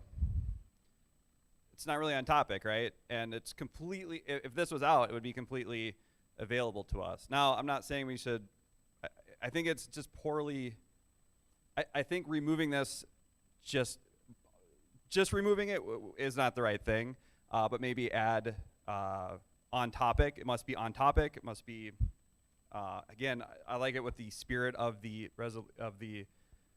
bylaw, just because, again, you got to give some constraints, otherwise it's kind of a free-for-all, and and I am confident in you would restrain things, but thinking ahead, maybe it is an issue. Tyler, go ahead. So when a chair is presiding over a meeting, they have the ability to call anything out of order that the chair deems is not germane to the main motion. Anything. Every line in the Constitution and bylaws do not have to say motions have to be germane, substantive, cannot be substantive, must relate to the topic, and must not change the fundamental goal. All motions to amend can and should be ruled out of order if it is not germane to the main motion.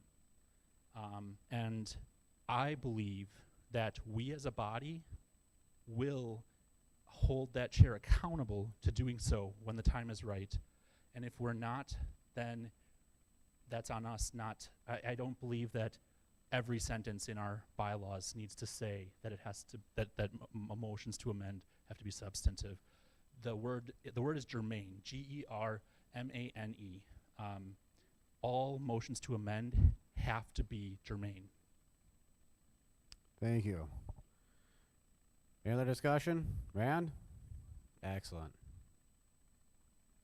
Rand, Menominee. I want to speak in favor of this and also mention that if it did become a problem in the future, it could always get added back in if necessary. Excellent. Is there any more discussion from the floor? Can I get a second? Any objections? All right. I'm going to put this to a vote. All in favor, please stand. Of the motion.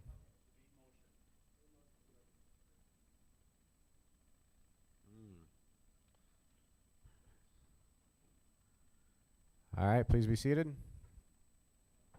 All against, please stand.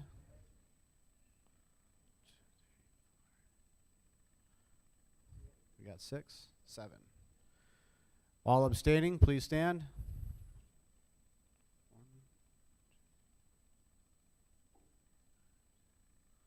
11 abstain. So the motion passes. All right. Oh. No. District tellers, please come grab your delegate packets, and we're going to move on to the actual election of our national delegates. See how many voting members you have in your district so we know how many ballots you'll need.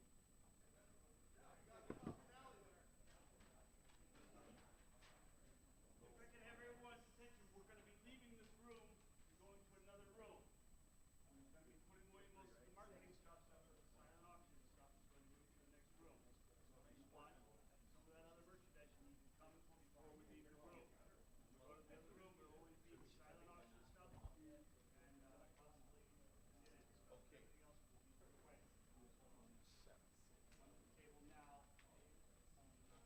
Sorry to interrupt, Chris. As you receive these, don't start filling them out. There will be instructions. Don't just start. Not rules about filling them out, just instructions.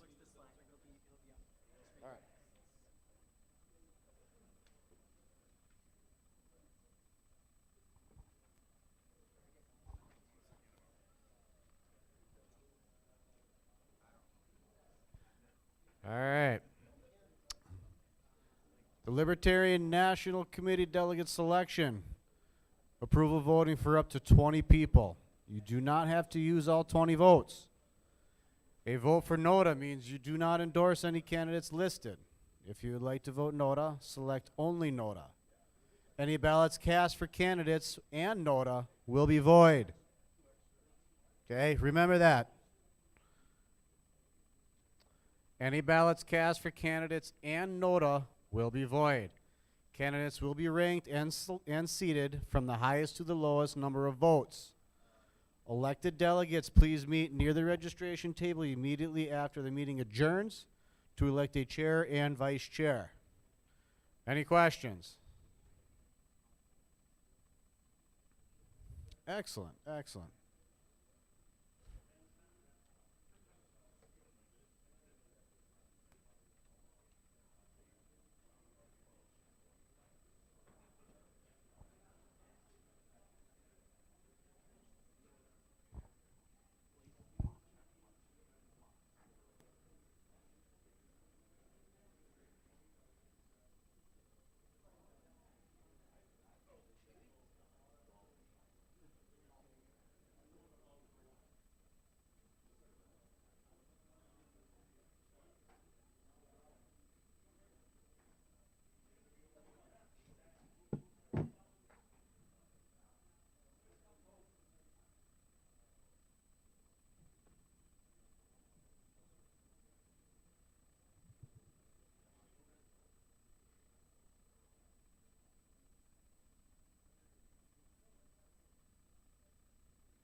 If we could get Mr. Wade Mueller to step forward.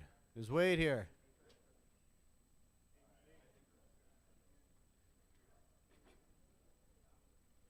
Mr. Wade Mueller.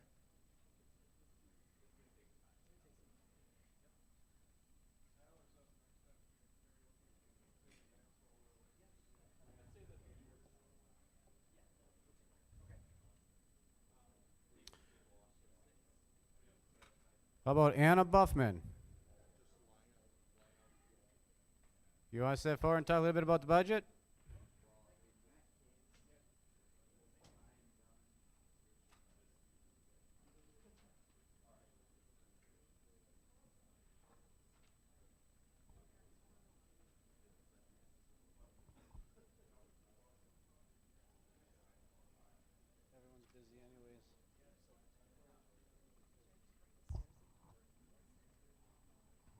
Hi, everybody. Had the chance to meet a lot of you already today. I'm Anna Buffman, currently serving as your treasurer.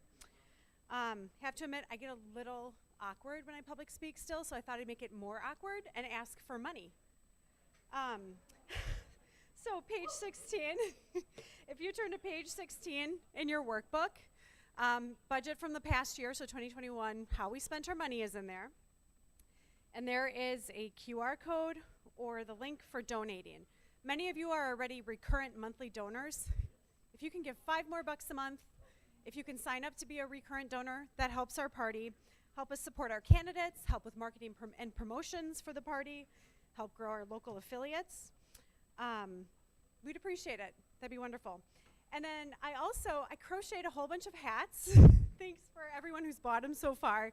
There's only, I see 4 left, and I see a woman's set with a scarf left. So 100% of those proceeds are going to the party, so help yourselves. Thanks.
Are you able to hear me? Okay. I'm going to give my committee report now because we've got a kind of a lull on the floor. My name is Kevin Litton. I am the interim chair for the Membership, Marketing, and Fundraising Committee. I took over a couple of months ago when Mike Hammond decided he needed a break. You may know me as the editor of the newsletter, the LPWI. That's the wire with capital W, capital I, supposed to stand for Wisconsin in the title, but that's how it got there. I'm not much of an editor, as many of you will know. I am, though, the writer of the newsletter, and then I ask several people to clean up my grammar and such. And I hope everyone here will consider sending in a story at some time. If you've done anything for the party, if you've worked for an affiliate or a campaign, please send it in. It's always good to get those stories. I especially enjoy receiving pictures that aren't mugshots. I hate mugshots. I really do like those action pictures of libertarians in action. I think people want to see them. Our byline for the newsletter is News and Views of the Libertarian Party of Wisconsin. And my personal opinion, my personal philosophy, it's better to report news than views. People like to hear what we're doing, that we're staying busy, that we're promoting candidates. if you host an event and I don't hear about it, from my perspective, it never happened. No one else will hear about it either, and it just didn't happen. So get me those stories about your events, your activities, especially send in those pictures. It's always better to hear about these things before they occur, because that way other people can show up. Then they can participate and enjoy your event. If I do hear about them after they occurred, then people can say, oh my God, I missed it. I wanted to be there so bad. I'll show up at the next one. Well, that never happens unless I get a really, really good picture, and that almost never happens too. Good pictures. I really need good pictures. So as the chair of the Membership Marketing and Fundraising Committee, I would have been appointed by the party chair. That's the way they do things. So our procedures call for the chair of the committee to submit the newsletter once it's in. So I would write the newsletter, they would vet it or whatever and put it online. Right now I just put it in on my own. I've got no problems with that, but previous administrations have. So you might want to consider being that chair or serving on the committee. We are perennially short on volunteers. You know, we don't steer the party, but we do quite a lot in terms of running. As you see, we're over there raising funds to keep the party going. Those funds also go to our candidates and such like that. It would be really nice to have someone, some Microsoft Word skills, database skills. If you have any skill and you're willing to volunteer, please consider serving on the committee. We put together the event kits. We keep them current. We are trying to get some issue awareness wallet cards. Issue awareness has been pretty low on the party's scheme of things, but it'd be nice if we could promote ourselves in front of that. Chris Nass is leaving us, and he's been doing T-shirts and buttons and such, and it'd be nice to have someone to take over when he goes so we can keep printing those buttons and T-shirts. And there's some other things we do. Fundraising, we can't keep the party going without fundraising. If we make any extra, it goes to our candidates, but I think we need at least $2,000, otherwise this party shuts down, so we got to keep that going. Let's see. So I've been doing newsletters of various sorts since the 1980s, and there's probably better editors than I am sitting right here in front of me right now. And I'd urge you to help. If you want the job, it's yours, but I'll tell you right now, I don't think anyone will ever enjoy this job as much as I do. So know that I'll cry or something anyway. We do need volunteers with just about any skill, particularly word processing, Microsoft Word skills, making things, helping with fundraisers. Please help, and I would like to mention again that right now we are collecting silver circles, silver rounds, silver bullion, call it anything you want except $1, because that's illegal, you know that, although we do accept silver dollars. It is hoped that if we get 40 of those, that'll be worth at least $1,000, which would be a really nice fundraising for us to put out there. You win $1,000 of silver. Actually, you'd get $40 of silver, but it'd be worth about $1,000, so you can put it on your taxes however you want. Please consider helping with the Membership Marketing Fundraising Committee. We always need help, and we'd love to have you. Thank you.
Alrighty, ladies and gentlemen. While we're counting the ballots, we are going to move forward onto electing the bylaws committee. So everyone could take their chairs.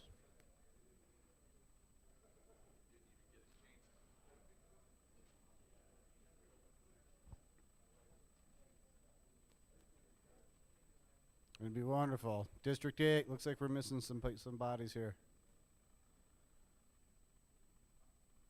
Not gonna lie, I really like the fact that District 8 represents again this year. That is awesome.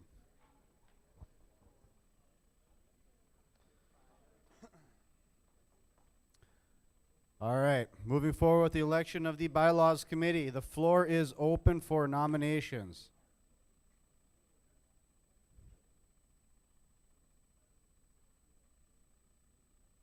I know, don't everybody jump at once. I'll nominate Stephen Ecker. Stephen Ecker, do you accept? Excellent. Any other nominations? You can nominate up to 5.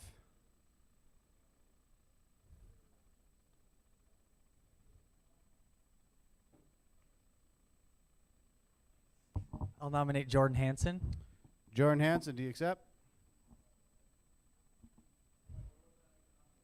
Bylaws committee. You always have such good feedback. You may as well just join the committee. Come on, do it. We'll let you pick the meeting dates and times. How about that? That was good. That was good. Stephen? I nominate Nicholas Flatley. Nicholas Flatley. You accept? Excellent, excellent. We need 3 more, folks. 2 more?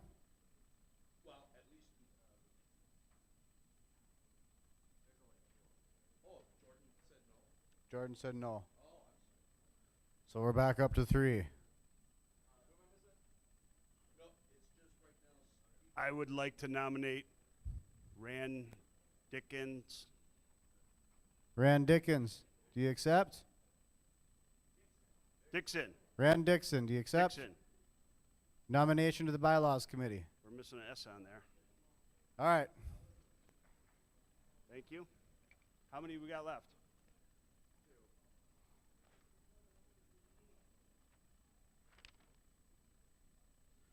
I nominate Abigail Gustrom. Abigail Gustrom.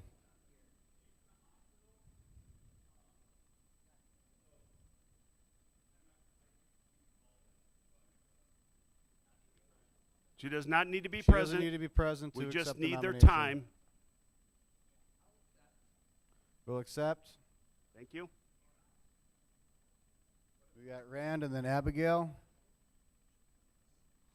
I heard a story once at a Libertarian convention. If you get up and go to the bathroom, you got to be careful because you'll come Amen. back as part of a committee. I nominate Carl Hutton. Carl Houghton. Carl, do you accept? Where are you, Carl? Yes. Thank you, Carl. Yeah, they're all done via Zoom.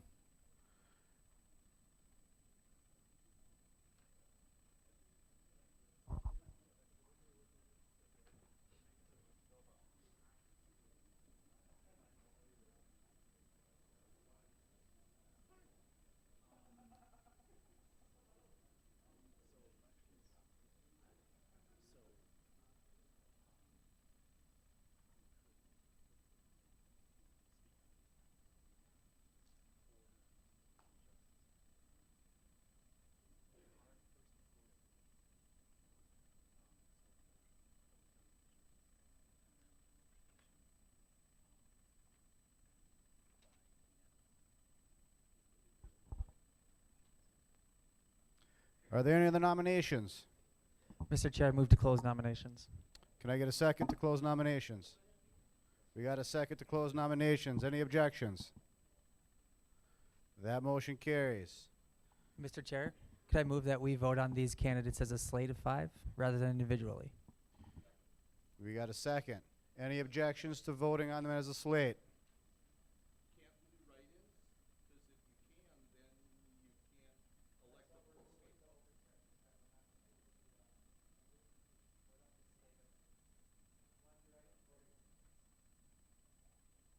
Are there any objections? All right. All in favor for a floor vote here? To approve these delegates here, please stand. We're going to do a paper ballot, correct? For write-ins? As a slate, okay. We're voting on a motion to do this as a slate right now. Yes. All right, please take a seat, thank you. All that all that vote no, please stand. 1, 2, 3, 4 that vote no. All that abstain. 1, 2. All right, the motion carries. So now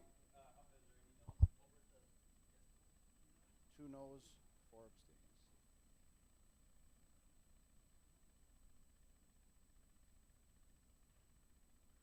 Now we'll move forward with the motion to vote for these guys to be a part of the bylaws committee as a slate. All in favor, please stand.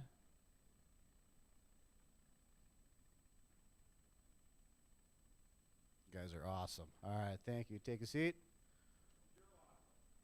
It's because of the beard. All that vote no, please stand. Any abstained, please stand. All right, 1 abstained. And then the motion carries for a bylaws committee. Congratulations. It was 1 abstained, 0 no's, and everything else was yes.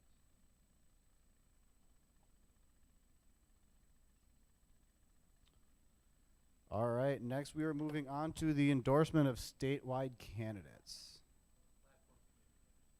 I believe the platform committee gets appointed, wasn't it?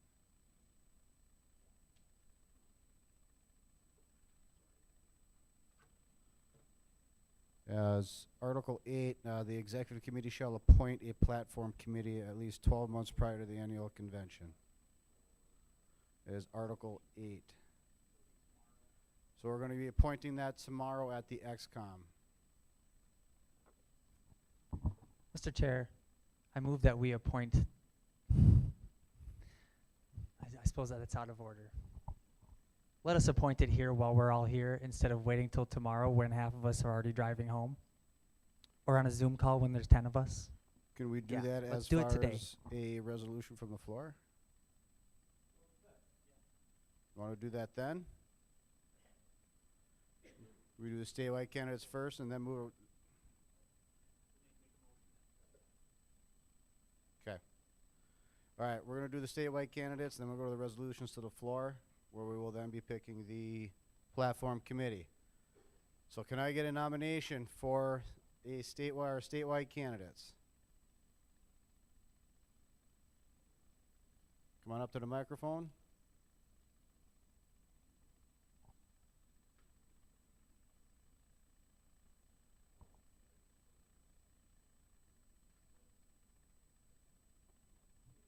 Mr. Chair, I move that we approve Neil and Neil for U.S. Senate and for U.S. Secretary, for State Secretary of State for State of Swanscon. We've got the motion. We've got a second. Are there any objections?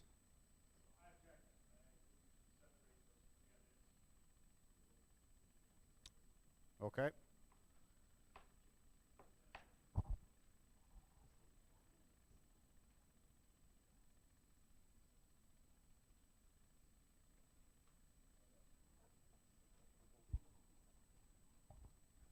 Just been informed that statewide candidates are done via secret ballot. So, we're going to go back to the nomination, and then we will vote. So I need to get a nomination for each of our 2 statewide candidates that are separate. Then we'll move with a secret ballot.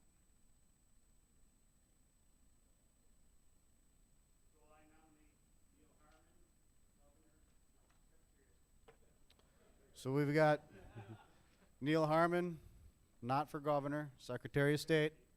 Can I get a second? All right.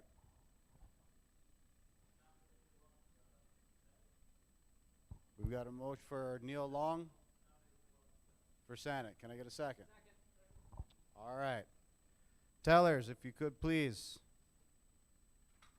do your magic with our secret ballot.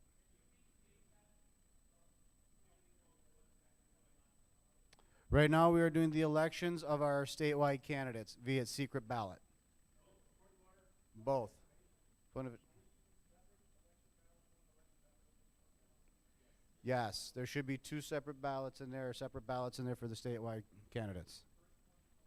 The first one's for Neil Harmon. Second one is for Neil Long.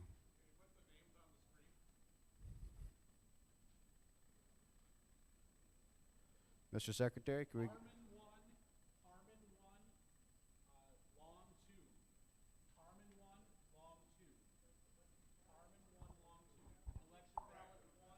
Election ballot 1.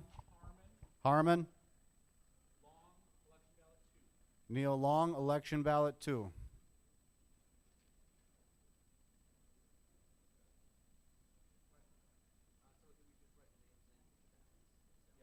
Yep. Yes or no?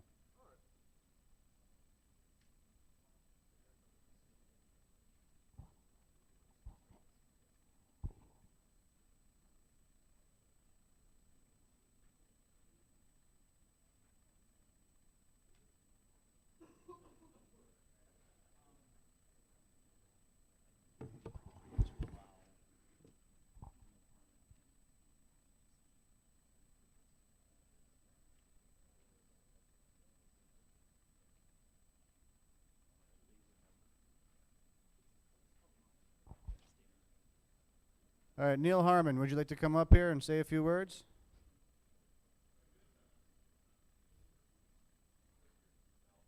No?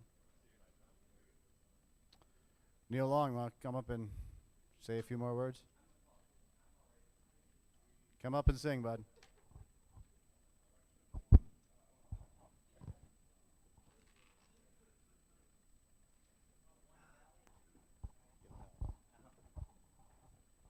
All right, I just want to thank you all for the opportunity of just being here and getting enough support to have a yay or nay vote in the first place. I do want to let you know that I am running to win this campaign. And if you guys do so choose me, as soon as we collect them 2,000 signatures, I'm only going to ask you for two things. And one of them's not your money, but I'd appreciate it. One of them is if you guys could get with your local news and see who it is I got to talk to so I can talk to them. The main part of my campaign I want to do is I want to get people in the morning when they're drinking their coffee, everything's going good in their life, and they're sitting in their jammas and they're thinking about stuff, and I want to be on that news in the morning saying, hey, we're all in this together. Liberty is for everybody, not just for one side of the aisle or the other side of the aisle. And we agree with more together than you might think. And then the second thing I'm going to ask you to do is just vote. Get out there, tell your friends to vote. As citizens, it's our right and that we go out and we use our votes to find the people that we think will do the best for us. They may not be 100% the way we believe, but we believe that they are the best representative for us. And I hope that at the end of the votes tallying here, that you all believe that I am a good candidate for liberty to help fight for us at the national level at the United States Senate, and I appreciate every single one of you. Thank you very much.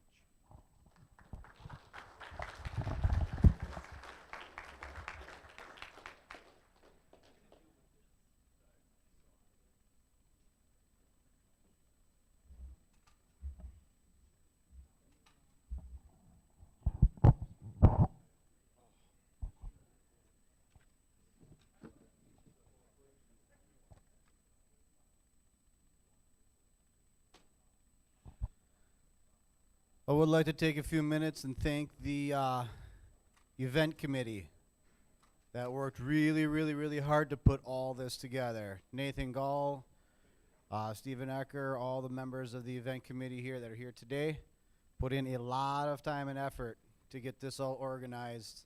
So let's please give them a great big round of applause. Thank you guys. Nate, you're never allowed to leave this position.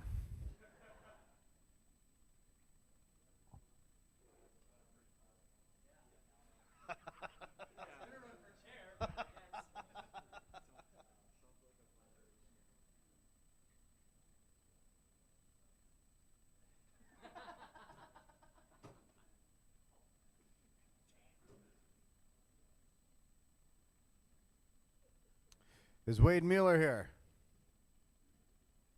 Still no Wade. Did we lose Wade?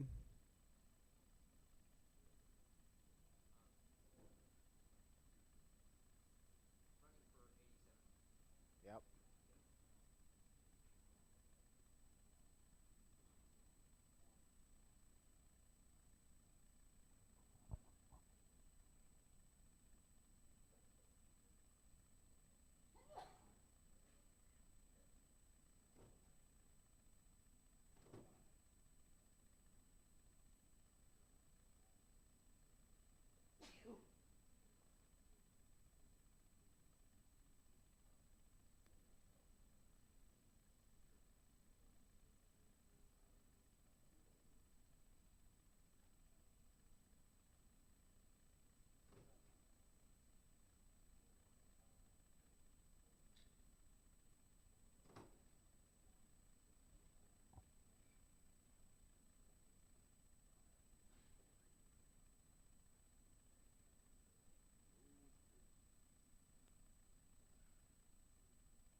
Well, I'd like to call up to the stage Mr. Robin Koerner.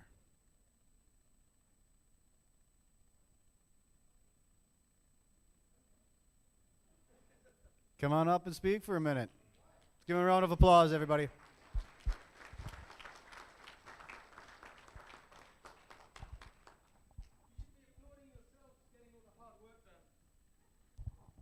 I just turn up and you feed me and treat me well and get me to talk from the stage, and you will look at me and I get lots of attention. I have the easiest bit. You guys are the ones getting the work done, so this is for you. Yeah. So yeah, I was asked just to come up for 2 or 3 minutes and I guess plug the talk I'm going to do in about an hour. So it's called The Mistake You Make in Every Political Argument. And it's based on something I wrote a few years ago. And I'm happy to say I've actually been implementing what I'm about to present to you in a new thing that I've been doing the last 3 years or so as academic dean of the John Locke Institute.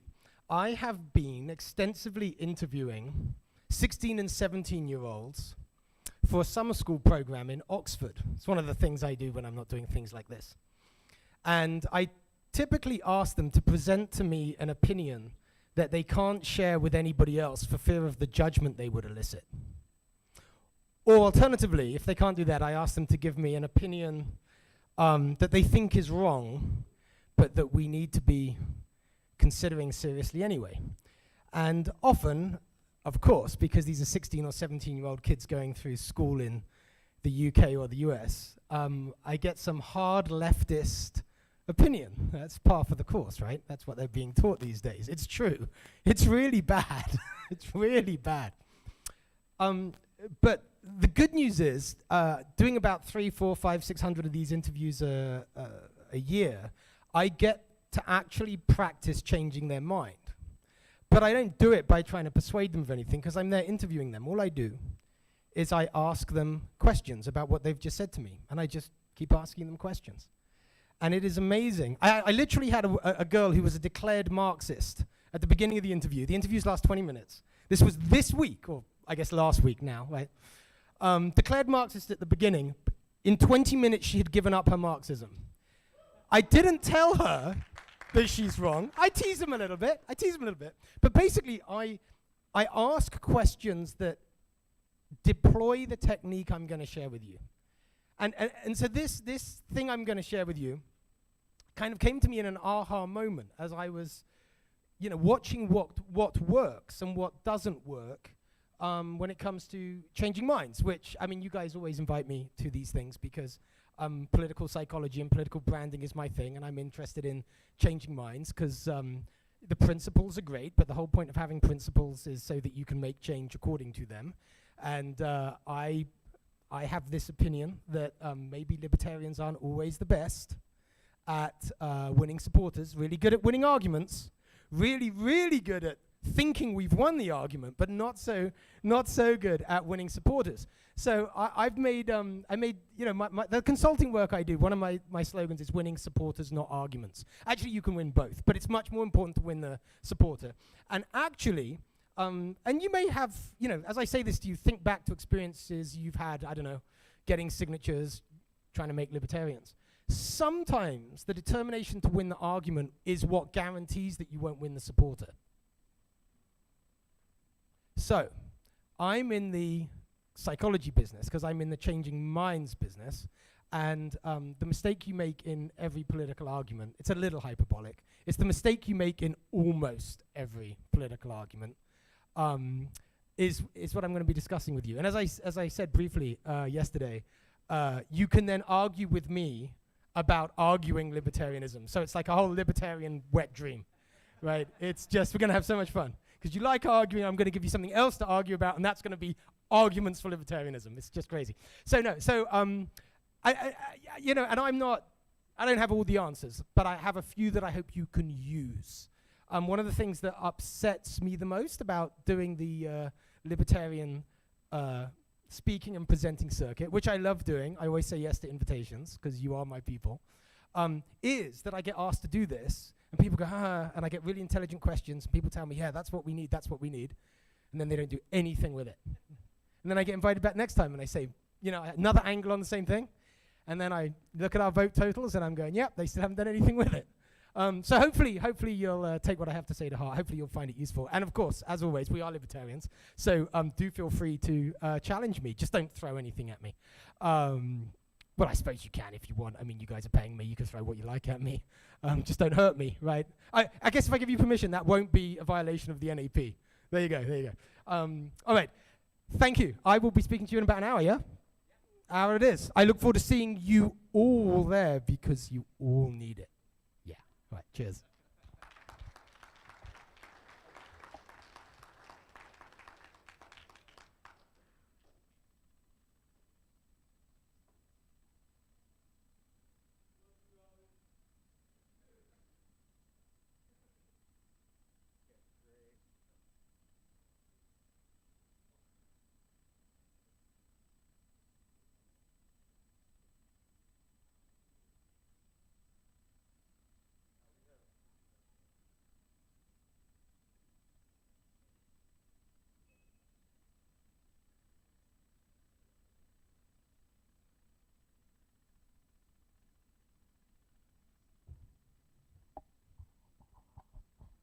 All right, it sounds like we have our delegate list put together.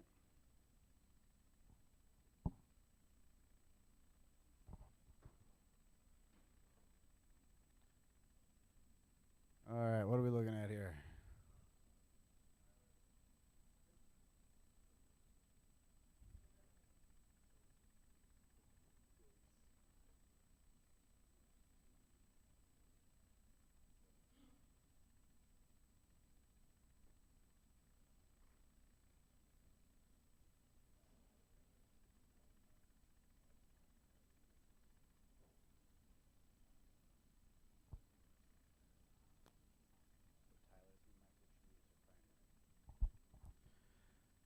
So the names Tyler through Michael Chinese are the primary delegates. Everyone underneath Michael Chinese are the alternate candidates or delegates. Well done. Well done.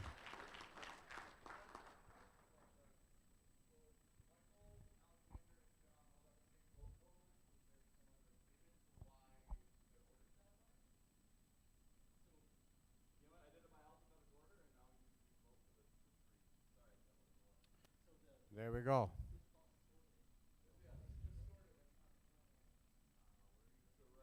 That is correct. So now we do need to do another vote for those three that tied. That'd be correct. All right.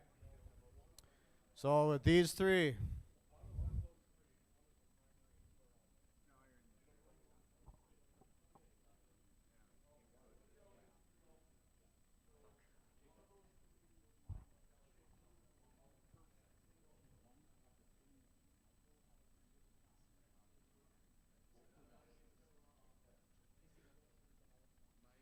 Using election ballot number 1, you're going to choose this one.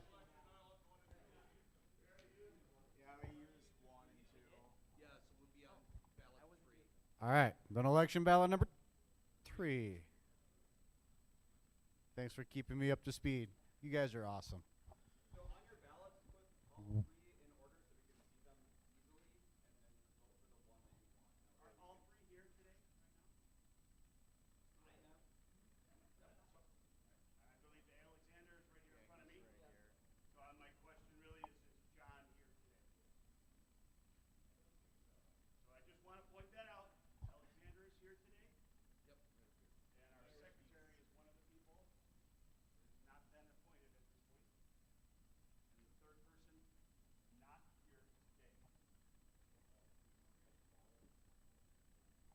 Write all 3 names on the ballot and then vote for one.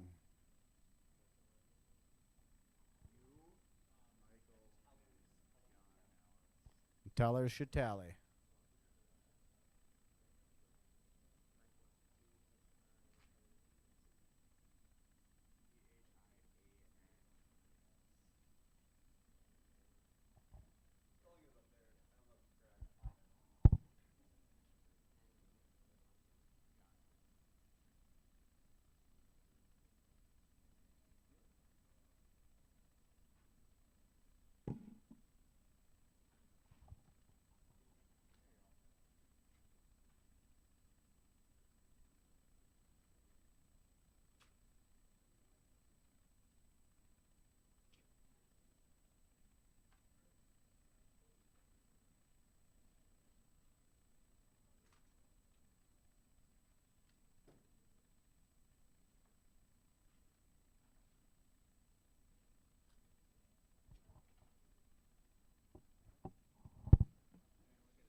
While we're gathering the ballots, I just want to take a second.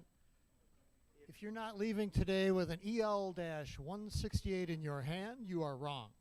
Everyone needs to make sure that they have a nomination paper for whoever you can get. We've got 2 statewide people. We've got the 2 Neils. Anyone in Wisconsin can get them.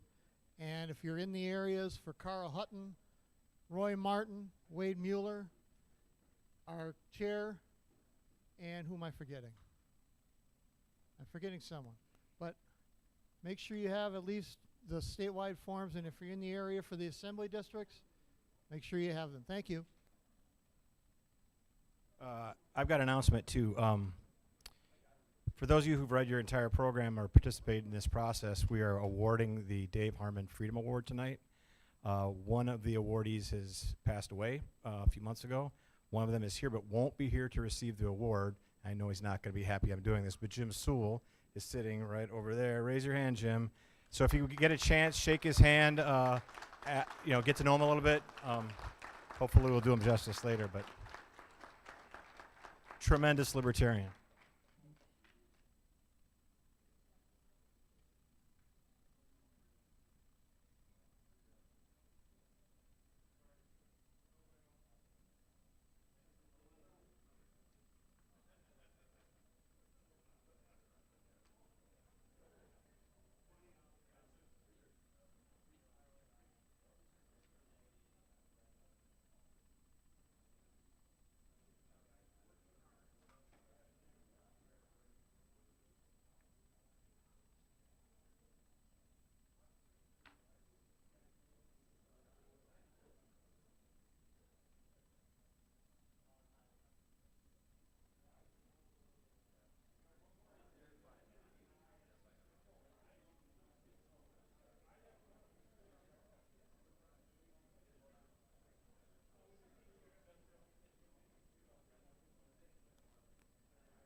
All right, so it's going to be a few more minutes, so I'm going to tell a joke. Oh, come on. That one. All right, I can't argue that. So three surgeons walk into a bar. They're all enjoying a glass of whiskey. First surgeon goes, you know what? I am the best surgeon in the United States of America. Takes a sip of whiskey, sets it down in the bar. He goes, one time I had a soccer player come in and he smashed his foot. We opened him up, we put the bones back together, sewed him back up. 6 months later, wouldn't you know, he kicked the game-winning field goal for his team.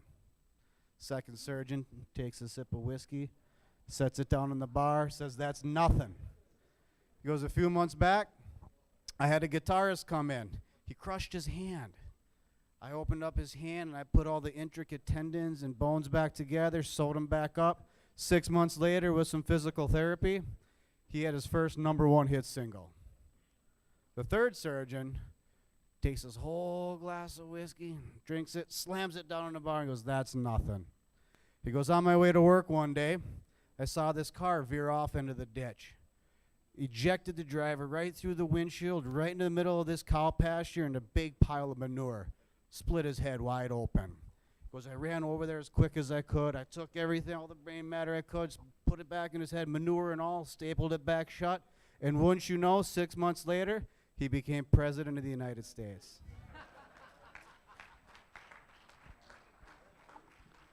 Was that one better? All right, all right. I'll be here all night. All right. All right, we are ready. We have the results of our delegates. Michael Cheney is 31, Alexander 23, and John with 2.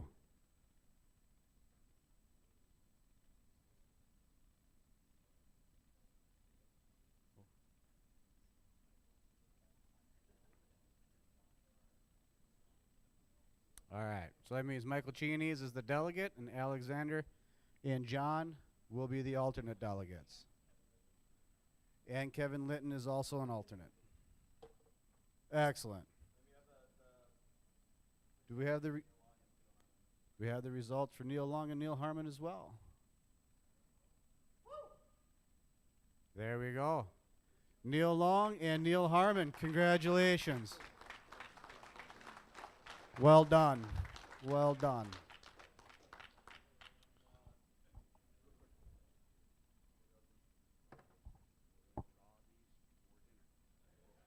Make sure if you can make it to the dinner, we're going to be doing our raffle drawing there.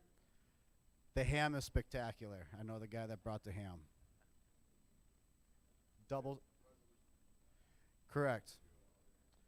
We are now moving forward into resolutions from the floor. Mr. Chair. Go ahead.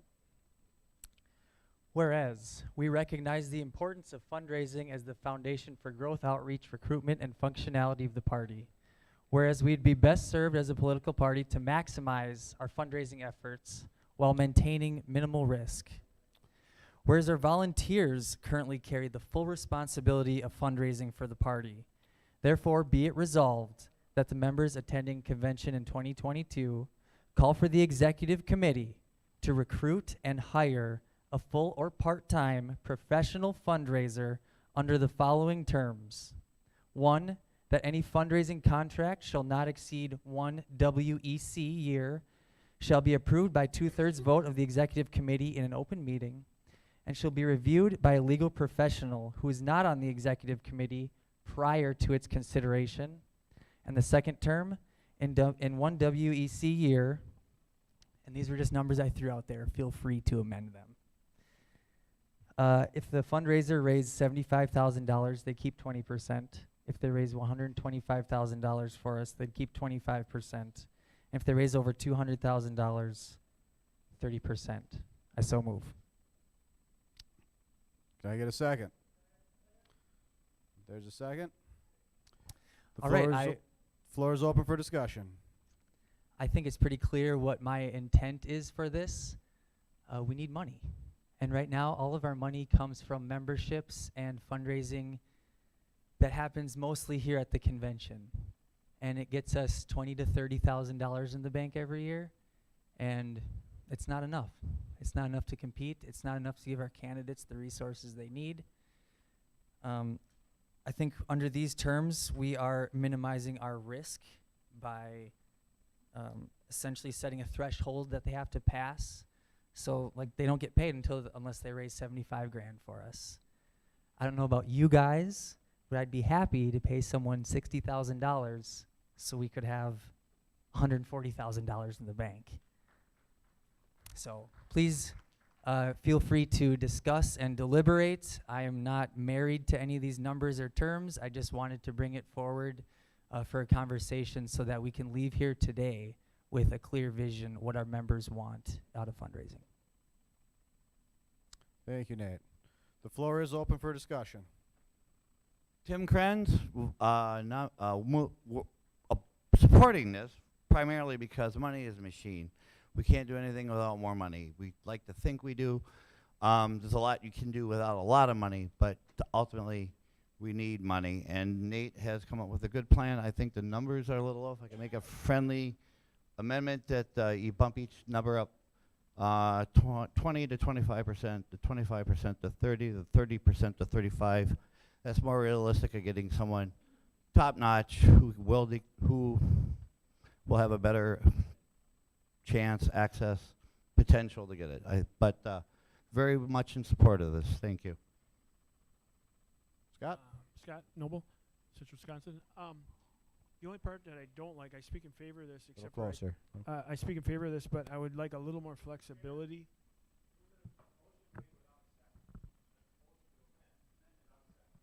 Oh, it was I'm sorry, I thought you were speaking in favor of it. So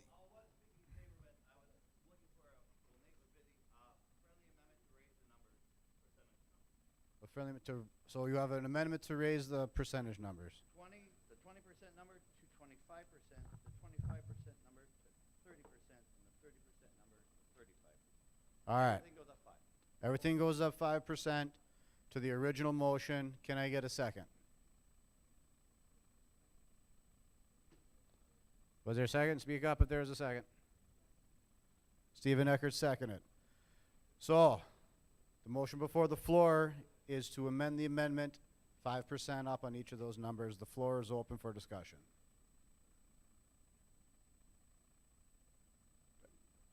Is there any objection to that? You object?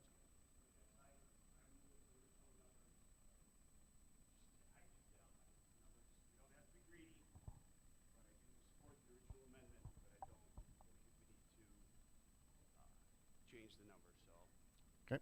I'm saying leave it alone. This is the amendment to the amendment. I'm saying no, I don't support that. But the original amendment I do support. Excellent.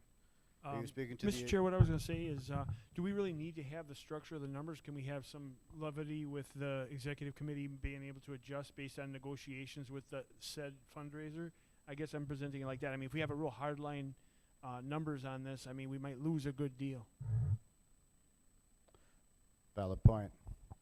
So the discussion on the floor right now is to the amendment on the original motion to raise all those numbers up 5% for paying to the fundraiser.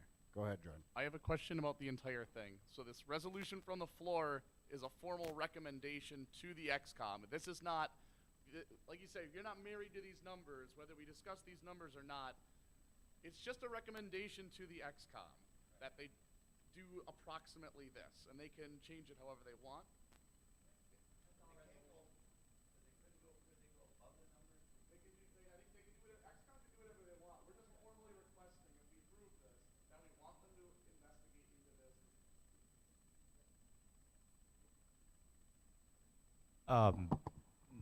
Go ahead. Nicholas Flatley from Janesville. I happen to be a lawyer, unfortunately. I know, we're the fucking worst. But I think this is an absolutely wonderful idea, and I think this is a great idea. You know, I mean, obviously, we need money.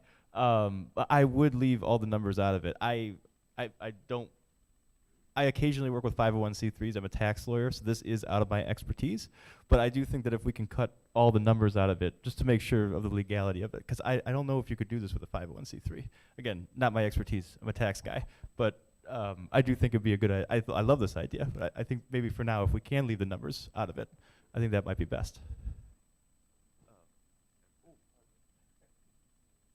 Tim Kranz, Mr. Chair, I would like to just withdraw my motion to raise the numbers, with provision that of removing the numbers entirely of the percentages and leaving it up.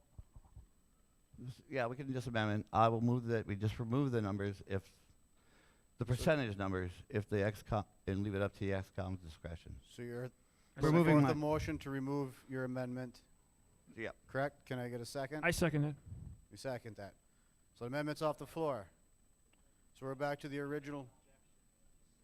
Are there any objections?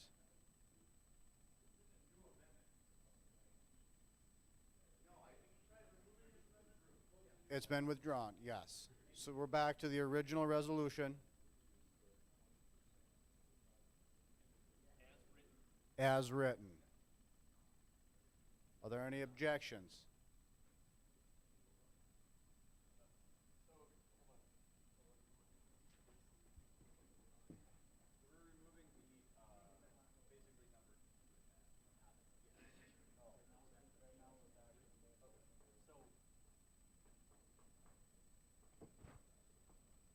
I move to amend the main motion to remove all of the numbers. We have a second. Is to remove it. This is basically a resolution to guide XCOM on steps to take. Nate, go ahead. Just a point of clarification. So the entire second term of the contract that's in my resolution is what we're striking? Okay.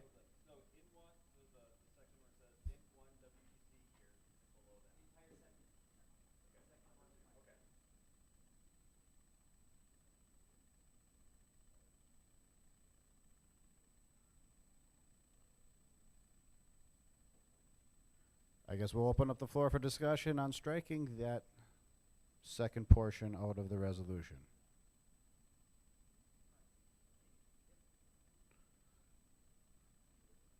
No discussion? Are there any objections to striking the second portion out of this motion, resolution? Yes. Preferred.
Can you come up to the mic?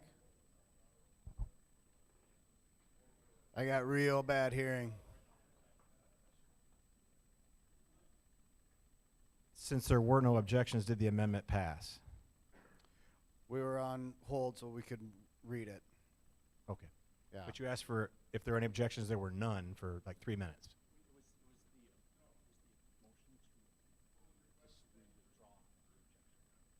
So that's what we're waiting for before he rules on it. Okay, thank you. Correct.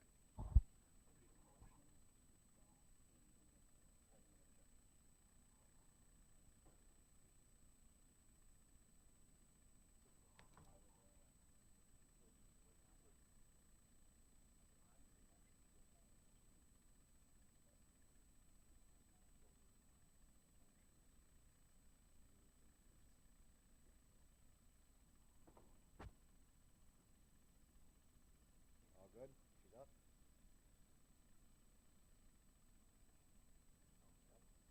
All right. So this is what it looks like. So now we need to vote on the motion to remove the numbers? On the original. This is what it now looks like with the numbers out. Any discussion? Any objections? There's no objections, the motion carries. Well done. Well done. Now we're back to the main motion as written directly up here.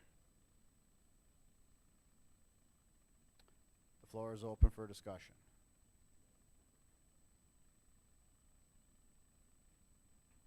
I just want to speak in favor of this motion. I believe this is long overdue. I applaud Nate for bringing this forward. I've had many conversations, and I've talked. This is one of the things that I've talked about for a long time. I never got pulled the trigger on it. So, thank you, Nate, for getting this done. Excellent. Scott? I just want to give a quick shout out to Nate. Good job on this, and I speak in support of it. Excellent. Thank you. Is there any other further discussion?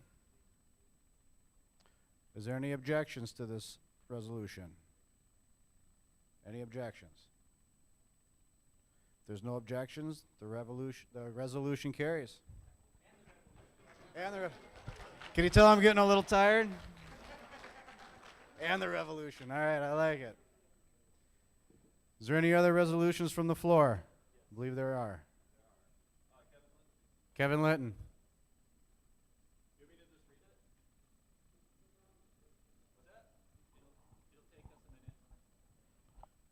While you're reading it, they can type it up.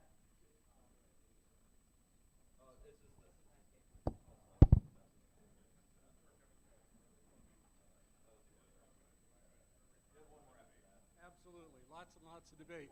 Could I just get a show of hands? How many people are here as members who just showed up? You didn't pay the $185 or whatever. You just showed up for the business meeting. So there are 1, 2, 3, 4, 5, 6, 7. Okay. I've often noticed that, you know, the average libertarian is a white 40-year-old divorcee. That seems to be who we get in the party. And they usually stay for about 2 years. And that's unfortunate. They can't find their place. Anyway, it's difficult to be here because it costs money. For me, it's over $300. I have a hotel fee. I got the gold package. I want to support the party. There's some gas and some incidentals.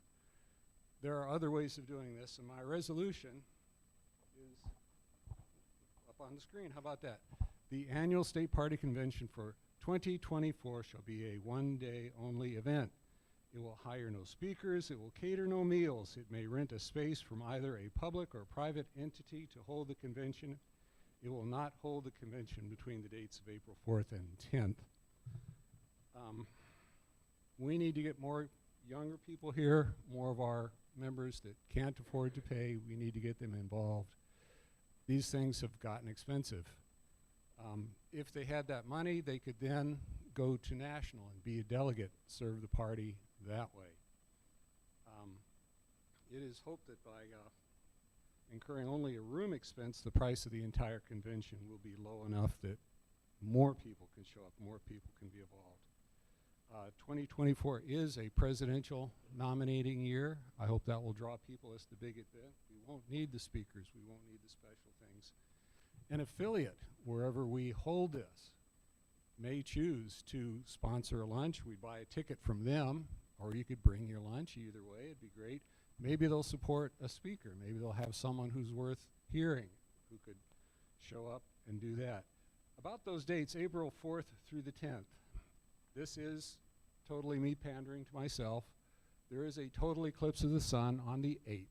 And if it's anywhere near that date, I will not be here, which may or may not be a good thing from your perspective, okay? I want to be in the darkness in the middle of the day. It's one of those Kevin things, all right? So that's why I put those dates in there. So that's where I'm coming from. Actually, this is my resolution, and Mr. Noble seconded it for me. Mr. Noble may talk a little bit about this because he has a wedding barn that can hold several hundred people, and he might be inclined to let us use it for free. He's free or cheap. That's good too. Okay, so that would bring the cost way down, and hopefully we'd be able to recruit the newer, younger people here who are really the future of our party. Thank you. Well, floor is open for discussion. I speak against.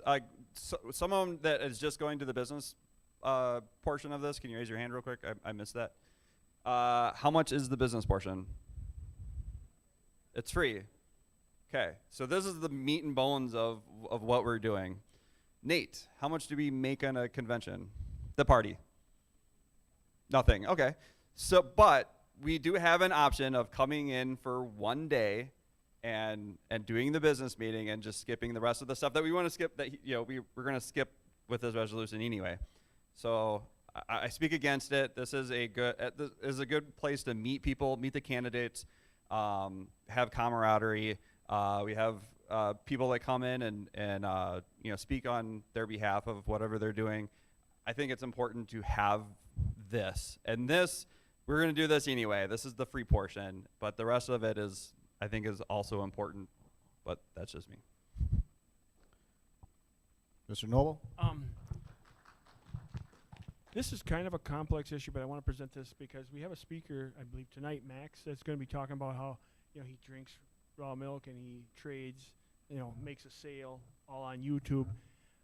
We spend a lot of money on liquor, and it all goes right to our opposition, which is the Tavern League. So what I would like to see us probably do is do some fundraising. Here we just made this resolution to raise money, and I can tell you that one way to make money is to sell stuff that's made. We got people among us that make their own whiskey, they make their own wine, like Aaron, like Ken. That has everything to do with the motion. Is anybody objecting to what I'm saying? I'm just saying that. Are you speaking in support of this? I'm speaking in support of the idea that we take control of our events. And that's what I think we're talking about here. But if I'm missing the point, then I'll just sit down and shut up.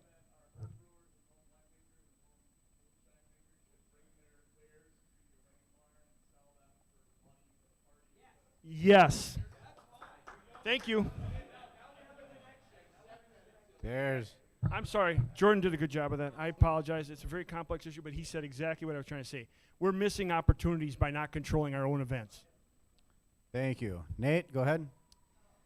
So I agree with what I think Kevin's trying to achieve, which is to make our events more accessible to people that may not be able to afford to come and spend the whole weekend with us.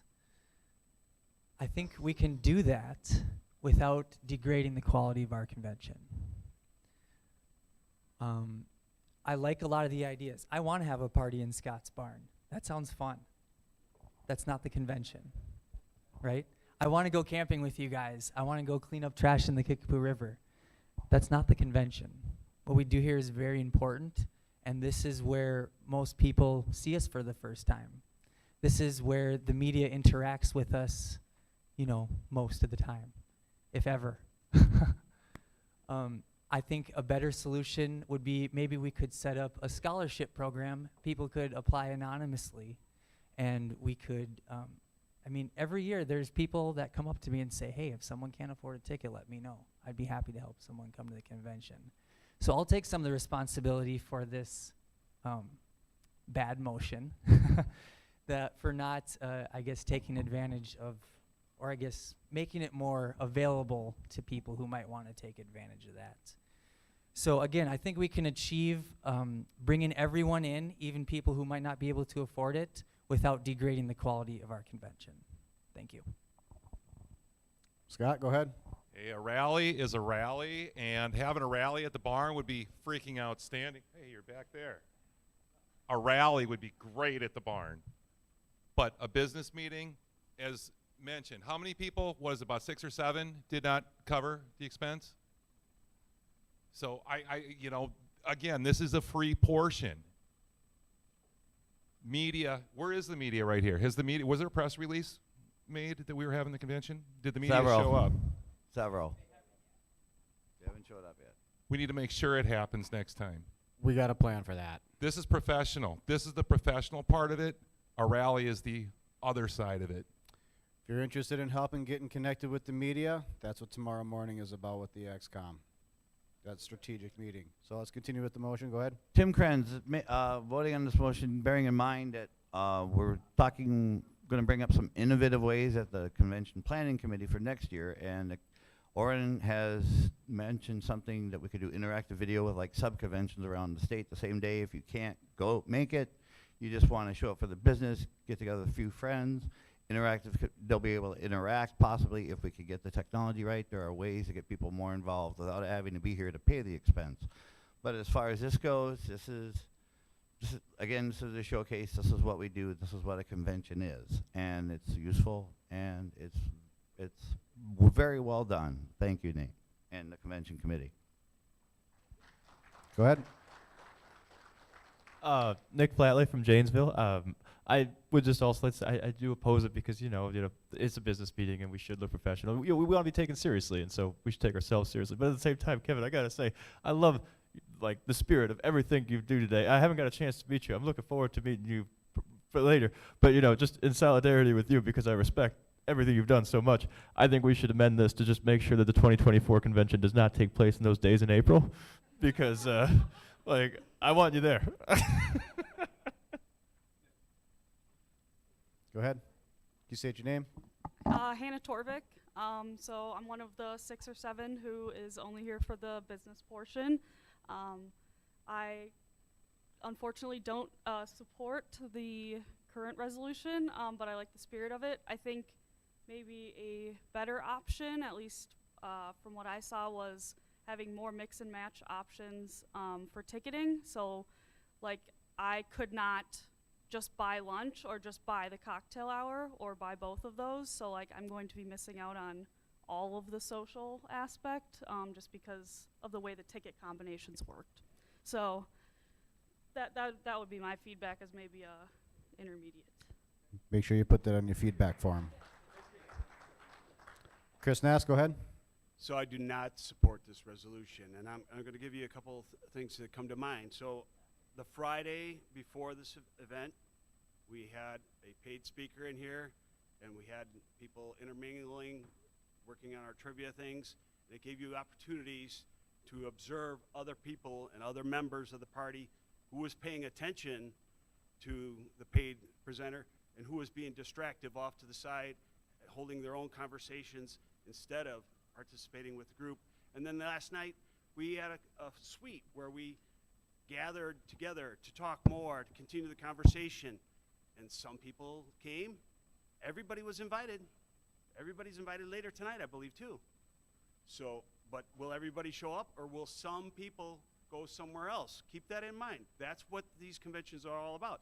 And on Sunday morning, there's going to be meetings where you're going to be able to sit across from others directly and plan and strategically do things going forward.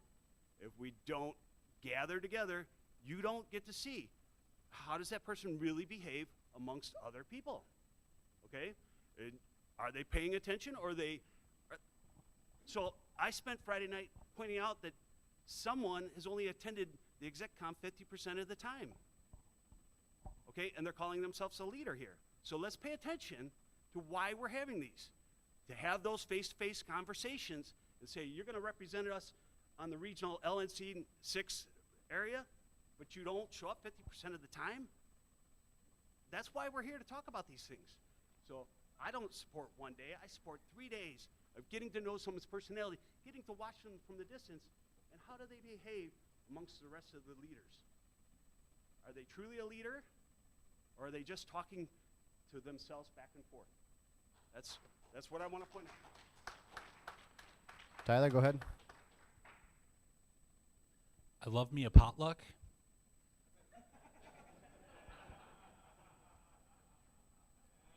If there were such a thing as a Povertarian caucus of the Libertarian Party of Wisconsin, I would be one of its first members.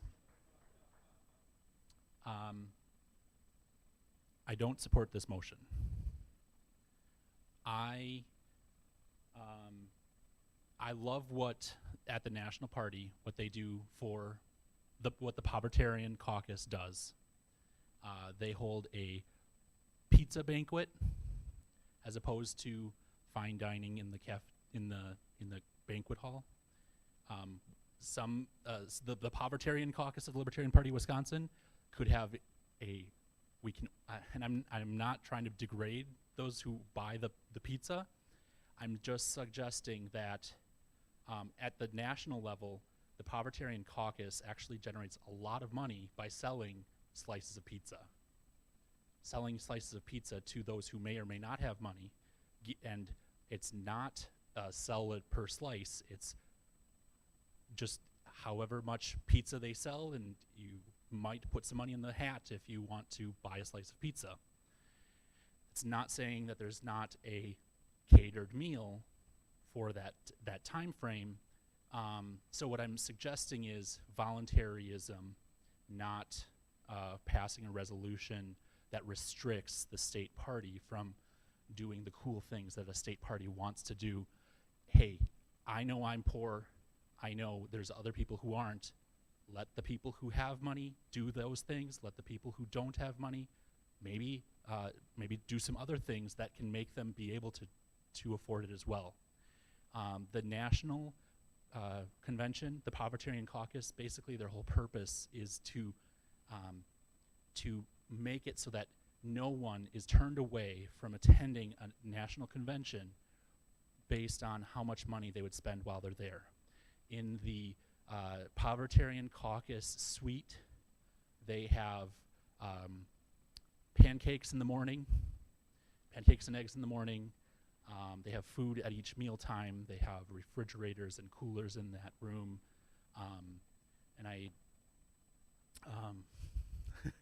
So I just want to suggest that we can cater to those who are low income in more creative ways and allow the state party to do really cool things for those who can afford it. Thank you. Scott, go ahead.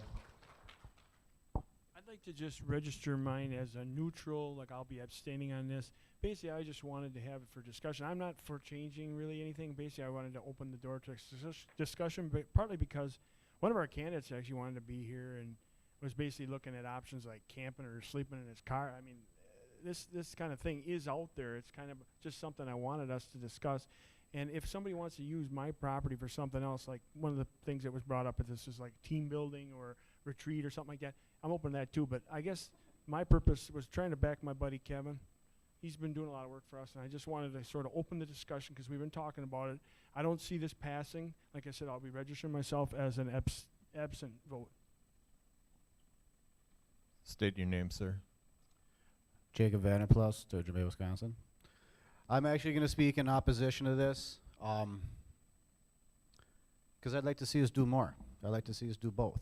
I'd like to see this stay just the way it is, and I'd also like to see maybe a winter gala that's not expensive, but I want to see us get together more. Period.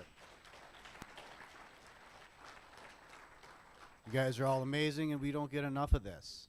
Sometimes we go so long, we forget that there's so many like-minded people that like us around.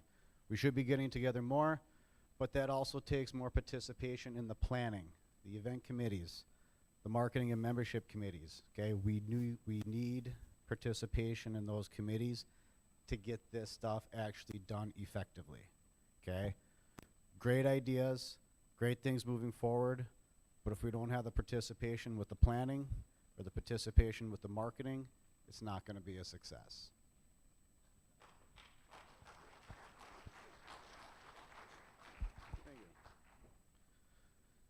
All right, is there any other further discussion from the floor?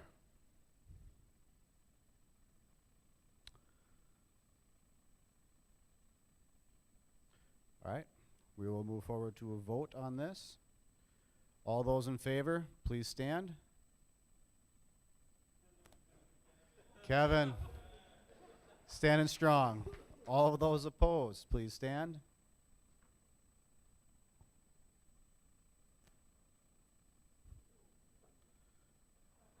Excellent. Please take a seat. All the abstains, please stand. 1, 2, 3, 13. You gonna abstain? 13 abstains, 1 no, or 1 yay. So the resolution has failed.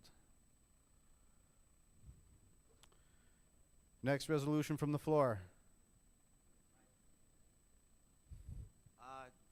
Tim Kranz, something I'd like to see. Resolved that all matters put to a vote in the Libertarian Party of Wisconsin list the option none of the above. And the reason why, we talk about, everybody thinks there's only 2 parties, and then and we hear that complaint, right? That's a yes or no.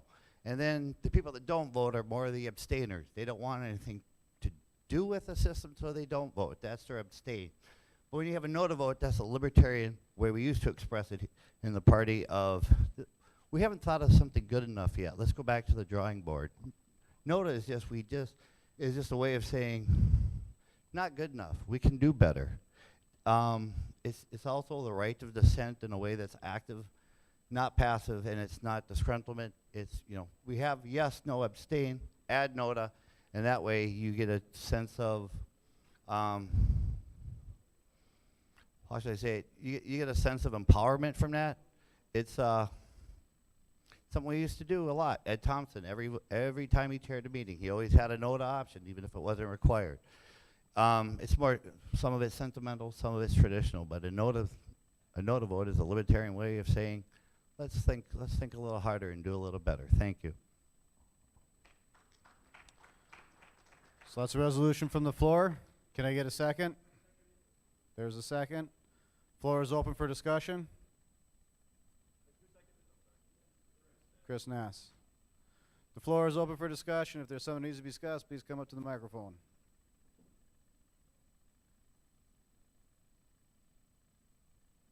All right, if there's no discussion, are there any objections to the resolution? No. So you object? All right.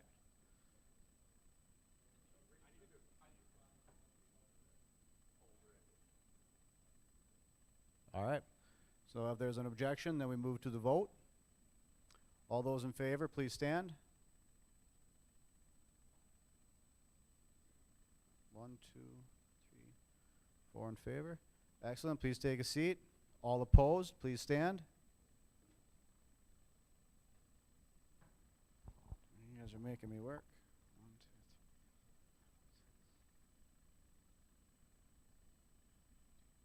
2, 3. 16. It was 4 yes. All right, please take a seat. All abstain. Please stand.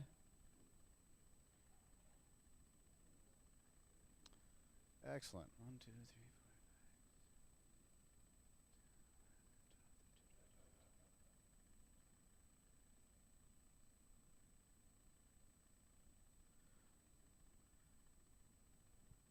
4. Okay. Please stay standing. I lost count. Yep, we're drawing her out long here. So 1, 2, 3, 4, 5, 6, 7, 8, 9, 10, 14, 15, 16,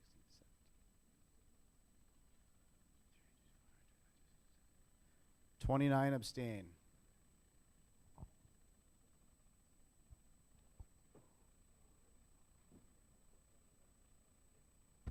Motion fails. All right, is there one more resolution from the floor? Excellent.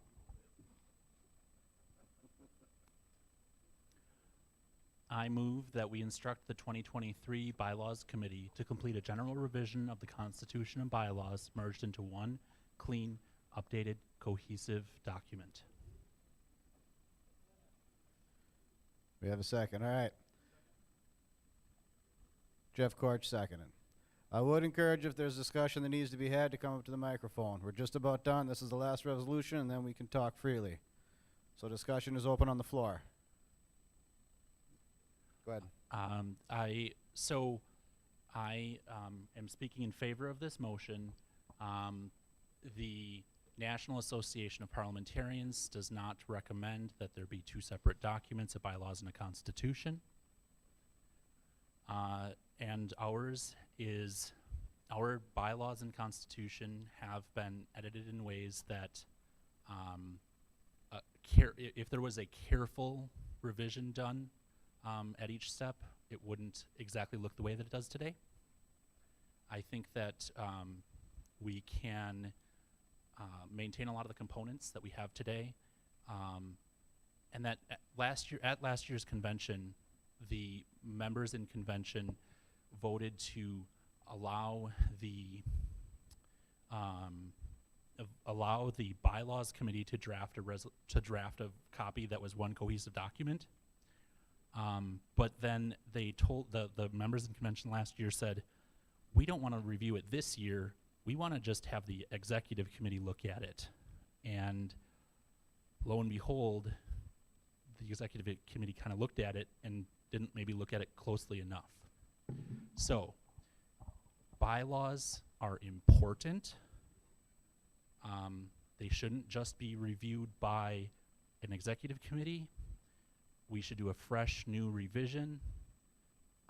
It can include some of the words exactly as written now, but just start it over as a fresh new document. You can use the same parts, but make it a cohesive, logical, simple document. We can use less words to do the same exact thing that we're doing now, and it can make more sense. So, thank you. Thank you, Tyler. Stephen, go ahead. I'd like to speak in favor of this motion. As Tyler mentioned, this was attempted last year. The body approved this work be done. It was done, but in the end, the effort failed. And part of the reason that it failed is because of the poor shape of our documents now that we've gone back to at the beginning. It's a very difficult task to do so. So we need to make another attempt at it and fix some of the mistakes that were made in the first place. One thing I would add as an amendment to this resolution is that the end document should receive approval from the entire membership in accordance with the existing threshold for making changes to our governing documents. And also that before that happens, that it be reviewed by registered parliamentarians who can basically certify that everything that was in the old documents was accurately moved into the new documents, and to try to prevent what happened this last time we tried to do this. Thank you. Kevin, go ahead. I basically want to repeat what Stephen said. I approve of the concept. It should be reviewed by a registered parliamentarian and approved by the entire membership.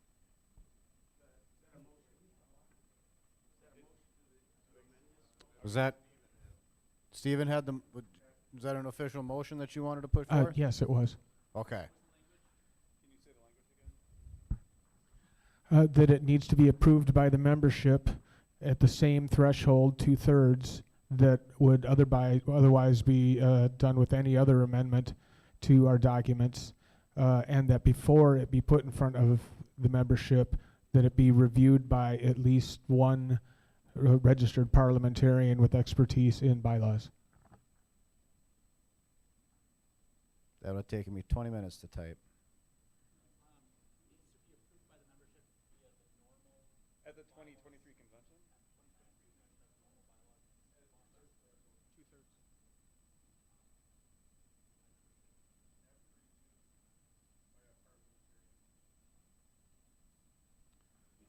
So there's a new motion before the floor. Can I get a second? Or I'll second. an amendment to the original motion? We have a second. Coffee's wearing off. Any objections to the amendment? I have a friendly amendment. Hold up, hold up.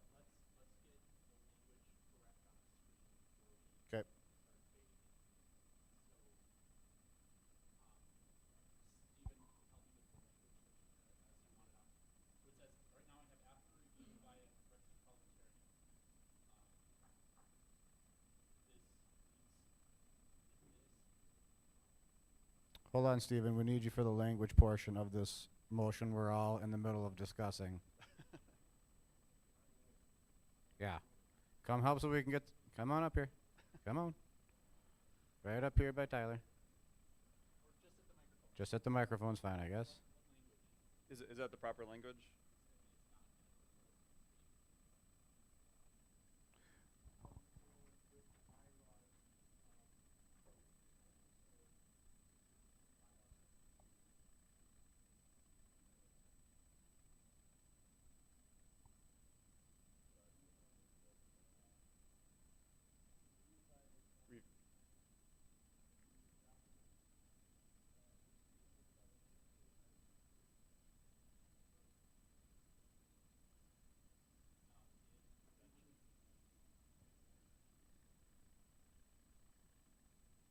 So that's the verbiage.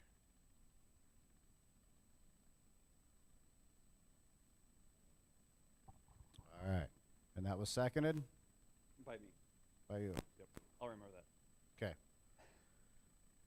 Floor is yours. I just have a point of I just have a question.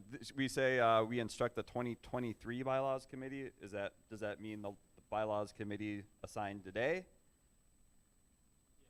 Yes. Okay. Yep. Is that the proper name for that?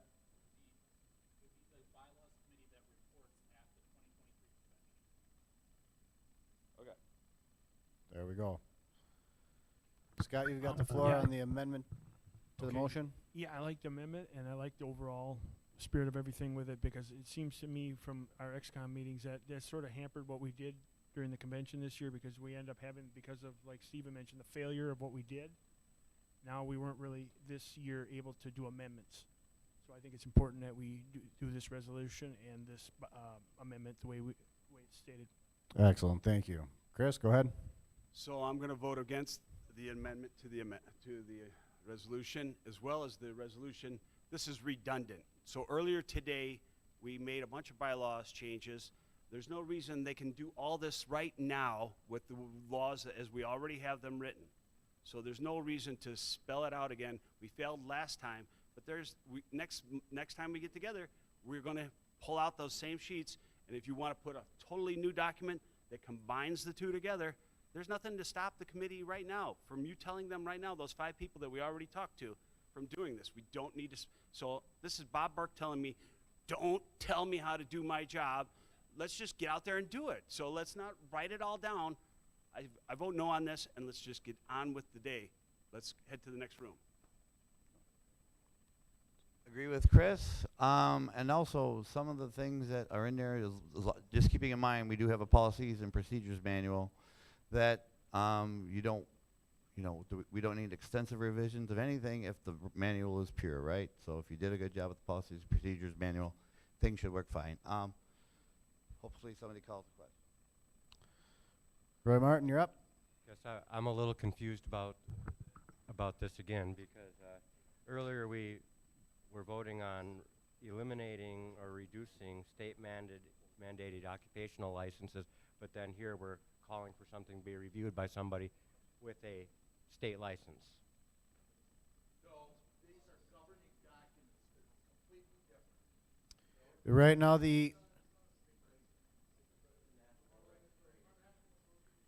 All right. If we're going to have conversations, come out to the microphone. Right now, the amendment before us is what is in bold. Hi there, I'm Joseph. Hi, Joseph. Thank you. I'm speaking in support of the amendment. It's true, Chris has a real point that it may seem redundant. It's sort of telling the bylaws committee specifically what to do when they should just do it. But part of it is that this job wasn't done, at least not properly. And this is creating some clearer constraints to make sure that we do our job better, because, sometimes we need a little bit more structure. And, I was part of this XCOM, we didn't quite get this done the way we needed to, and having that extra parliamentarian, having the little extra review process, I think is probably good for our process. So I I support it. Thank you. Go ahead. Tyler's NAP, I'm AIP. This is not licensure, and I think we need to be very, very clear on this. These are organizational documents. You need to have these to legally exist.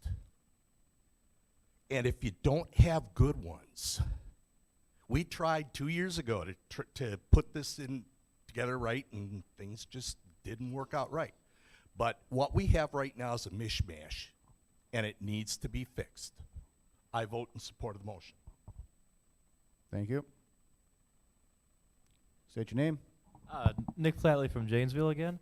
I helped Stephen out when it came to reviewing what was tried to put together last year, and I can tell you, like I said, I'm a lawyer, and that actually is kind of more in line with what I do. All I do is read contracts and bylaws and crap all good Lord day. And, you know, I can tell you what we got right now does not look good. I love the Libertarian Party. I love what we have to say. I think that we should take ourselves seriously. And right now, you know, as someone who reads these things all day long, it's hard to take it seriously. So lots of typos, lots of things that might not be so clear. So I do support the motion because I think we need to get this done. I think we need to get this done right. But thank you. Oh, yeah. I'm sorry. I support the amendment along with the motion. Phil, go ahead. Thanks. I don't really want to throw a monkey wrench into this, but I'm going to try. I think technically this is amending the bylaws and the Constitution. So the way to go about it would be to, I stand opposed to the amendment. I'm in favor of the original motion. But that the process should be that the bylaws committee that we just voted in a little bit ago should be the ones who do the work and present the work at the 2023 convention as amended bylaws, which is in essence what they are, and not try to work around it with all this other stuff that's not normally what we do. So I'm against the amendment, and we'll be proposing a different one, hopefully, when you vote it down. Thank you. I would like to recognize Caroline Harlos. Hello, everyone. Just for your information, I am a registered parliamentarian with the National Association of Parliamentarians. I don't have any opinion on what you guys should do as a body. I would just like to let you know the implications of the original motion. The original motion calls it a general revision. A general revision means you are rewriting your bylaws from scratch. You could be potentially setting up your organization for an actual takeover of people who come in and your new bylaws look nothing like your old. And a revision only requires 50%. Actually, the amendment is out of order because a revision cannot be required to have 2/3. It's almost like you're starting a new organization. If that is something you want to do, that's not my business. I'm not from this state. If that is something you don't want to do, what you want to do is actually pass a resolution to merge the two documents with no substantive changes, specifically state it shall not be considered a revision. If you want to protect your organization the way it exists now, there's a lot of danger in what's proposed right now. But if that's what you want to do, that's entirely up to you guys. But this is one of these very tricky parliamentary situations that I just thought you should be advised of so you don't inadvertently get yourself into danger you did not intend to. Thank you. Thank you. Go ahead. Mike Janice. Was it 2 years ago or a year ago we did pass that we would merge the documents with no changes, and we didn't do it, but we didn't do it adequately. Excuse me. But if I recall correctly, that motion is still, or that resolution is still there, and we can just piggyback that off of that, merge the document, and then go from there. Thank you. Tyler, go ahead. So I would So first, am I speaking in favor or opposed to this amendment? So we're at, what we have is the plain text is the original motion. The bolded text is the amendment to the motion. So the bolded text is the suggested addition to the amendment. We're still, right now we're debating on the addition of the bolded text. The registered parliamentarian part may or may not cost us money.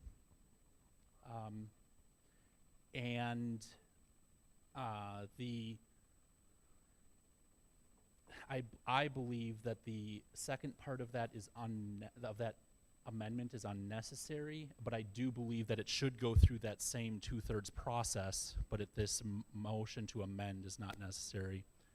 I do like the idea of it being reviewed by a registered parliamentarian, but we as a party better be willing to pay for it if we are not able to secure a volunteer to do so.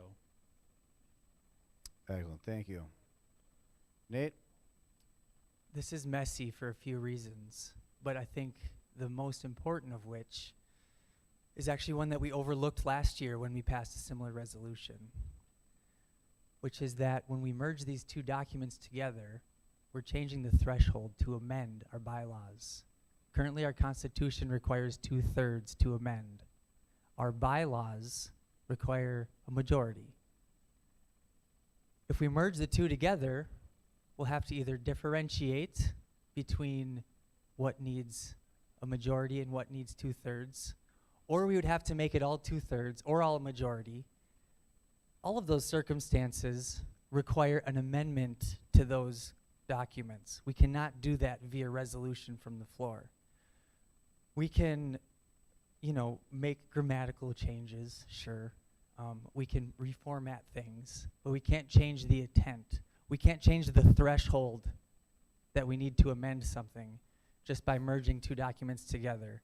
And that's what we did last year, and that's what we reversed our decision on. And if we pass this, we're going to be in the same boat next year.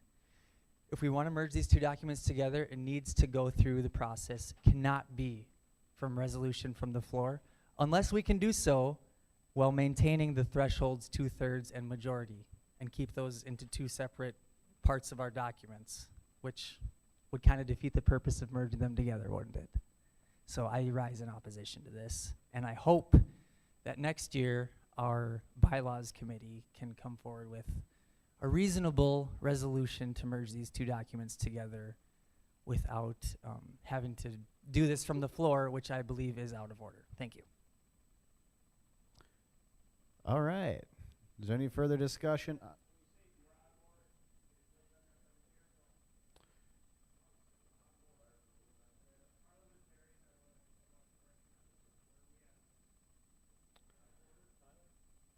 My parliamentarian, is this out of order?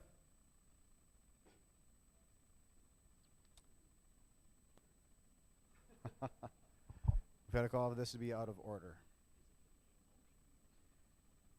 Right now, we're still debating the amendment to, is the whole thing out of order?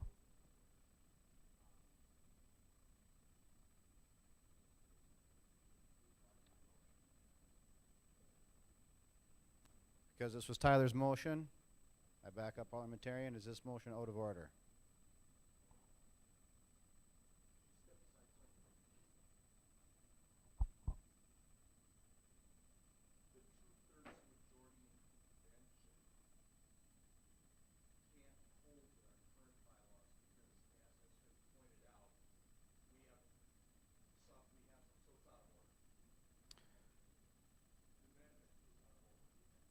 The amendment is out of order. Okay. So the amendment is being stricken.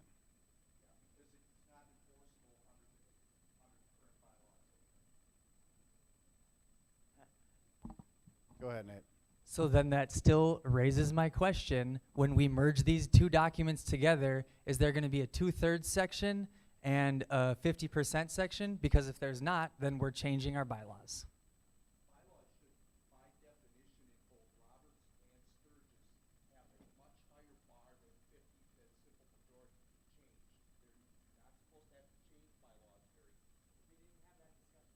We're not to that yet. We're back to the original amendment here. So I'm going back to, was it Michael Genies that said that the previous resolution is still in effect?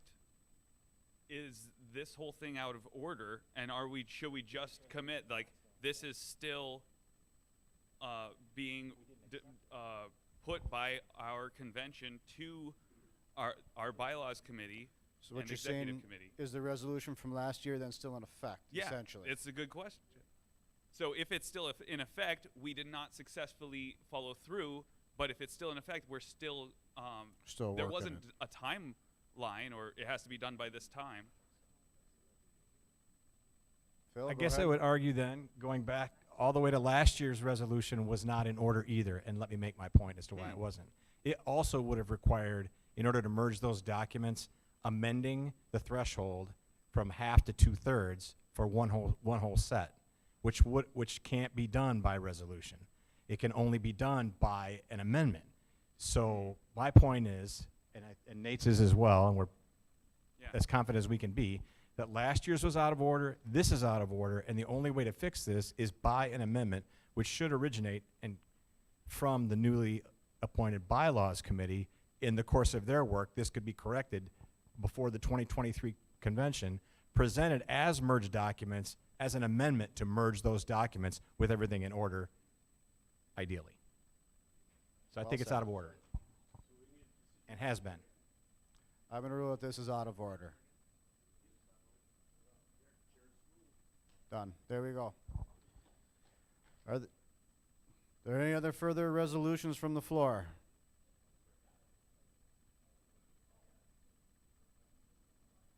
All right. There are no other further resolutions from the floor. We are going to be taking a short break and moving into the other room for cocktail hour. So I call the business meeting portion of the 2020. Yes. Can I get a second?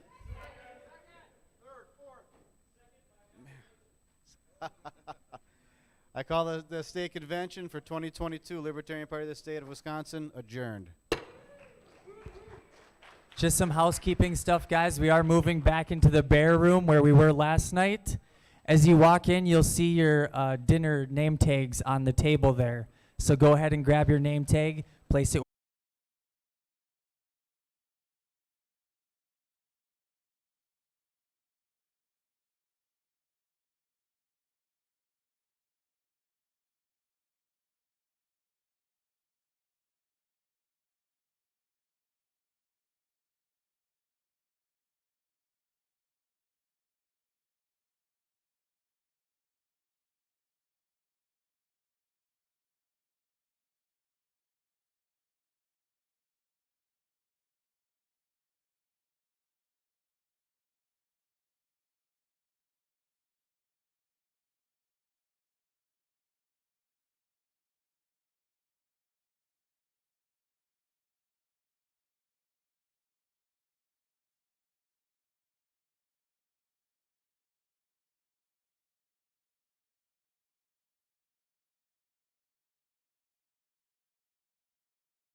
What is libertarianism?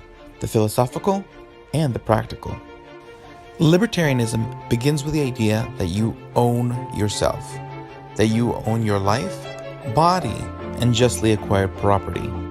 If you own yourself, then no one has the right to initiate force on your life, body, or property. You do have the right to defend yourself from the initiation of force by another on your life, body, and property. If society decides to organize itself around these principles, then many of the institutions and arrangements within society must be built around consent and voluntarism. When people exchange goods or services, they do it on a voluntary basis. When people choose to love another and form households, they do it based on consent and voluntarism. The bottom line is if you're a libertarian, you really believe that consent matters. If you believe that consent matters, it's easy to see why libertarians can often be very skeptical and very wary of the state, aka government. Because government, through regulations, can oftentimes control and prevent voluntary exchanges between consenting parties. And many times in history, government has intervened between consenting adults in their choices to love each other and form households and engage in contracts with each other. Government will oftentimes incarcerate, fine, and otherwise harshly punish people, oftentimes for things that do not violate one's consent or does not violate their life, body, and property. And in order for the government to have the resources to intervene in our exchanges, our personal lives, and punish us for whatever it decides to punish us for, it requires to take our resources through taxation to fund it, making us worse off economically. So now let's go beyond the philosophy and ethics and see some of the just practical reasons why bigger government can be a problem. The bigger the government, the bigger the scope, the less knowledge it's going to have to really address problems. Because oftentimes there really isn't an education problem. There's several different unique problems all across the country that only the local community are best going to understand the dynamics of their local area. So one-size-fits-all policy can oftentimes cause more trouble than it provides any help. Those who do too much do little well. So oftentimes people get government involved in almost everything: education, war, energy, etc., etc., etc. The problem is a government being involved in too many areas stretches its resources thin and also allows the governance of one issue to interfere with the governance of another issue, resulting in poorer governance. As any government gets larger, its ability to be accountable becomes less because it becomes more powerful in protecting its own information and becomes more powerful in getting the information and taking the privacy away from you. Unlike smaller political units, which will be more directly accountable to you, more accessible, and will basically allow you to make more change at a quicker pace. Policy is never a sure thing. Policies can do bad, they can do good. So every policy is an experiment. When you do an experiment on a large national scale, if it doesn't work, you're causing everyone to suffer. By having smaller political units do policy or more of policy, you can control the damage of bad experiments and then copy the good experiments. For big changes in policy, it often takes several years and several election cycles for change to happen. So the more that government determines, the slower change can happen. By leaving most change in the voluntary sector among individuals, their communities, and their businesses, change can happen quicker because all we have to do is get each other on the same page and make change happen today. So whether you see a value in the philosophical propositions of libertarianism or the practical ones, or both, there's a home for you here in the Libertarian Party, and we'd love to see you get involved. Start by becoming a member at lp.org/join.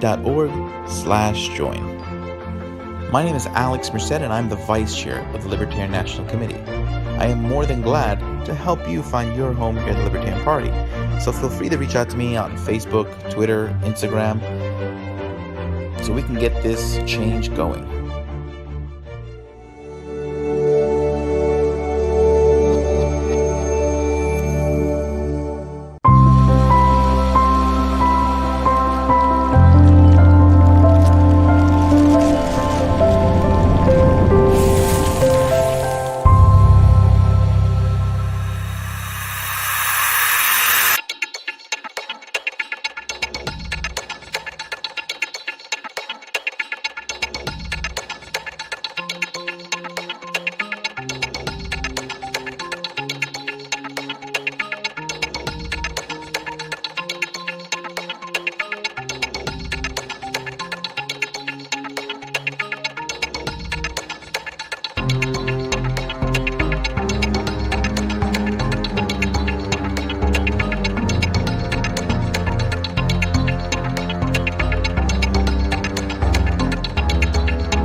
Wisconsin welcomes you and proudly presents the 2022 State Convention.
Testing, testing.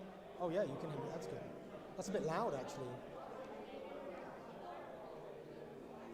How do I navigate here?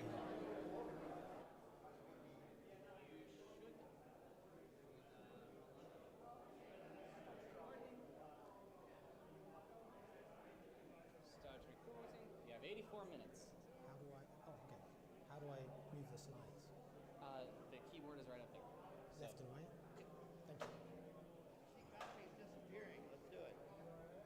Can we do it afterwards? Because I'm about to go. What's that? Do it afterwards.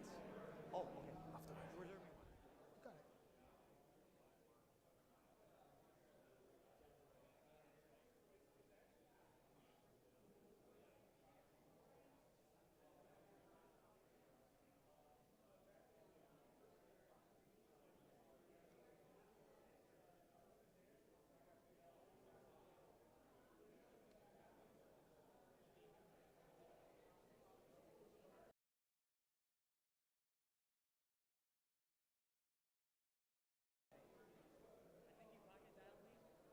No, I called you back.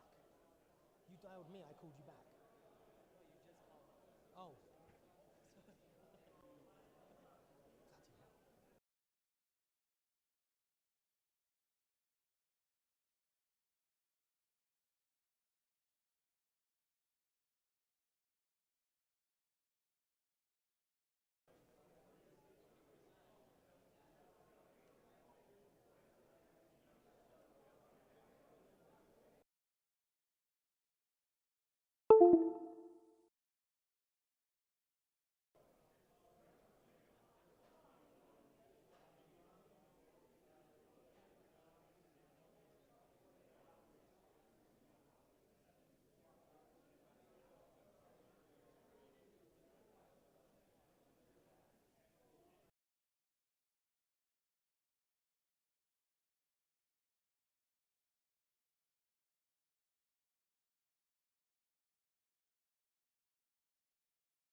What was different this time? I don't really know.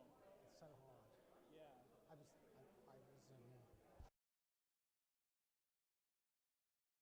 my last night with a trivia quiz was so much flatter than 3 years ago when I did it. Sure. And it's just all these variables. And Sure, so right. hard. Yeah.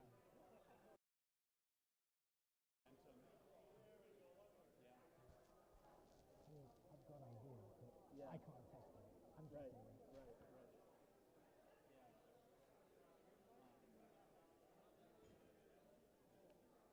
Yeah. Thanks, mate. I did not pay for a VIP ticket. Profitarian. Right? Yeah, no, I'm not quite that libertarian. I'm planning to sit over there, but he's holding my chair right now, so.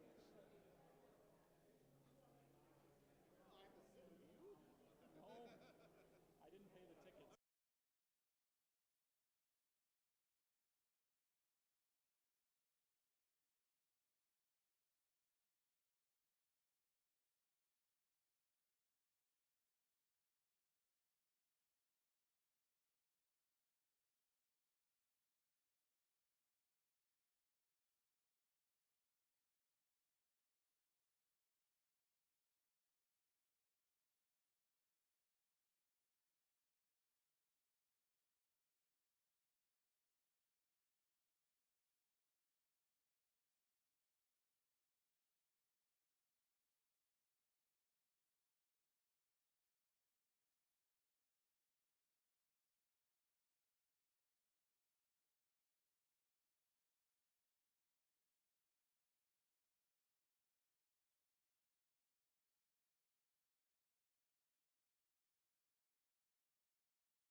I like this. Concerned Vets for America, northern states.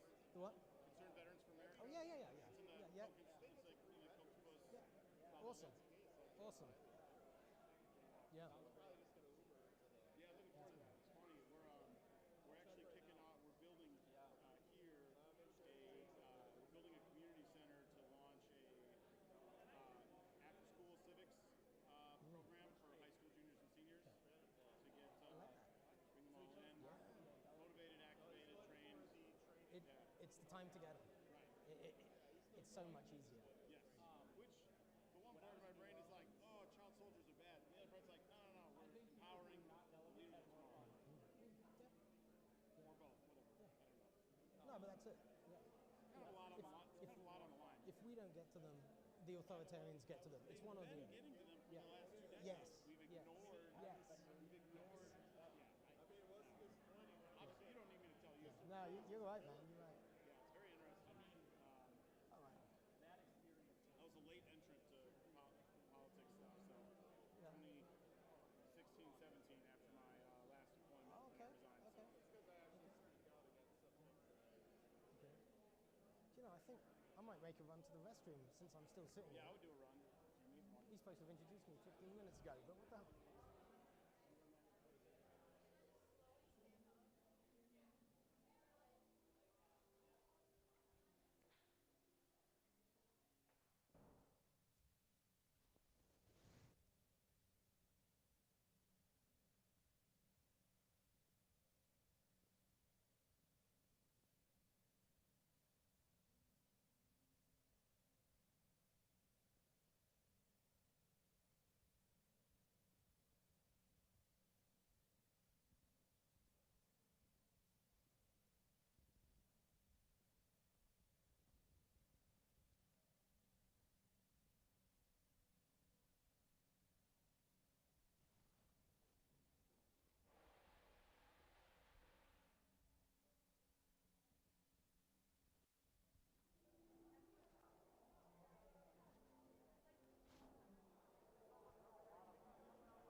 Oh wait, the Libertarian stuff?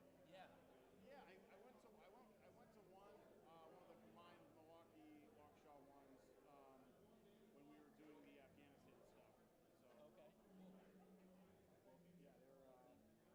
Sure, I'm gonna reload here real quick. I'm gonna get out of the picture. All right, mate, how are you? Can imagine that. It doesn't seem like a lot of work, but it's just And now what? Just constantly tweet stuff. I don't know why it's higher. How long now? We're an hour late. I'm waiting for Jacob to introduce. Yeah. How long? My time must be cut now. The hotel is still plans on serving dinner around 6, and that's when Max is starting, so... What time's it now? After 5.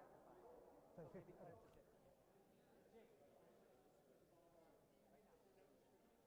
Nice to meet you. I'm Megan. Hello, I've been Megan. chatting Oh, to thank you. Keynote. Yes. Good to put a face to you. For you. Thank On you. behalf of the party and the convention committee, just a little gift from the Oneida Nation. Okay. I appreciate that. I will look at them later because I'm about to go on the stage.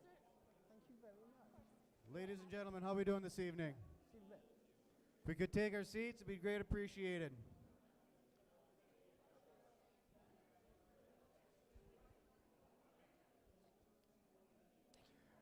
Tonight we have a very, very special guest speaker. Hey. Robin Koerner.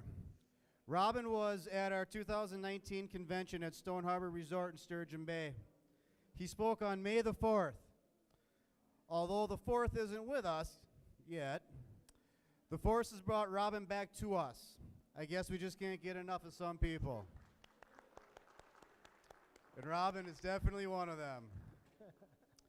At the time, Robin was far, far away, raising 2 fingers to show how far away. He's talking to a lot of people about purchasing a Glock. If you didn't get asked your opinion on Glocks, you probably weren't there. Now it's our time to ask back. How's your Glock shooting? I need a little longer to answer that question. His official bio is truly impressive.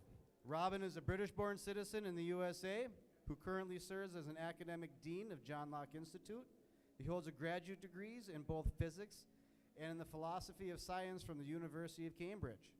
He is also the founder of WatchingAmerica.com, an organization with over 100 volunteers that translates posts in English views about the U.S. from all over the world. Robin may be best known among the libertarians for coining the term Blue Republican to refer to liberals and independents who joined the GOP to support the Ron Paul's bid for presidency in 2012. Robin currently works as a trainer and a consultant. His book, If You Can Keep It, focuses on overcoming distrust and belligerent ideology division to improve politics and lives. It hasn't made a bestsellers list yet, but it is still in print. His latest project, The Humanitarian, promotes humility and civility as based for improving political discourse and outcomes. So So I want to welcome to the stage Mr. Robin Koerner. Thank you. Thank you. Thanks, man. Thank you very much. That was a very generous introduction, and it's lovely to be back. It's a privilege to be back, actually, because I am acutely aware of how many wonderful speakers and thinkers and writers there are in our movement. You could have chosen any of them, but for some reason, you invited me back. So I'm humbled and honored that you did so. So thanks a lot. And also to all of you individuals, because we like to talk to individuals, don't we, in this room, thank you for your attention. I'm preemptively thanking you, because you've had a long day, a longer day than I have. Your brain has been working, and I'm about to ask you to keep it working for however long I have up here. I am not the entertainment. I am not the comedian. This is actually going to be a bit like one of my kind of academic-y seminars, I realize. This is going to be a little hardcore. So I will say to you what I say to my students, actually, which is don't believe a word I'm going to tell you. Never believe anything anybody tells you. I invite you to, actually, in the case of what I am going to speak to you about, check this against your own experience, right? I'm going to be saying things to you that I expect you to react when you, like that. When you hear it, you're going to be like, that doesn't sound right, that can't be right. But just test it, try it out. And if I'm wrong, then I'm wrong. But I suspect if you take this and use it, it's going to, at the very least, give you a bit more power to be effective in political arguments, which is kind of what we're here to be good at, really. Right, so let's go. This is a famous, obvious old saw. Truism, you are entitled to your own opinion, but you are not entitled to your own facts. You've all heard that, right? Or something like it. Okay, this was the guy who said it. He was an American politician, Daniel Moynihan. It's kind of obvious, maybe. It's also completely useless, because as any of you who, and I'm guessing there's going to be a few in this room, who have been following the rise of Jordan Peterson recently, right? Got any Jordan Peterson fans in the room? Right, okay, right, good, good. If you listen to him, he will tell you that there's basically an infinity of data that we could take in at any time, but we have to filter it out, right? And all the filtering, most of the filtering is done completely pre-consciously. In other words, there's an infinity of facts out there, and you just have this tiny, tiny, tiny finite subset, right? So obviously, we all do have our own facts. And not only that, there's no way around it. You know, we can't change that situation. We're stuck with that. So, so this is wrong for a start. And this has massive implications, I want to suggest to you, for what we're in the business of doing, which is changing people's minds. Now, imagine this utopia, this intellectual utopia that would suit all libertarians who are so great at winning arguments. Remember, I said that earlier. Imagine that we all had access to all the facts that bear on an issue. We agreed on which of those facts are relevant to the issue and why. We articulated them using words whose meanings we all agreed on. It's like kittens and rainbows, isn't it? And we all accepted logic. That would make our lives easier, wouldn't it? Then, if that were the case, we'd actually be able to argue people around to our way of thinking on all kinds of issues and policies, as long as we had some basic shared moral values. And you wouldn't actually need many to be able to get a lot of common ground on specific issues. And I reckon a belief in life, liberty, and the pursuit of happiness, although we might disagree on what exactly that means, if we had that and all this other stuff applied, we wouldn't be getting, 1.3% of the vote? We'd be getting a lot more, I suggest. But obviously, it doesn't work that way, does it? It doesn't work that way, so obviously one of the assumptions is wrong. One of these things does not belong here, at least, right? When we fail to win agreement, here's what happens. Usually, and I'm not speaking to libertarians now, I'm just talking psychology. We tend to assume that the disagreement reflects some difference of value, of morality, of ideology, right? Especially if what we're having is a moral argument or a political argument. And that, of course, makes a lot of sense, because why did we get into the argument in the first place? Because there's something we believe that it's important enough to have an argument about, right? So obviously these arguments and these disagreements are basically moral, basically ideological, etc., etc. I'm going to suggest to you, and here's my big thing that you might resist, right? But I want you to try this out. That in most cases, and this, as I was saying earlier, this is something that I test. Well, so far this year, I've tested over 300 times in interviews about a political issue with smart 16 and 17-year-olds. The disagreement isn't about the moral value. It's actually about the facts that determine which of our shared values applies in the case at issue.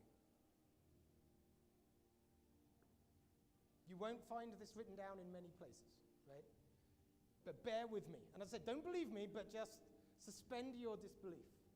Now, I'm just putting in a little qualifier here because I always tell people, go read Jonathan Haidt in The Righteous Mind. If you want to understand political psychology, which sits on moral psychology, go read him, and I can talk more about him in the question and answers if we have any time.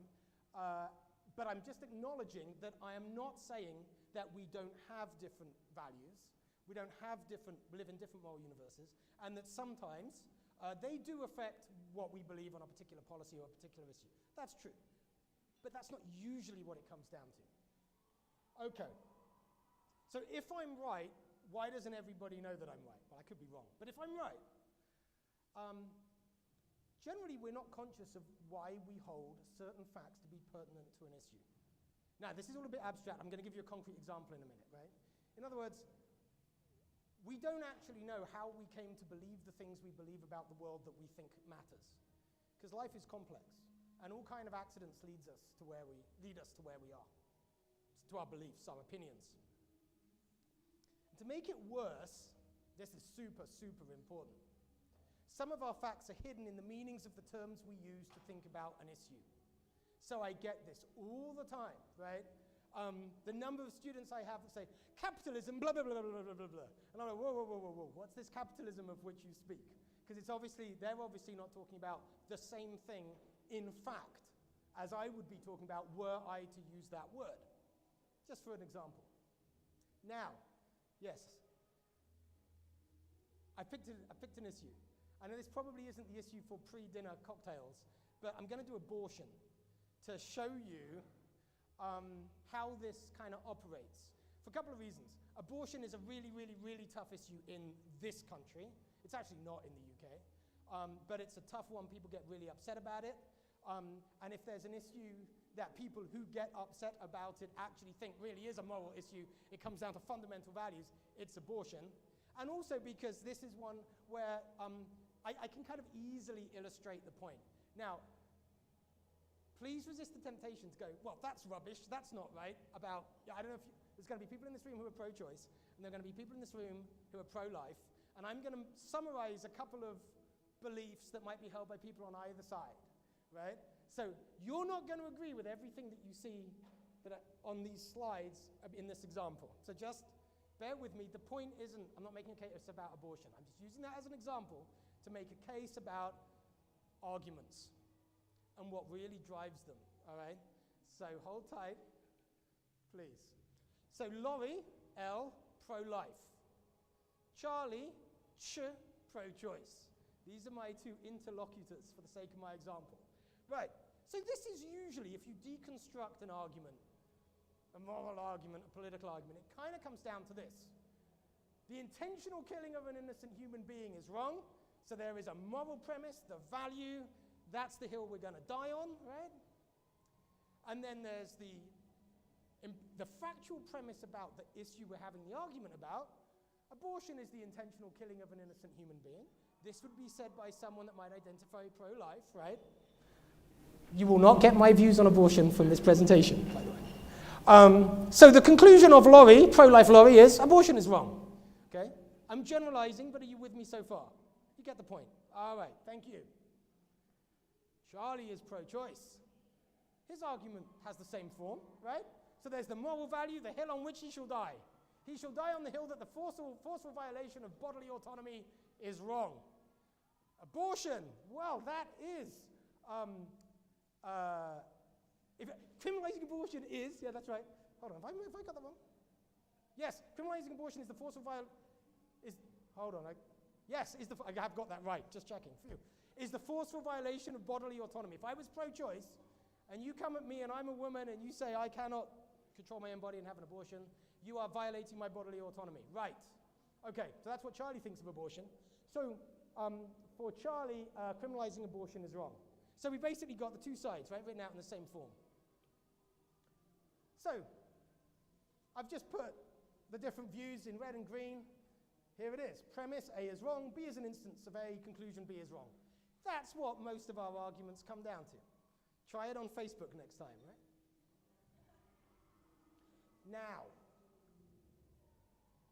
the interesting thing is, as we're about to see more of, they're not actually disagreeing on moral values.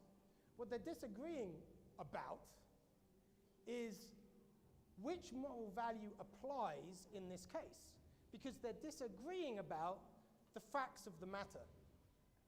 The facts of the matter, right? Okay.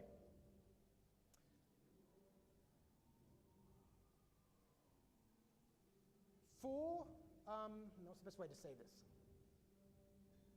Yeah, okay. The word that actually has a different factual meaning on both sides in this example is the word abortion. Why?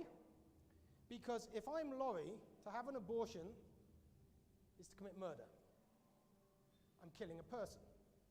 If I'm Charlie, there is no person, so whatever I'm doing, as a matter of fact, it's not murder, there's no person. In other words, in the experience of the two people having the argument, they're talking about different situations.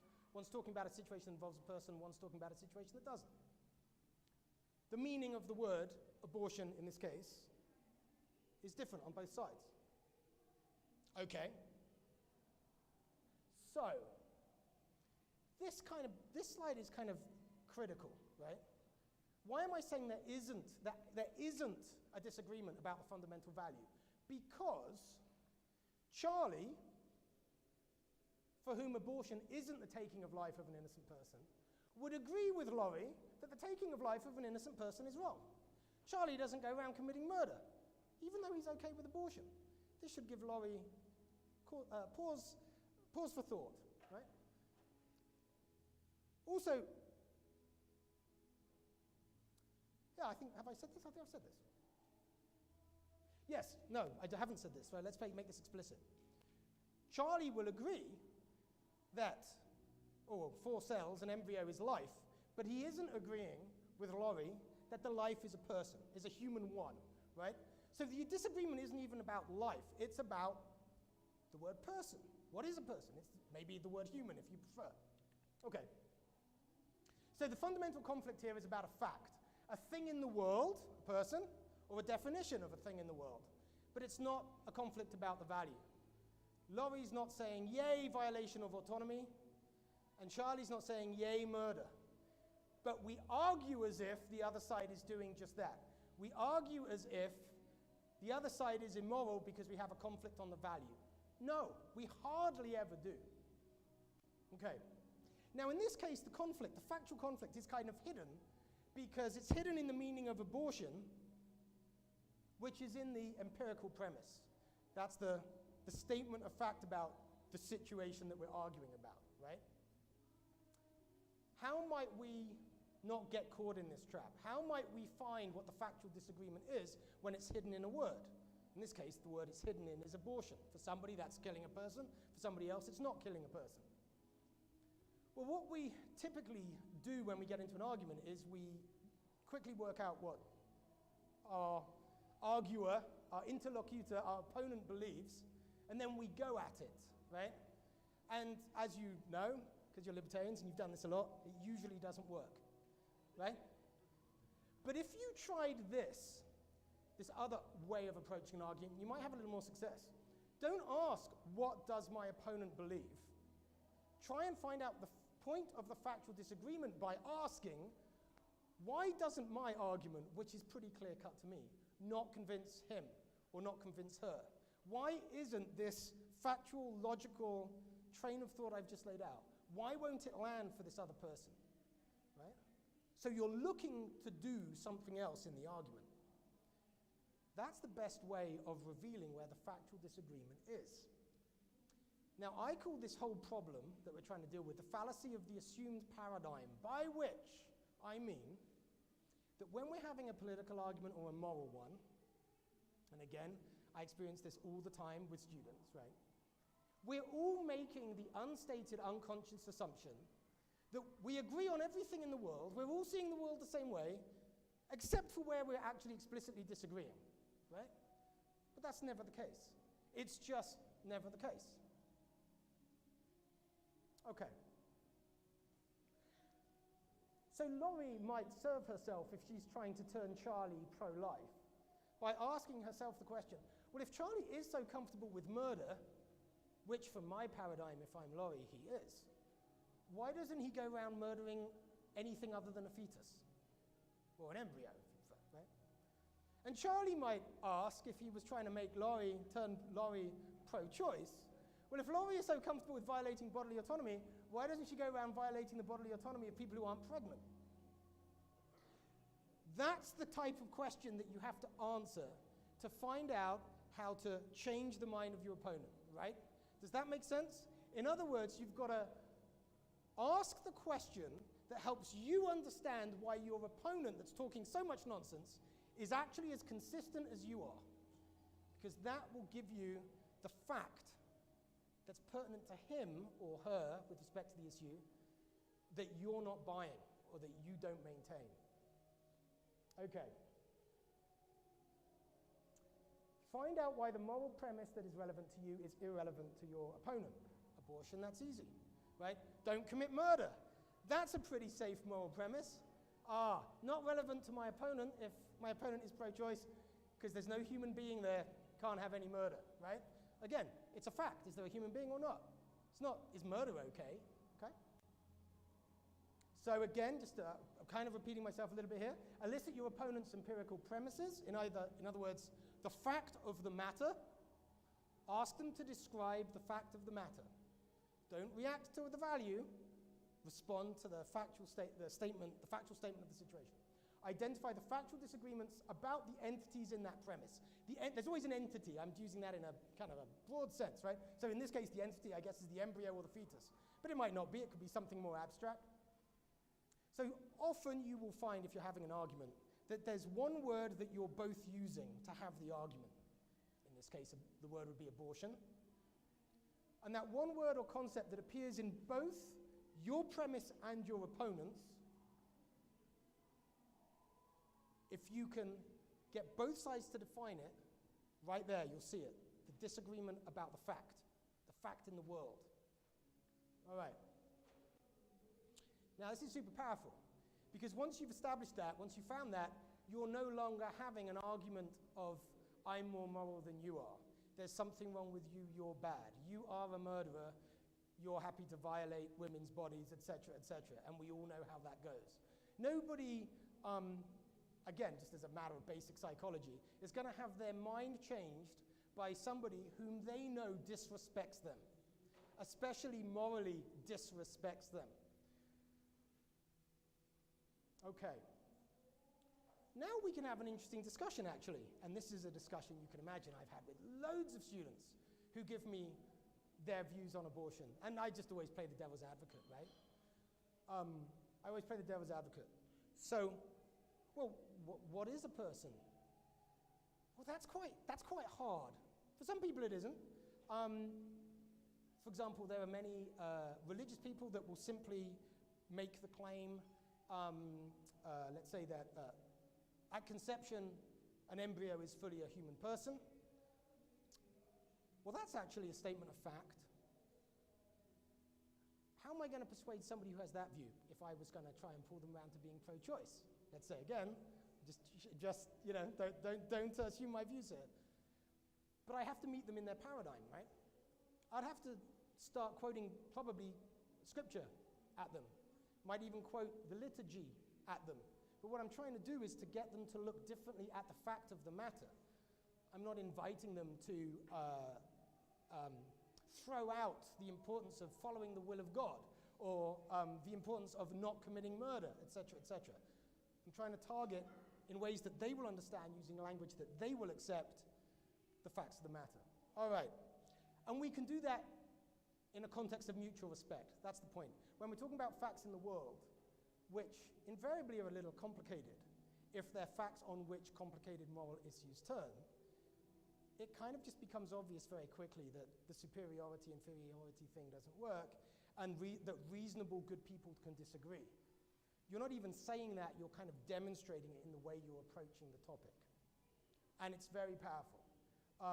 And I mentioned the Marxist student that I had earlier this week. 20 minutes was all it took. She'd abandoned her Marxism in 20 minutes. Like, I'm not a stupid, she told me that, right? And again, what I'm doing is I'm just doing nothing other than asking them questions about the fact, to reveal, and then get them to pin down exactly what they mean by whatever's in their factual premise. Usually they can't do that. Most people usually can't do that. And so there's room for discussion. All right. Now sometimes, of course, you do that and somebody knows, they line in the sand, you know, the colors on the mast, whatever metaphor you want to use, and you know you're going to get nowhere. Great. You know, I deal in, as I say, political persuasion, that's kind of my thing, changing people's minds. Sometimes the most effective thing you can do in changing people's minds is to stop trying to change this person's mind and move to the next one, right? Not everybody is ready for a discussion. As Jordan Peterson, who I mentioned before, also says, even our factual perceptions, our empirical understanding of the world, it's all motivated. It's all motivated, right? We see what enables, we see things that by acknowledging them, by believing them, by accepting them, enable us to live according to certain gut instincts, moral intuitions that we may have, and we could discuss this in the questions and answers if you want. But it's all subconscious, it's all unconscious, actually. All right, so I've said this. I'm all about humility, hence my humanitarian project that Jacob mentioned. Humility is super important. Strangely, the more open you are to changing your mind, if you are right, the more effective you will be at changing the other guy's mind. And you should never be worried about changing your mind if you're right, right?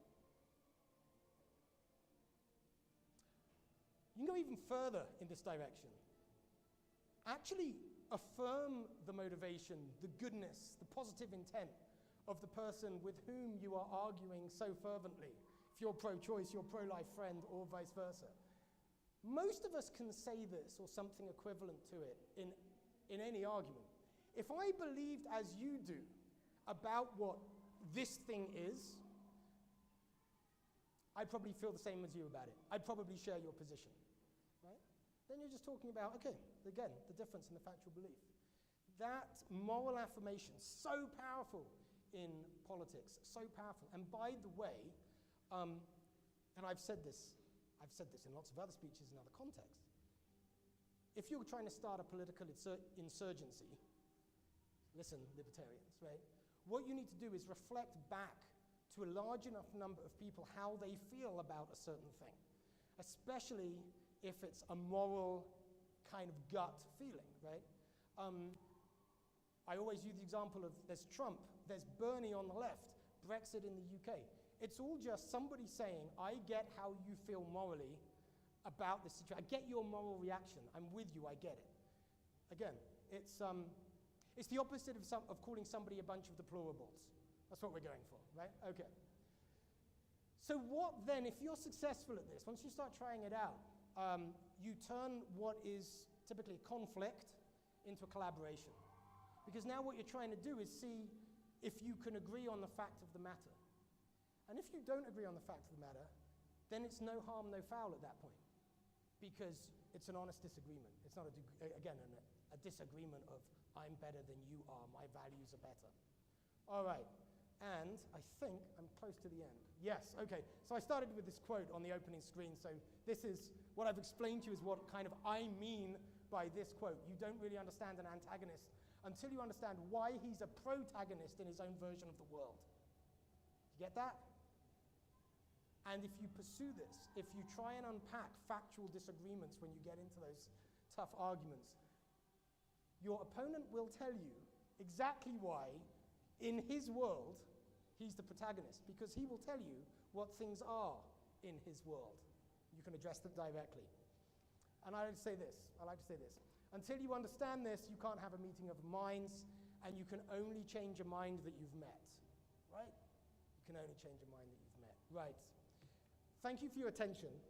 This is a QR code for 2 quite in-depth pieces that really go into this, if you're like really excited about this. So this will take you to the first of 2 articles. And if I've got time, well, let me thank you for yours and then invite you to disagree with me and ask me any questions you may have until the real comedian comes on. Thank you very much.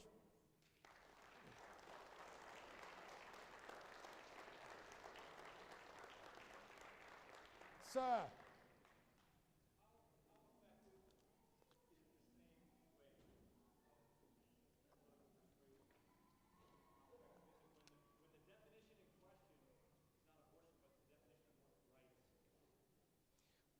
Well, I mean,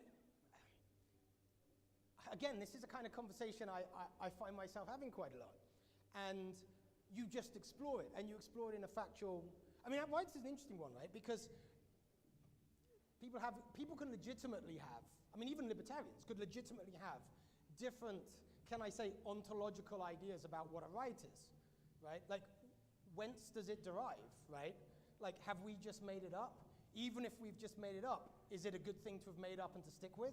You know, are we saying that it has some rights have some kind of reality, or are we saying we should act as if, right? Go at it the same way, because you're gonna get factual claims. You can get factual claims about abstract entities. There's the short answer. Yeah. So it works. It may not be as cut and dried. It might take a little longer. You know, it might be 3 or 4 conversations with your friend, but it will make the argument or the discussion more effective. Yeah, you've got more chance of persuasion still. Yeah, definitely. Yes.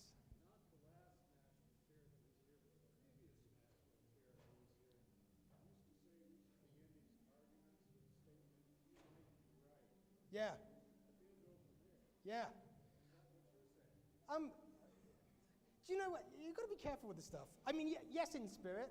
I am an epistemic libertarian. In other words, I'm a libertarian because I know that I don't know enough to tell other people what to do, right? And that's it. Like, it's just epistemology to me. Like, I think in a fundamental sense, that is always true, right? It's always true. And by declaring it, that act of humility, when I was trained in direct sales many years ago, right, they always used to say you've got to give some to get some. It's a really good rule in sales, right? So if you want humility and an open mind back, go in humble and indicate the openness of your mind. But it's got to be genuine, right? I mean, genuineness trumps everything. So if you actually do think you're superior to everybody and you have it all right, yeah, then this isn't going to work for you because you're lying, right? But I'm actually inviting you to think that maybe there actually is something about the world, and indeed about arguing, yet to learn. So yeah, I always think if you can honestly do it, the expression of humility, it's great. Give some to get some. You invite what you offer. Yeah. Is that it? Oh, so you all agree with me then. Ha! Really? I'm getting away with this a lot easier than I thought. Oh, no, I'm not. No, I'm not. So the difficulty in political discussions is that quite frequently... I'm about to die.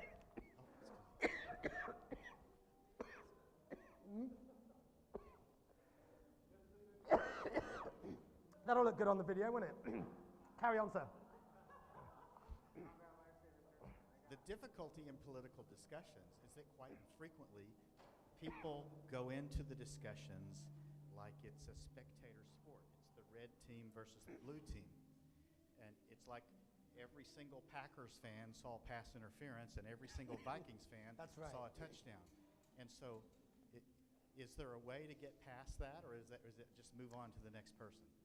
Well, it depends, because the question I haven't answered here is, well, if we all have our own facts, how do we choose our facts, right? And your tribal commitment, whether it's Republican, Democrat, Libertarian, or, you know, the Packers and, you know, the Raiders, whatever it is, right, will determine the facts that you have. And the second of those two articles goes into great depth about how that works and how to deal with it, right? But the general answer to your general question is, approach it this way, and then you will find out quite quickly if the person on the other side is, as Jordan Peterson would say, ideologically possessed. And if so, move right on, because life is short. And there are a lot of other people who can valuably be persuaded, right? And again, I guess I have a good sample of this with the students, right, that I'm interviewing for the summer school thing in Oxford. It's like, you can tell them quite quickly. You can tell if people make these different factual moves in response to challenges so that they're not going to have to admit that their position needs to be changed. Most people don't do that, right? But again, to speak to that, most people don't do that if you're having a discussion in a context where both people have, if you like, voluntarily bought in, right? They both kind of, you know, want to be there. And they want your opinion, they want your engagement, because they've already signaled to you that they do. So even as someone that does this political persuasion psychology thing, I kind of have a rule, which is I never give an opinion unless I'm asked for one. Because then someone is telling you, okay, now if you give me your opinion, whether we're discussing facts or values, whatever, I'm actually open to having my mind changed. So that's just an efficient rule of thumb, case by case. Yeah. Anyone else? Thank you so much, everybody. Enjoy your dinner. Thanks for your attention again. I appreciate it.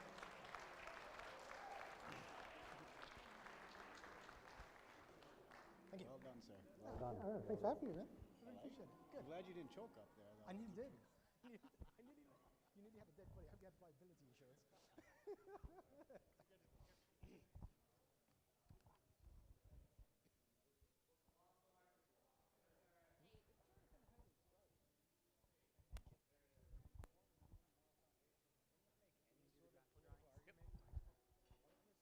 Next on the agenda here is our raffle drawings. Prizes. Who likes prizes? All right, who's got the tickets? Michael Schisnell, come on up. Who's going to draw? Who hasn't purchased an actual ticket? Sam, come on up. You got a whole pile of tickets. How many tickets did we sell? But it was a lot.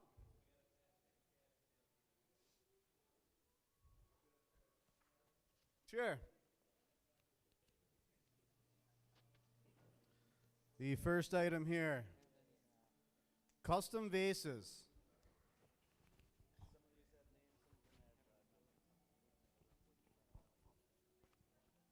I'm doing my best, Vanna White. Jim Schnell. Jim. Oh, dear Lord. Jim. Where's Jim? SENOLI?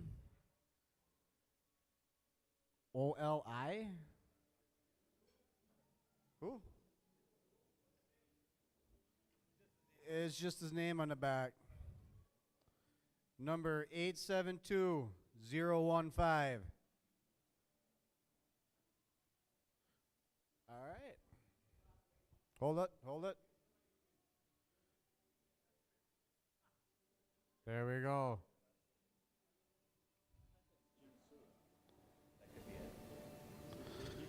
Well, all of us are struggling looking at her. I know. I think that's Jim Sewell, but Jim Sewell. he's not here. Jim. S-E-N. OLI. Yeah, I think so. All right, is Jim here? All right. Draw another one.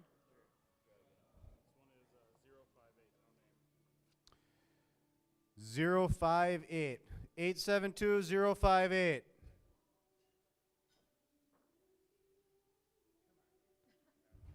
Work with me a little bit. Work with me. There we go.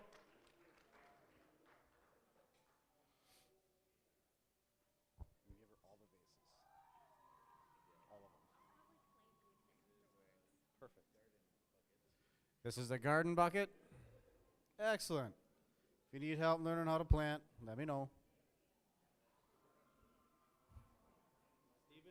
Stephen Ecker. There we go. Congratulations, Stephen. Let's give him a round of applause.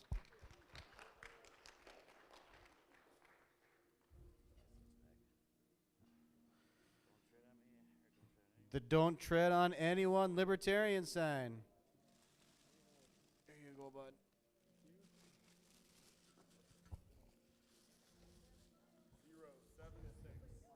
076. 872-076. All right. That's a beautiful sign. Beautiful sign. Coming up next. Which one are we doing? Food bundle.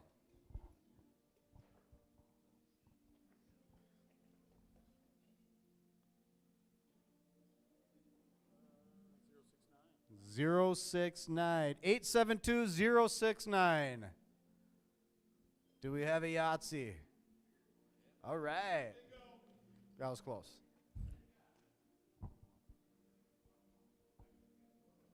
Come on down. Grab your food bundle. Oh, yeah. Get lots of good pictures. The Libertarian. Not left, not right, just free. Stephen Ecker.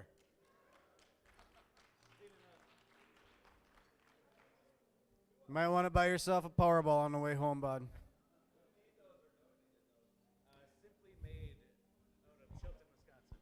Simply Made made the signs out of Chilton, Wisconsin. Donated to them. We should definitely get these like on Facebook page or website. These are cool. Thank you. The handmade crochet items. Excellent. I didn't put any tickets in this bucket. I put the tickets in the other side. Oh, I don't know. Take the picture. 109, no name. What is this for? The handmade crochet items. Who made these? Anna made these? Excellent, excellent. 872-109. There we go. The master of the Yucca.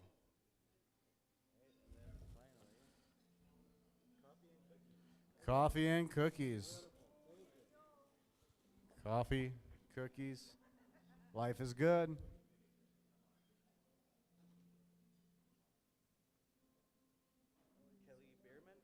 Kelly Bierman. Coffee and cookies. Excellent, excellent. Here you go. And then we are on to the main raffle. So we'll start with the meat bundle. Start with the pig, the meat bundle. And the winner is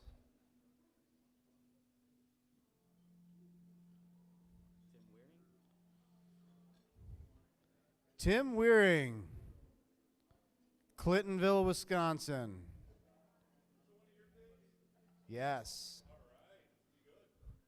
Oh, yeah. Excellent. Congratulations, Tim Wearing.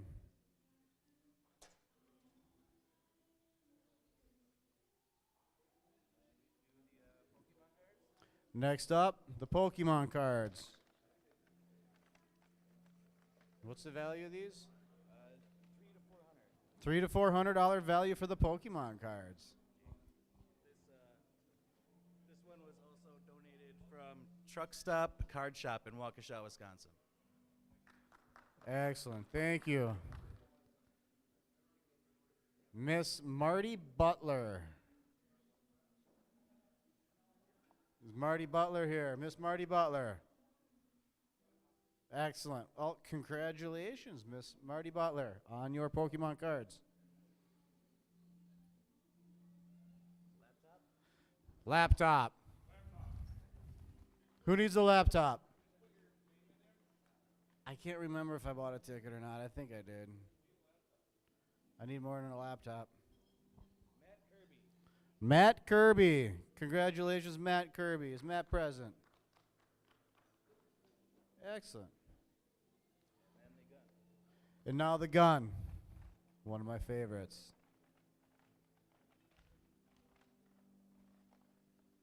Dig deep. Michael Schisel. Let's try it again. We're going to pick one more.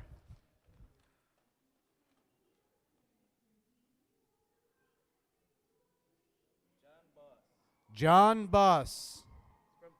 From Kiel. Congratulations, John Buss. Well done, everybody. I want to personally thank everybody who did all the hard work of selling all these raffle tickets. It definitely helps tremendously. So thank you all. Thank you all.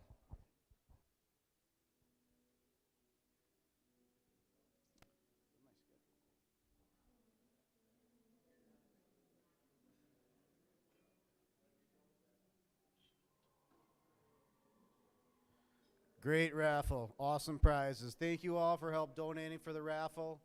Thank you all to help sell the tickets. That means a lot to all of us.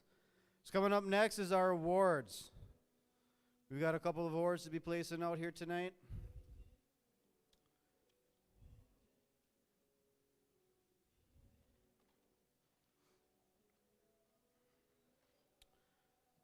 And I would actually like to call up Mr. Phil Anderson up here.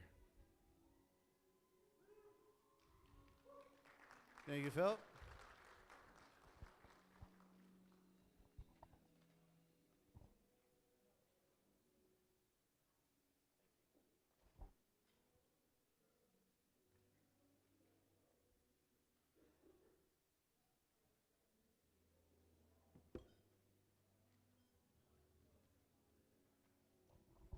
I think I'll have to hold it.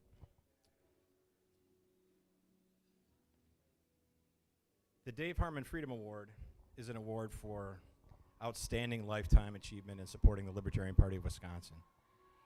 And the winners are, we've awarded to George Myers and Jim Sewell. Now raise your hand if you know either one of those gentlemen. That's wonderful. I would have guessed that was less, and let me tell you why. George and Jim are not libertarians, or weren't libertarians. George passed away in December, who made a lot of noise, who got a lot of attention. One of the most beautiful things I read about George in his obituary is that after he retired as a property manager and got more involved in politics, his vision was for a better Racine, which was where he was from. He wanted the world better for everybody, but he concentrated on making the community that he lived in better for his family and the residents of Racine and Racine County. And he and Jim both exemplify that in spades. For example, every time, and this is my personal experience, every time we ran statewide candidates, George and Jim and Jan, who also passed away a couple of years ago, and other members of that affiliate were always there for us to collect signatures at the Racine Pancake Day, at Party on the Pavement, at the Racine County Fair. They weren't checking people's caucus status. They didn't care if they knew you. They didn't even care if you were one of those libertarians whose main issue was pot and you smelled like it, or if your main issue was tax and you looked like it. They didn't care. You showed up, they were spreading signature, they were getting your papers signed for you, you were welcome in their booth.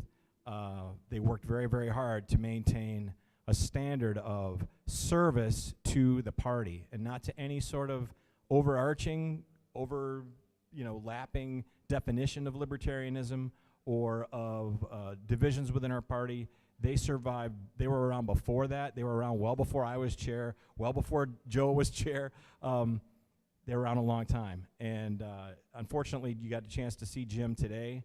He said about 2 words. I've known him for 10 years, and he said about 6 words to me that whole time. George was a lot more loquacious, but George ran for state assembly every election cycle since at least 2010, if not before. George was very active in his community. He ran for mayor. He would go to city council meetings, school board meetings, local access television. His nickname was Mr. Racine because he was always involved, he always cared, and he exemplified that sort of libertarianism that we should all aspire to. We don't talk a lot about it at conventions, either at state or national, but when we get back to our communities, it's the kind of libertarianism that is required if we're going to have a world set free in our lifetime. And that is communicating what we believe and why we believe it to those who we love and those who we live with, and to our children and their friends, to help sow the seeds of having a better world tomorrow, next year, and when we're gone. And so I was originally thinking that we'd have a moment of silence for George, but based on what's going on next door, that's pretty impossible. But nonetheless, I encourage you to follow their example, to remember them, and to make friends with Jim if you get a chance to see him. And when you leave this convention, and when you get home from the LNC convention in a few weeks, take that message and their example home with you and practice at home with those who you love. Don't go back and hide your light under a bushel. Be just as out and outspoken and loving and caring and communicating at your home with your neighbors, with your family, as you are here. Be brave, be bold. Our principles are true and wonderful. They're good for everybody. Let's remember what unites us and what we can bring to this world and how we can improve it. And you set Jim Sewell and George Myers up as examples. So this is the award. I'm not going to unbox it, but Joe Kexel, who I'm just take a privilege as a side note. Joe was my predecessor as state chair. He served from 2015 to 2017.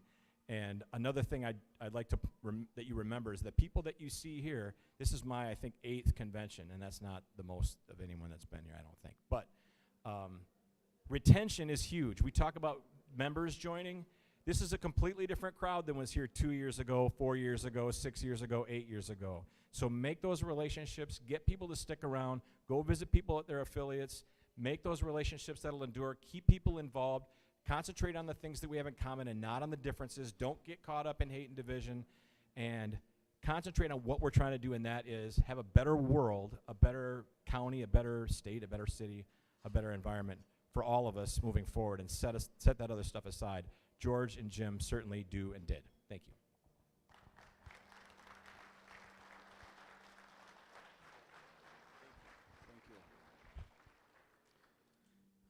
Excellent. And up next is our Ed Thompson Liberty Award.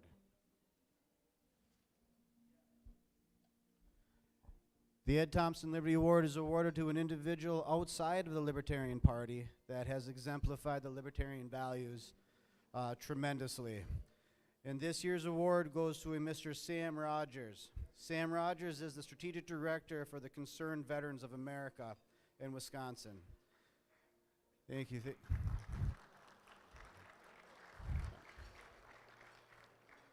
He is a veteran of the United States Army. He is an alumni of the University of Wisconsin-Milwaukee. His LinkedIn profile states that he is an innovator, a problem solver, a principles advocate, and a coalition builder. Just the sort of person that we need in our lives, and just the sort of person that we should honor. So thank you, Sam. If you'd like to come on up, say a few words, tell us about your organization, we'd greatly appreciate it.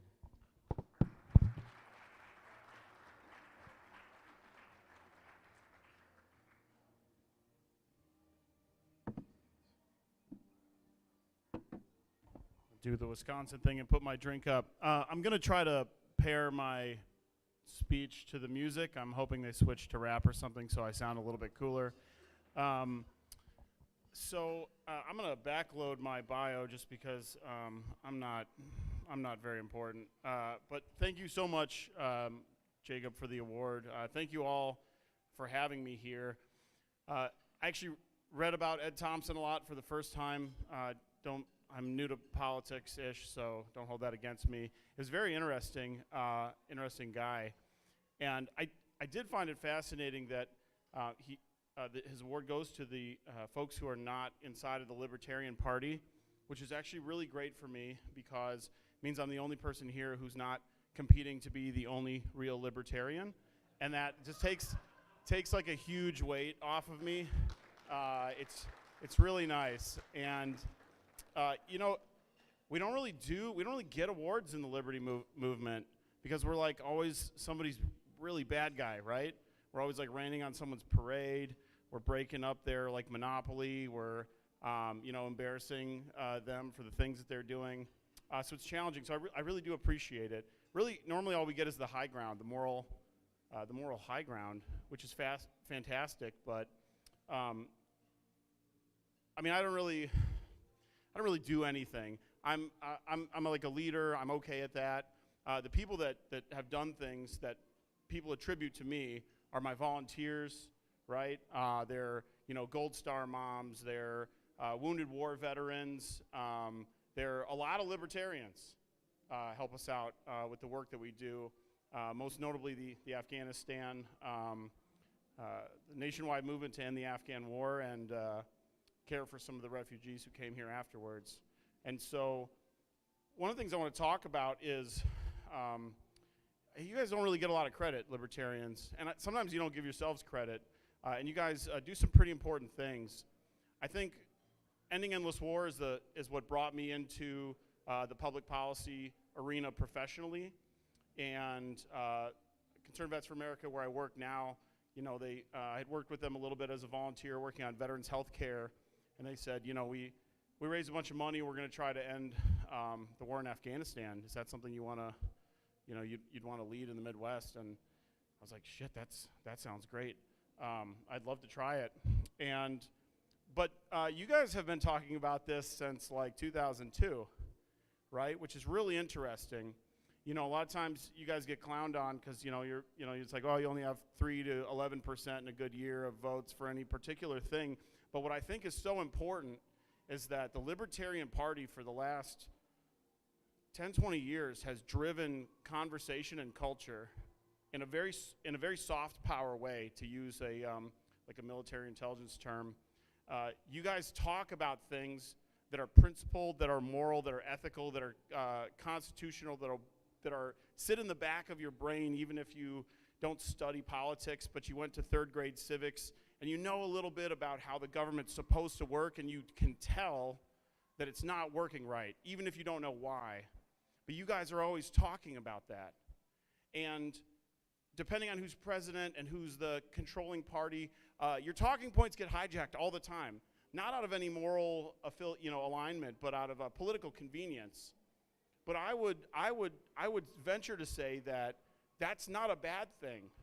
When one of these broken parties grabs a hold of one of your talking points and uses it as a political cudgel or whatever for an election or 2 or 3, they're talking about our issues. And they're planting those seeds that long term can be harvested. They're building alignment.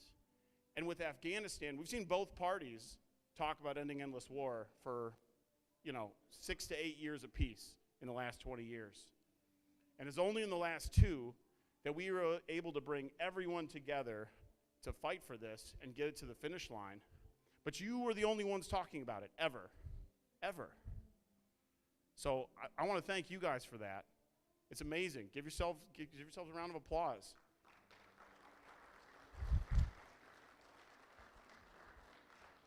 So the things that you talk about today, the things that people will clown on you on Twitter for being concerned about, will eventually become something that everyone has heard, everyone has thought about, everyone has had the opportunity to see in real life and know that it's a problem, and they will come around. And that's why this movement is so important. I mean, you guys have forced one party to, admit that they essentially don't care about individual liberties. You forced the other one to start pretending to care about them. Like, you guys have a real impact, and it's very important. Nobody else does that. Personally, I think that this shit sells itself. You guys probably think that too, right? It's freedom. We're the freest society that's ever existed. I don't think I should have to explain that to anybody, but we do. It doesn't sell itself. We're weird because we care and we read about this stuff and we're so into it. We're the weird ones. It's really important, to the previous speaker's point, to have these conversations with normies, right? Because we're weird, and that's okay. But we're part of this tiny group of people that care, that vote in primaries, right? That talk about issues publicly, even if they're unpopular. And we have to keep doing that. I would say, though, as a non-libertarian, please consider applying nuance and empathy when you talk about these issues. And in the wonk zone, where we're very political and we're very policy-centric, it's easy for us to lose sight of the people that this impacts, right? For every 10 people, viciously maligned by the criminal justice system, there's 10 people whose family members did not ever get justice because of the same broken system. This applies across the board to all of our issues. With the Afghanistan fight, we found so many people whose singular opposition to ending the war was that they've just heard anti-war activists say over and over and over again, it was for nothing. Your friends died for nothing. You lost your limbs for nothing. All of this was for nothing. And in a policy space, that sounds fine. It's easy to say that to other libertarians, but you have to put yourselves in the minds of people who have sacrificed, not for a political purpose or for an objective that may or may not have existed, right? But they did this, they were protecting each other and trying to serve their country selflessly. And so we can sometimes erect barriers to our own success in reform. And so I'd ask you guys to consider that. Concerned Veterans for America, which is where I work right now, it's a liberty-biased organization that brings together veterans, their families, and communities to preserve and defend the freedom and prosperity that so many generations of veterans have had to fight for over the last, couple hundred years. We do that by elevating stories and experiences and connecting them to legislators, connecting them to media, connecting them to essentially total pressure campaigns to try to bring about change in veterans health care access, military foreign policy, and federal spending. If you've got veterans in your life or families of veterans, please send them our way. We only fight in the good fights, and for veterans, a lot of times we need good fights to be in, like my man Jacob here. And I want to unironically thank Jacob and the other veterans here for your service, and then I want to ironically thank everyone else for paying for it. And thank you guys so much for this award. It means a lot to me. I'm really excited to share it with my team and put it up in our office because it belongs to my team. It doesn't belong to me. Thank you.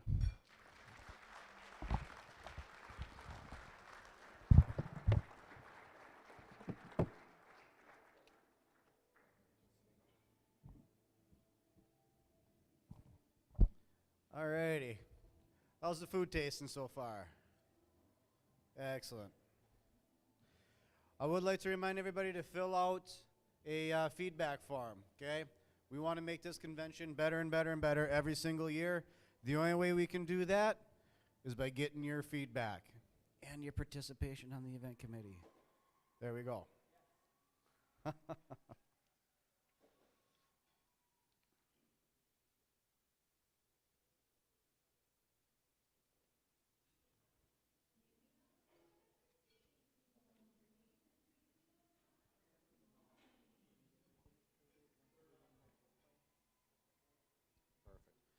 We're going to wait for a few minutes here until everyone gets plated, and then we will start off with our keynote speaker. So hang tight for a few minutes and enjoy. Enjoy the beautiful music from next door.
Yeah, it didn't stand a chance.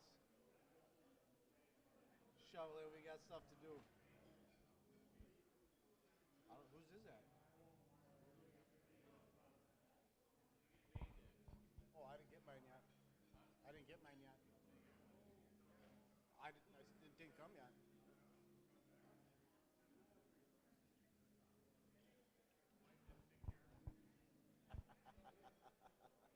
Careful. She'll stab you.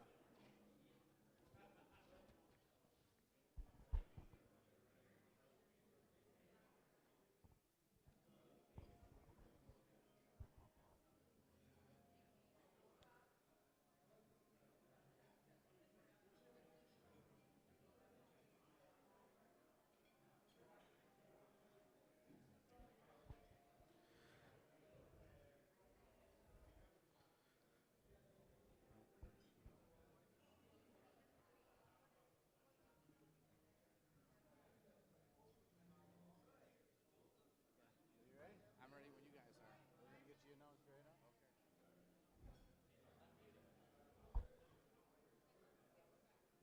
Hello. Alrighty, folks. Now for the main speaker tonight.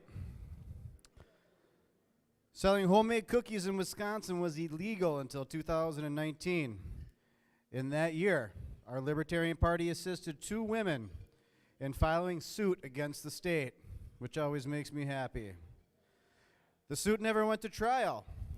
The public outcry was too great. The legislator acted to make the sale of homemade cookies legal. They did restrict the sales of sconies. A sconey can make to less than half of what the Smithsonian can to sell before forced to go pro. Those 2 women received our party's Ed Thompson Liberty Award, given to someone from outside the group who exemplifies libertarian ideas. Could famous Amos have gotten his start in Wisconsin too? No. Food freedom is something we should all get behind. Our next speaker, Max Kane, has been pushing against the authoritarian government, a government that lies to us by telling us that for all of our own good. It is not. Well, I'm not going to take away Max's fire. It is his story to tell. It is also our lives and our livelihoods to live. So please give him your attention and a great big round of applause as I welcome Mr. Max Kane to the stage. Thank you.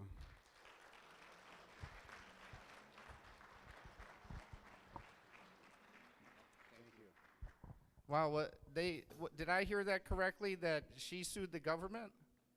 That's awesome. Usually, in my situation, the government's always suing me. It is a real blessing to be here with you and share this evening with you. Thank you very much. I want to get the energy up a little bit from the beginning and open up with a few questions. Who is here? Who came here for the reason that they want to make some kind of an impact in the world? That's why you're here. Go ahead and pick your hand up. All right, now the next question, you can keep your hand up if the next question's loaded. Who's here if the impact you want to make has something to do with preserving and expanding freedom and liberty? How about that? We have something in common. Those are the exact 2 reasons why I'm here and the reason I brought my children here to hear this message, because I want to not only preserve liberty, but I want to expand it. I want to take the liberty that we were given, that the generation gave to before us, that they gave to us, and pass it on to the next generation with more liberty and more freedom than we were even given. And there's some good news in that. The good news is in that all of my activism and being sued by the government and causing trouble, I learned this very easy lesson. It's a 2-step process on how to preserve and expand liberty, and I'm going to share that message with you as the overarching theme in my presentation. By the way, interesting enough, we hear the dance music coming through back here. We were right before we sat down, we grabbed something to eat. I was watching one of the girls perform here. Brought me to tears, this 13-year-old girl performing to this song about having the strength to be courageous. And it brought me back to this court battle that you guys are about to see acted out up here. We're going to have a little bit of a different than usual presentation and what it was like to go through those emotions of courage and fear and whatnot. So normally when I go to presentations, I like to learn. I go to different workshops. and you know, someone gets up on stage on the mic and they're talking, and I always have this question, kind of is this libertarian in my heart. You know, I always have this question where I'm questioning things. I'm always like, who is this person? You know, what's their experience? Why should I be listening to them? So just real quick with a show of hands, who has heard of me before? Who knows about me and my activism? Go ahead and raise your hand. All right, that's not everyone, and that's fine. If you haven't heard of me before, I apologize in advance. That is my fault. It's definitely not your fault. But what I want to do is I want to start off by giving you my background and a little bit of my education, what I've been through, so that you can kind of understand where I'm coming from and know a little bit about the information and the validity on why it works and how it can help you and secure more freedom in your life. So unfortunately, I'm only here for 60 minutes. We probably used up 5 of those minutes already. So I don't have enough time to give you the whole background of my education. So my education's basically split into 2 parts. I have the formal education. That's the schooling, the degrees, the diplomas, all that stuff that hangs on the wall. And then I have the kind of the street education, the activism. Let's call that the street credibility, all right? So I'm going to let you guys decide which you want to hear tonight, because you only get to hear one. There's not enough time for both. So what do you guys want to hear? Street credits. All right. I'm glad you said that. That's what I was banking on. I've never had anyone answer the question the other way. So what I want to do is I'm gonna give you a little bit of, we're gonna act out. Has anyone ever been in drama class, theater? Who has never been in theater before? All right, you? All right, you guys are perfect. If you've never been in theater before, that's perfect. Normally I have 5 or 6 presentations when I go on tour and speak, and I kind of rotate through these 5 or 6 presentations. I created this presentation that you're gonna see custom just for this event, because I know it's a great message for you guys to hear. I love hearing the message, and presentation has never been done before. So this is opening night at the theater. And the best part about opening night, there's always some bloopers and you see some screw-ups and stuff. There's nothing better in live theater than watching some mistakes. So I need some volunteers to get going up here. So if you're kind of mostly done with your dinner and you want to volunteer, if no one volunteers, I got to start picking people. But if you want to help me out up here, go ahead and just start making your way up here. This is going to be a really fun event. You're going to learn in the process. If you don't volunteer to come up here to help, if you got some kind of a pen and a paper, make sure that you're taking some good notes, because some really powerful information is going to run past you. No one's coming up right now. Will you help me up here?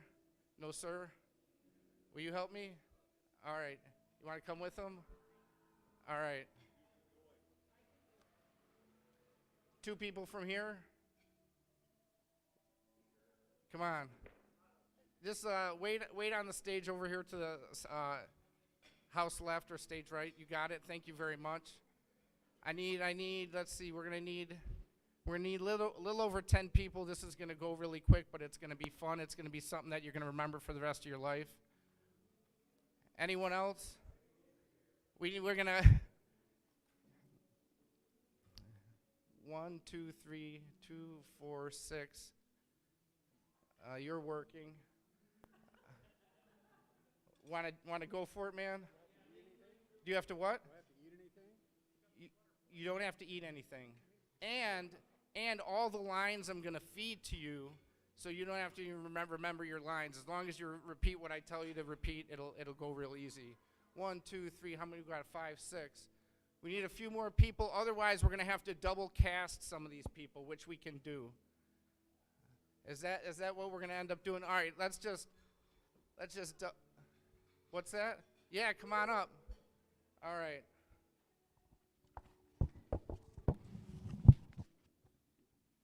All right, who wants to play me? Who wants to play me?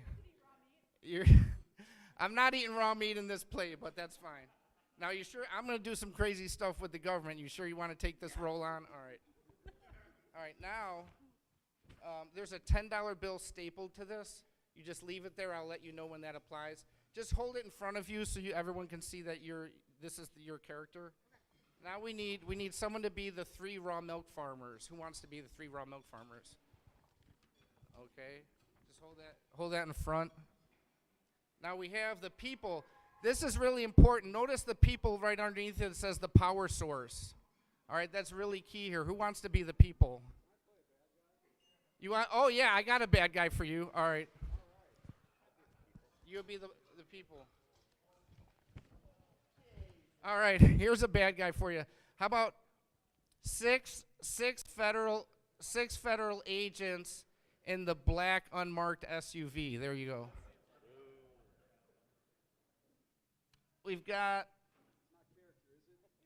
I have two more for you. I'm going to triple cast you if that's okay. All right. We have the sheriff's deputy. You'll be a great deputy. Now, because you're a deputy, I gotta give you a couple other things. Just hold on here. Who wants to be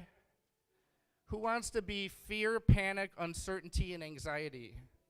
There you go. All right, Luke. Thank you, Luke. We have the Constitution. Yeah, the Constitution. You can be the Constitution. We need a Secretary of State. All right.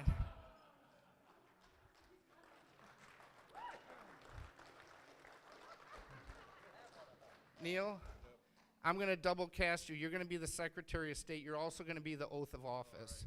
All right. Where's the bad guy? All right, you're going to be the Attorney General, and you're also going to be holding on to a summons to appear in court. You're going to pull these apart in just a few minutes. I'll let you know when. And if you want to continue your bad guy streak, you can be a couple agents from the Department of Ag. Yeah, we got a few more. Let's see. You're me, so I can't really double cast you, but you're gonna have a lot of action. We have the county court. All right, your name is Judge Michael Rossborough. Judge Michael Rossborough. Your two agents, you are Cheryl Daniels and Jackie Owens, and you're Philip Ferris. When you're the Attorney General, remember those names. We need who's the court? I'm going to also make you the 4th District Appellate Court. And why not the Wisconsin Supreme Court? All right. Who wants to be the sheriff? Does anyone want to be the sheriff? Do we have any law enforcement here? Come on up here. All right, your name is Sheriff Gene Carey. All right? All right, so here we go. Max Kane takes center stage here. I'm going to narrate the story, and we're going to just don't bring the money out yet. If you want to flash it, you can. But what you're going to end up doing is you're going to give the $10 to the Secretary of State. You're going to not this second. I'll let you know when it's time. All right. So we're going to act out. I'm going to narrate. You're going to see my street credibility in action up here. Are you ready? All right. So the house lights are going down. The stage lights are going up. The curtains going up. Action. Max, you're about 11 years old right now, and you're hunched over in severe abdominal pain. Yes.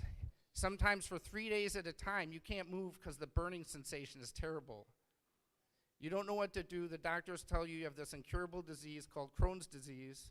You're malnourished, you're underweight, you have joint pain, your skin is pale, you're anemic, you have scales on your shin because you have psoriasis, and you're taking all the drugs and medication and surgery because you don't know what else to do. Now, in your mid-20s, you learn that if you start drinking fresh raw milk from farms, that you can gain athletic weight and not take medication anymore, and you can have a family with children. Yes. So what you do is you connect with these. Yeah, hold on. You got to stay over here. All right. So real quick lesson in theater: you always want to stay open to the audience. All right. That's all right. No, we're doing great. So we have the 3 raw milk farmers, and what you're doing becomes so successful in communicating with these farmers and getting raw milk from them that literally hundreds and hundreds of people want the milk too, and you're delivering it. Do you know who some of your customers are that you're now delivering milk to? One of them is Laura. She's a producer of the Oprah Winfrey Show. One of them is the U.S. Attorney John Blakey in Oak Park, Illinois. He was hosting a location. So you got all these like high-end customers that are drinking the milk that you're selling milk to, and you're just so excited. So you decide to take a bike trip across the country and show everyone how healthy that raw milk can be, that it could power you across the country. Thank you. Take a step back here. And then when you come back from your bike trip and you're driving your driveway, you've been home for about a week and you're coming home one day.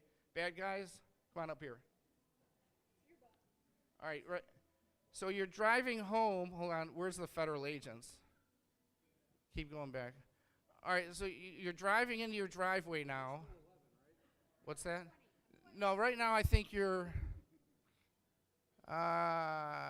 getting close to 30 now. You get 28. Let's call you 28. I don't remember, but, you know.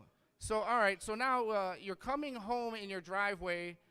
There's 6 federal agents coming out of the black unmarked SUV. You don't know they're federal agents yet, but you're wondering who these people are.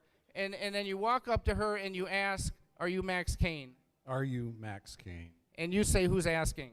Do you have a warrant? Who's asking? Who's asking? Who's asking? Special agent, whatever your name is, with the USDA. And I have a black unmarked SUV. And I have some questions for you. And I have some questions for you. Put your questions in writing and give them to my attorney. Put your questions in writing and bring them to my attorney. All right. So this guy just got stonewalled and rejected. He didn't get anywhere, right? So he's not feeling good about that. So what he's going to do is he's going to drive away in his SUV, and now he's going to conspire. Just hold all 3 of them. So now he's going to aspire with the Wisconsin Attorney General and a couple agents from, so this is Phil Ferris, Jackie Owens, and Cheryl Daniels, and the 6 agents now conspiring. And the reason I know this is because government emails are public record if you don't know that. And I went through a Freedom of Information Act request to get all their public records, and they were having these meetings together about how not only to take me out, but to take out other raw milk buying clubs in the whole Midwest. So they're having these, it was a conspiracy. So we have Michigan, Ohio, Wisconsin, Illinois, and Indiana, all those departments with the federal agencies every month meeting together to talk about how they're going to take out these raw milk buying clubs. All right, so now we have the Attorney General, and this is what they come up with now after conspiring together. Here's the plan. So they come up with this thing called a summons to a deposition, 18 months in jail if you don't do what we want you to do. All right, so you're going to tear this off now. That staple. There you go. Now you're going to walk it over to the sheriff's deputy. There you go. And now the sheriff's deputy, you're going to come over and you're going to knock on the door while Max is eating dinner with his children that you're looking at behind me. And then you're going to come to the door. Can I help you? Can I help you? Are you Max Kane? Are you Max Kane? Who's asking? Yes, I am. Yes, I am. All right, now you're going to say, "You've been served." You have been served. And hand the paper. There you go. All right, now you've been served. Thank you, Sheriff's Deputy. Oh, by the way, your name is Nate Campbell. I forgot to give you your name. All right, so now, where is fear and panic? All right, come on over here. Now, fear and panic and anxiety and uncertainty.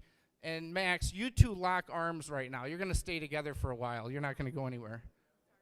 That's right. All right, so now, this deposition here basically says that you have to appear in this room and answer questions. You don't know what a deposition is yet, and you don't know what to do. You're experiencing fear, anxiety, and you have nowhere to turn except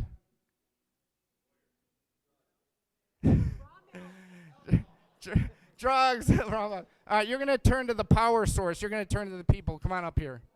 All right, lock arms over here. All right. So what you're doing now is you're talking with other what do we want to call them? Renegades, activists, people who study the Constitution. Some of those people are Michael Badnarik. Does anyone who know who Michael Badnarik is? Yeah? For those, yeah? He was a Libertarian candidate for president in 2004, and he's a great mentor, friend of mine. If you don't know Michael, he's very ill down in Texas. He might be passing away soon. This is one of the most intelligent, knowledgeable people living today and probably in the history of the world about the Constitution. If you would like to spend some time with him before he passes and withdraw out of his brain what you can, this will be time very well spent if you want to be part of this holy cause of liberty. Side note. All right, so if you want to connect with Michael, come talk with me after this. All right, so now you're learning about the Constitution. Where's the Constitution? Come on up here. You're going to lock arms here. And you're learning about rights and freedom and what the government can and can't do, right? So now you're going to go into the deposition. And Attorney General, you're going to show up to the deposition. And we need one more. Where is the Secretary of State? Hold on a second. This is a little out of order. Secretary of State, you're going to go to the Secretary of State because Michael Badnarik told you about the Constitution, and because the Article 6 of the Constitution, if you don't know this, Article 6 is the Supremacy Clause. This is where the Constitution says that everyone has to take an oath to the Constitution. All right, you can't become an officer, judicial, legislative, or executive unless you take an oath. And God bless the Founding Fathers, whoever put in Article 6, because if there was no oath to the Constitution, there'd be a big problem. All right, so you're going to take your $10. Go ahead and unlock arms. You're going to pay it to the Secretary of State. And you're going to now give her a certified copy oath of office. There you go. And then go ahead and take a step back. So now you have the oath of office of the Attorney General, Philip Ferris, the governor, and everyone down the line. They're $10 each, certified copies of oath of office. So now you're appearing in the deposition, and you're going to thank Max for coming. Thank you, Max, for coming. Thank you, Max, for coming. Okay, you're welcome. You're welcome. Now we're going to start the questioning. We're going to start the questioning now. Before we get going, I just want to qualify a few things. Before we get going, I'd just like to qualify a few things. Go ahead, Max. Go ahead, Max. You've taken an oath to support and defend the Constitution, is that correct? You've taken an oath to support and defend the Constitution, is that correct? I'm not here to answer any questions. This is my deposition, not your deposition. I like this line. I'm not here to answer any questions. This is your deposition, not my deposition. Did I say that? It's my deposition, not your deposition. It's my deposition, not your deposition. There you go. All right. So now what you're going to do is you're going to say, pursuant to the 9th Amendment, Pursuant to the 9th Amendment, I have every right to qualify your oath. I have every right to qualify your oath. Who knows what the 9th Amendment is? It's a simple one-liner in the Constitution that is very powerful. It says that we have the ability to declare rights that aren't enumerated in the Constitution.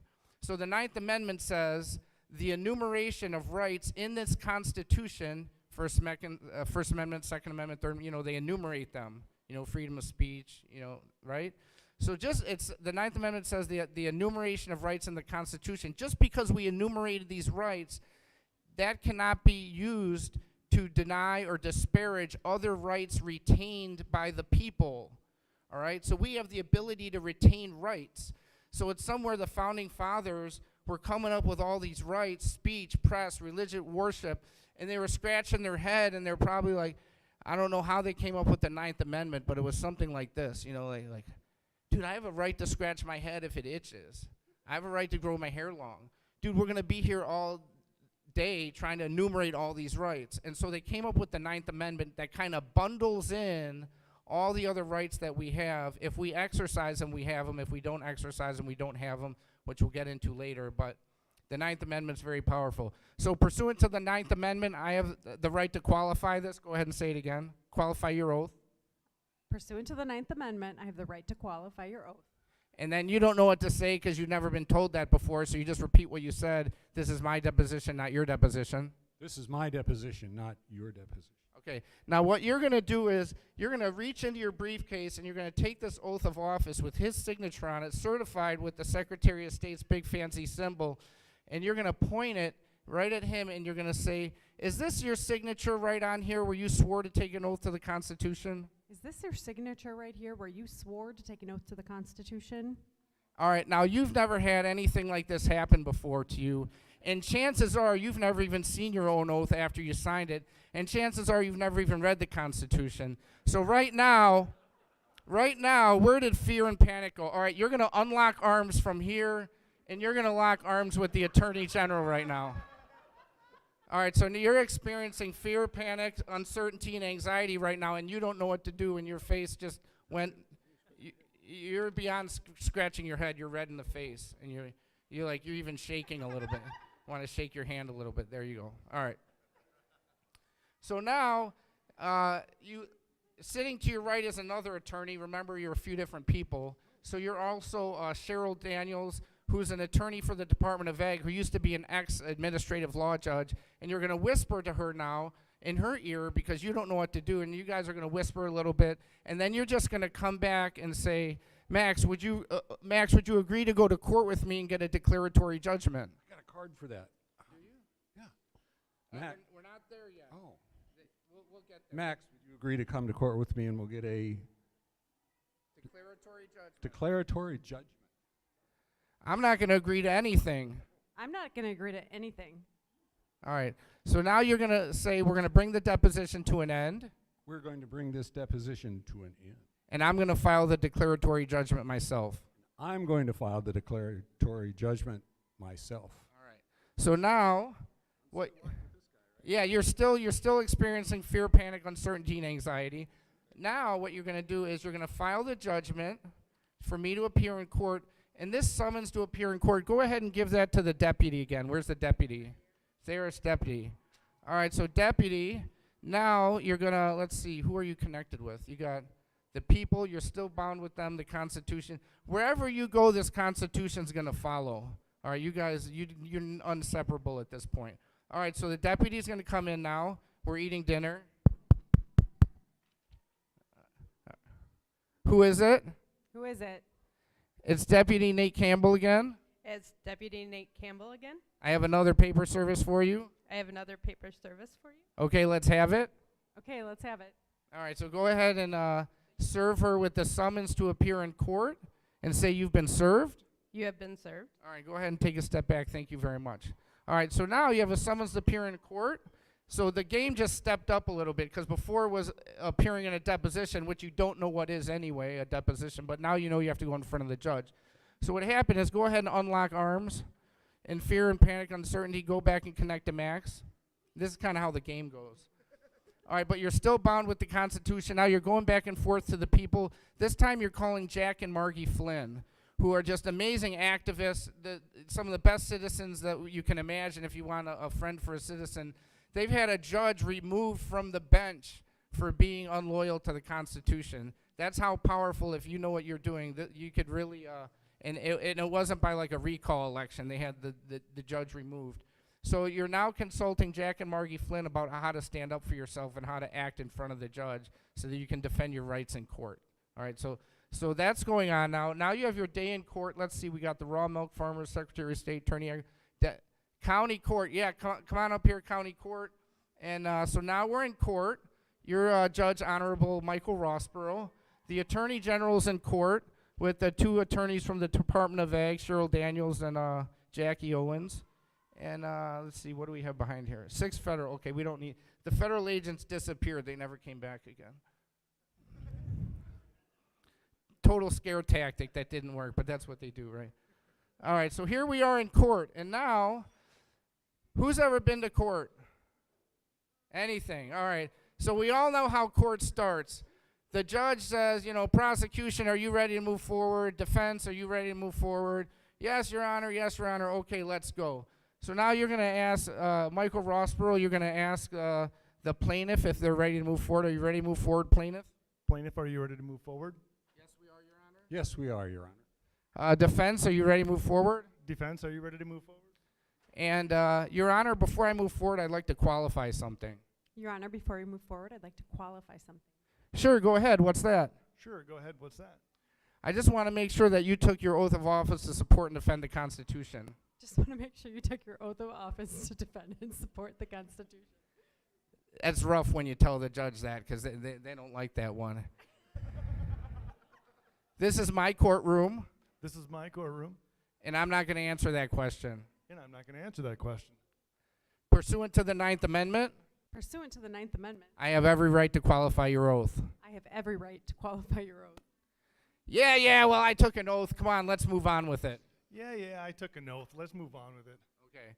So here you are, Max. You're litigating in front of the judge. The attorney general is litigating. He has way more skills than you, and you're kind of making it up as you go along. And the judge rules against you, so you lose the case.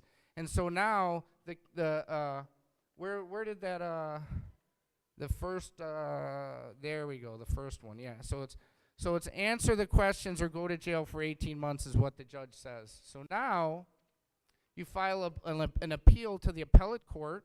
Where's the yeah? And so now you're filing an appeal, a brief to the appellate court, which is about 1.5 inches thick. It's about 120 pages. If you've ever seen these court documents, they're called briefs. I don't know why they're called briefs. They should be, BRIEF means like small and condensed. These things are very long documents. So you're gonna file a 120-page brief with the 4th District Appellate Court. That's gonna lose. So Philip Ferris here is feeling really good. He got 2 court rulings against you now. So now you exhausted your one right to appeal, and you're gonna petition the Wisconsin Supreme Court, Max. And guess what they're gonna do? They're gonna say we're not gonna hear your case. So the Supreme Court has the right to decide if they want to hear your case, and they said we don't want to hear your case. The Wisconsin Supreme Court hears cases usually for 2 reasons, if no one ever knows it. One is if it's a case of first impression where they've never ruled on it before. And the second, if there's 2 appellate courts that have ruled on the same issue that are in conflict, whereas one appellate court says yes to this issue and the other one says no, the Supreme Court will step in to kind of overrule and make a final decision. So now that you lost both your appeal and the Supreme Court won't hear the case, thank you, court, you can step back there. Now it's up to the Attorney General here, Philip Ferris. He's going to subpoena you one more time into court, and if you don't answer the questions, the bailiff is going to take you away, and you're gonna go to jail for 18 months. So now you guys make sure you lock arms tight here. The fear is really building up here, and you're still lock arms with the Constitution and the people, and you're going back to your people, and you talk with this guy. His name's Sheriff Mack. Anyone ever heard of Sheriff Mack?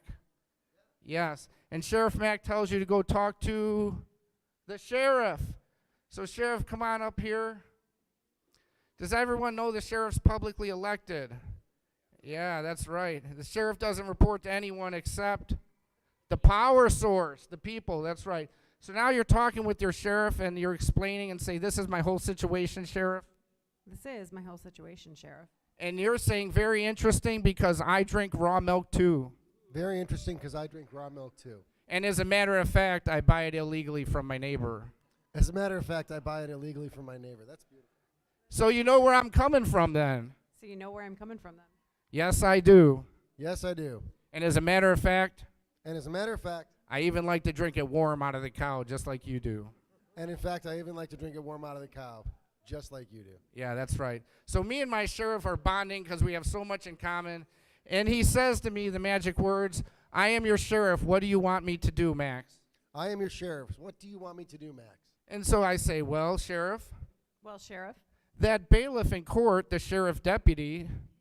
A bailiff in court, the sheriff deputy. He actually reports to you. Isn't that right? He doesn't report the judge. He's your sheriff deputy. What he said. What I said. And you say, that's right. The bailiff is my officer underneath me. He doesn't report to the judge.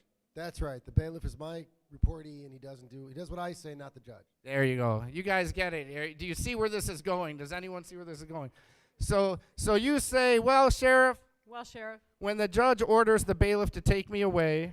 When the judge orders the bailiff to take me away. I want you to be in court with me. I want you to be in court with me. And I want you to tell the bailiff to stand down. And I want you to tell the bailiff to stand down. Whoa, you're sure asking for a lot over there, Max. Whoa, you're sure asking for a lot there, Max. Yeah, and we live in a small town. We live in a small town. Where we don't even have metal detectors to walk into court. We don't even have metal detectors to walk into court. You're going to really get him talking with this one. You're really going to get him talking with this one. Well, all I want is justice. Well, all I want is justice. Well, I'll tell you what I'll do. Well, I'll tell you what I'll do. I run the jail. I run the jail. I'm going to let him take you away. I'm going to let him take you away. And when you come into the jail. And when you come into the jail. I'm going to open up the cell. I'm going to open up the cell. And I'm going to let you walk free. And I'm going to let you walk free. Sheriff Gene Carey. Well, Sheriff, Well, Sheriff, that sounds great to me. sounds great to me. Go ahead and give him a hug.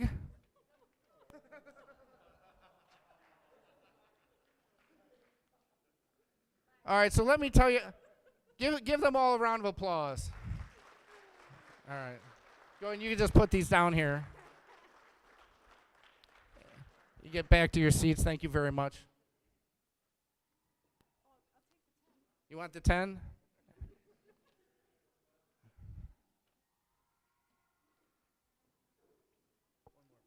Sure.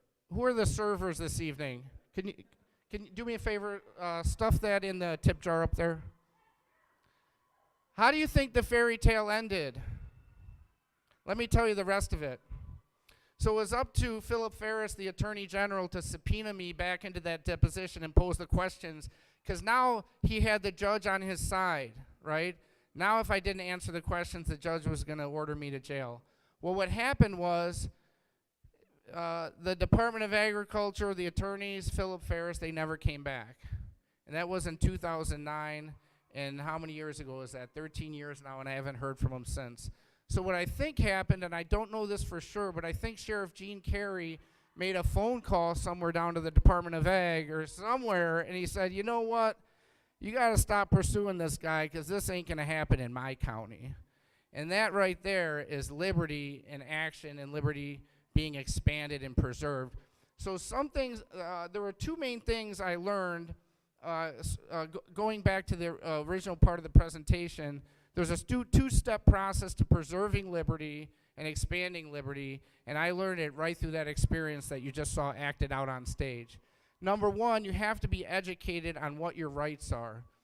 You have to be educated. Number two, you have to be able to take action on those. So for the rest of this presentation, I'm going to give you a little education on rights and how the Constitution works. And my promise to you is that you probably never heard of this information before, because some of it's very difficult to find.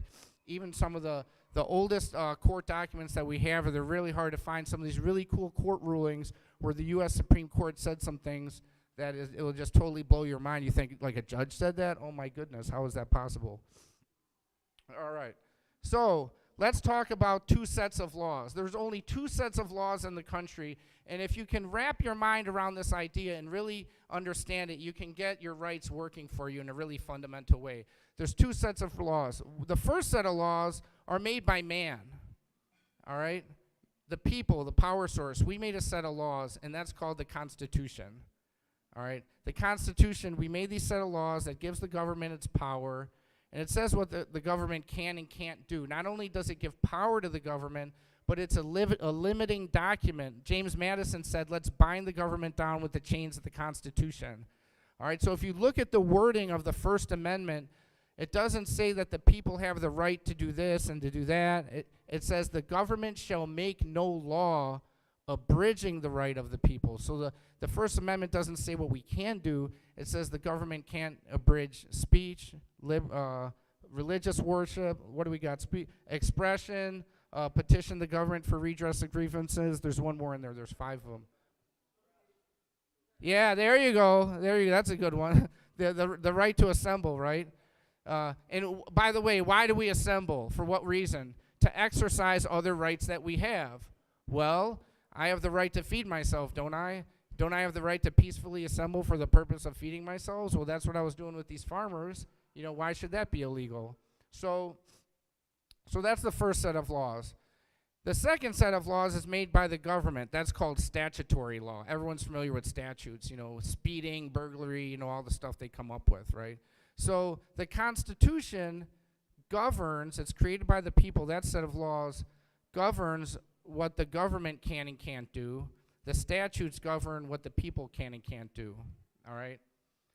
It's the government's job to enforce the statutes. I drive a little bit fast over the limit. My children know that. Does anyone else speed? All right. Who's ever done 20 over the limit? Let's go ahead and admit it. Well, I'm not alone. See, I'm not alone, you guys. Wait, you never even drove before. What are you raising your hand for, Evelyn? All right. Maybe on a skateboard. All right, so now after you're doing 20 over the limit, you all of a sudden you had a coming to Jesus moment, right? And you said, you know, I'm going to go into the police station and just tell them what I did and say, here, write me a ticket. And that's what you did, right? No? I never did that either, you know. So, pardon me? There you go, statutory taxation. All right, well, let's take it up a notch. Let's just, when's the last time we saw on the news, and I haven't done any kind of breaking and entering, but when's the last time we saw on the news, I agree with you with the statutory taxation. That's a whole nother talk. When's the last time we saw on the news that, you know, there's some kind of a burglary, and what happens? The jewels are missing, the money is missing, the guy's on the run, the girl's on the run, we don't know where they are, who did this, we don't know. And then you have the person have some kind of a coming to Jesus moment where they turn themselves in and say, I was the one who robbed the bank or whatever. It just doesn't happen, right? So it just, I don't know whether it's human nature or what it is, but it just doesn't happen. And the government, the people work for the government, they're people just like us. So when they violate the Constitution, they're not going to say, hey, you know, people, I was thinking this over about all these things I did and this and that, and you know what, you might as well put me in jail for 30 years. I just got to confess to the treason for the past 10 years of my life. They're just not going to do it, right? So we as the people, we have to hold the government accountable. We have to enforce the Constitution. They're not going to enforce it upon themselves, just like the likelihood that people are going to enforce the statutes upon themselves. You know, I'm not saying it's impossible, it's very unlikely. So we have to be more proactive and take a big step into enforcing the Constitution on the government. All right, so those are the two tiers of laws. In addition to that, you really have to know how rights work. If you can really understand on a fundamental level how rights work, you're going to really get your rights working for you. So this is the second part of the education, then we're going to go into action. All rights, remember this, write it down, tattoo it on your arm or something, you know, all rights are derived. Where do rights come from? They don't come from the Constitution. They don't come from God. You know, where do rights come from? All rights are derived in the physical world we live in. All rights are derived from the ownership of property. All right? This is my pen. This is my pen. Back in the day, only the king could own property. And that's why the king had all the power, right? Because the king had the property. This is my pen. I have the right to keep this pen in my pocket. I can let you use it. I can give you a license to use it. I can give you the privilege of using it when I feel like saying, give me the pen back. It's mine. Children understand this in a very fundamental way when they're fighting over toys. Mine. So what does it mean to own property? I talked with Michael Badnarik about this. I talked with 2 judges about this, Jack and Margie Flynn. What does it mean to own something? You can look up Black's law in Black Law's dictionary. It's very ambiguous. No one has a good definition of what it means to actually own something, and that makes the ownership of property really vague. So in talking with Michael and all these constitutional scholars, this is the best definition I came up with. Remember this. Your ability to control the property, to that extent you can control it, is to the extent that you own it. All right? So it doesn't necessarily have to be in your possession. King George was trying to own the colonies and take control of the colonies from way over there, right, and send the armies in. So to the extent that you can control something, not even in your own possession, you can have your entourage or your goons or whatever go and try and take possession, control it. But to the extent that you can control something, to that extent you own it. That's what it means to own property.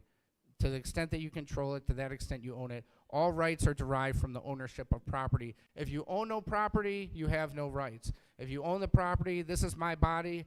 I have the right to put the food in it that I want. God gave me my soul. I have the right. I own my soul. I have the right to worship the religion I want. So all rights are derived from the ownership of property. So how do we get our rights working for us? You know, rights are like, okay, now I understand where rights come from, but how do I get them working for me? And there's a great story about this, and this is a story of a businessman. So there's this very successful businessman, and he's got a company with 100 employees. He homeschools the children. He's got an amazing wife, an amazing family life, and he's really busy. And anytime he needs help with something, he delegates it to his employees. Well, one day he's experiencing pain in his chest, and he ignores it, and it comes back the next day and he ignores it, and finally it's chronic, and he goes to see a doctor. And he says to the doctor, I've got this pain in my chest. What do you think? And the doctor examined him and said, you're going to have a heart attack any day now. Your arteries are clogged. And he says, well, you know, what do I do from here? And the doctor says, we got to have open heart surgery. And he says, I'm kind of this natural guy. I'm not going to go in for surgery. And he's fighting with the doctor back and forth. And he says to the doctor, look, I'm not going to take the surgery. Give me something else. And the doctor says, all right, here, go out and jog every day for 20 minutes. And that will help build up your cardiovascular system. All you have to do is jog for 20 minutes. So the businessman comes home and says, oh, how am I going to do this? My schedule's already full. He frets over this all night on how he's going to fit this into his schedule. He doesn't know what to do. And so he calls a meeting the next day, brings 100 employees into a room just like this, and he says, who wants an extra $50,000 in cash? And everyone, me. And he says, all right, I have a dilemma for you to solve. I need one of you to go out and exercise for me every morning, and somehow my body is going to reap the benefits of the exercise that you do. And if you can figure that out, you got the 50 grand right away. So, of course, he leaves the room, and all the employees are puzzled, and they're looking because they don't know what to do. And so the businessman goes home at night, and he realizes that he has to be the one to go exercise. No one else can exercise for him. He has to be the one to do it. And that's exactly how our rights are. That's exactly how our rights are. No one can exercise our rights for us. In fact, our rights don't even exist. They don't even exist until we exercise them. All right, until we exercise the right, we don't, until then it's kind of in our imagination. We don't bring it into the physical world. So exercising rights, this is an action word, and many of us aren't exercising our rights. I want to bring you back to 1947. Federal Judge James Alger Fee said this 12 years before he passed away. This was in the United States versus Johnson. This is what a federal judge said about the Fifth Amendment of the United States Constitution. Who knows what the Fifth Amendment is? The right to remain silent, right? I take the fifth. All right, this is what the federal judge says. This isn't crazy activist Max talking. This is what the federal judge said. The privilege against self-incrimination. He made a mistake. He called it a privilege. It's not a privilege, it's a right. But let's put that aside. The privilege against self-incrimination is neither accorded to the passive resistant nor the person who is ignorant of his rights, nor to one indifferent thereto. This is a fighting clause, fighting all caps. Its benefits can only be retained by sustained combat. It cannot be claimed by an attorney or a solicitor. So if you have an attorney representing you, the attorney can't say my client takes the fifth. You have to exercise the right. It's only valid when insisted upon a belligerent claimant in person. Only belligerents have rights. James Alger Fee, 1947, 12 years before he died. Only belligerent people have rights. Was I kind of belligerent in my court case a little bit? I think I was. But that's how we have to be. That's how we have to be if we're going to preserve liberty and expand liberty. Were the founding fathers of this nation, were they belligerent? They were belligerent and then some. They were like, we're ready to go to war and die over this issue. So if we're going to expand liberty, right, we're here, we want to expand liberty. Remember that in the beginning, make a difference, make an impact. You are my brothers and sisters in liberty. I want to turn over this world to the next generation with more freedom and more liberty than it was handed to us. I thank you very much for your time this evening. It's an honor to be here with you. If you have any questions, please let me know. Come after me afterward. And I look forward to spending the rest of our lives being belligerent about our freedom and our rights with you. Thank you very much.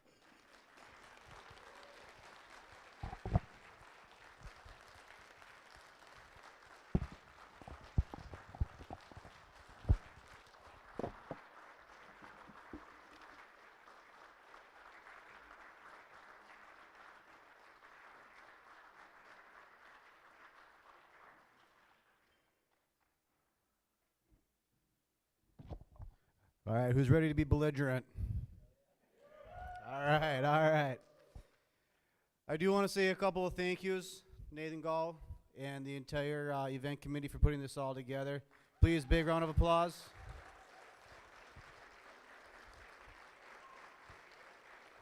Incredible work, incredible work. We want to thank Oren for all the digital media and stuff and putting that all together. Thank you.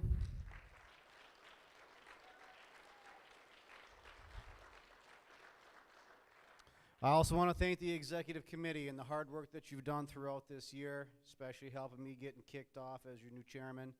I appreciate that tremendously. We got some nice work to do moving to the next year, and we need your participation. So please, tomorrow, if you're interested in helping out, we've got these events, marketing and communication. Got some great ideas, but we need more participation to be able to make this kicked off. So please join us while we continue to grow this liberty movement and be belligerent ourselves. I believe breakfast. Breakfast is at 9, meeting is at 9:30. In the room we were in today. Iroquois room. So, thank you all again. The chair suite will be opened up shortly. I believe the bar will be open for a few short minutes yet, correct? Cake. Oh, forgot the most important part. We have cake. So, stand by for cake. Bar is closed. Everyone is free to, not yet? All right. Make sure you grab a piece of cake. Enjoy it. Thank you all for this convention. Definitely tip the bartender. Thank you all for joining.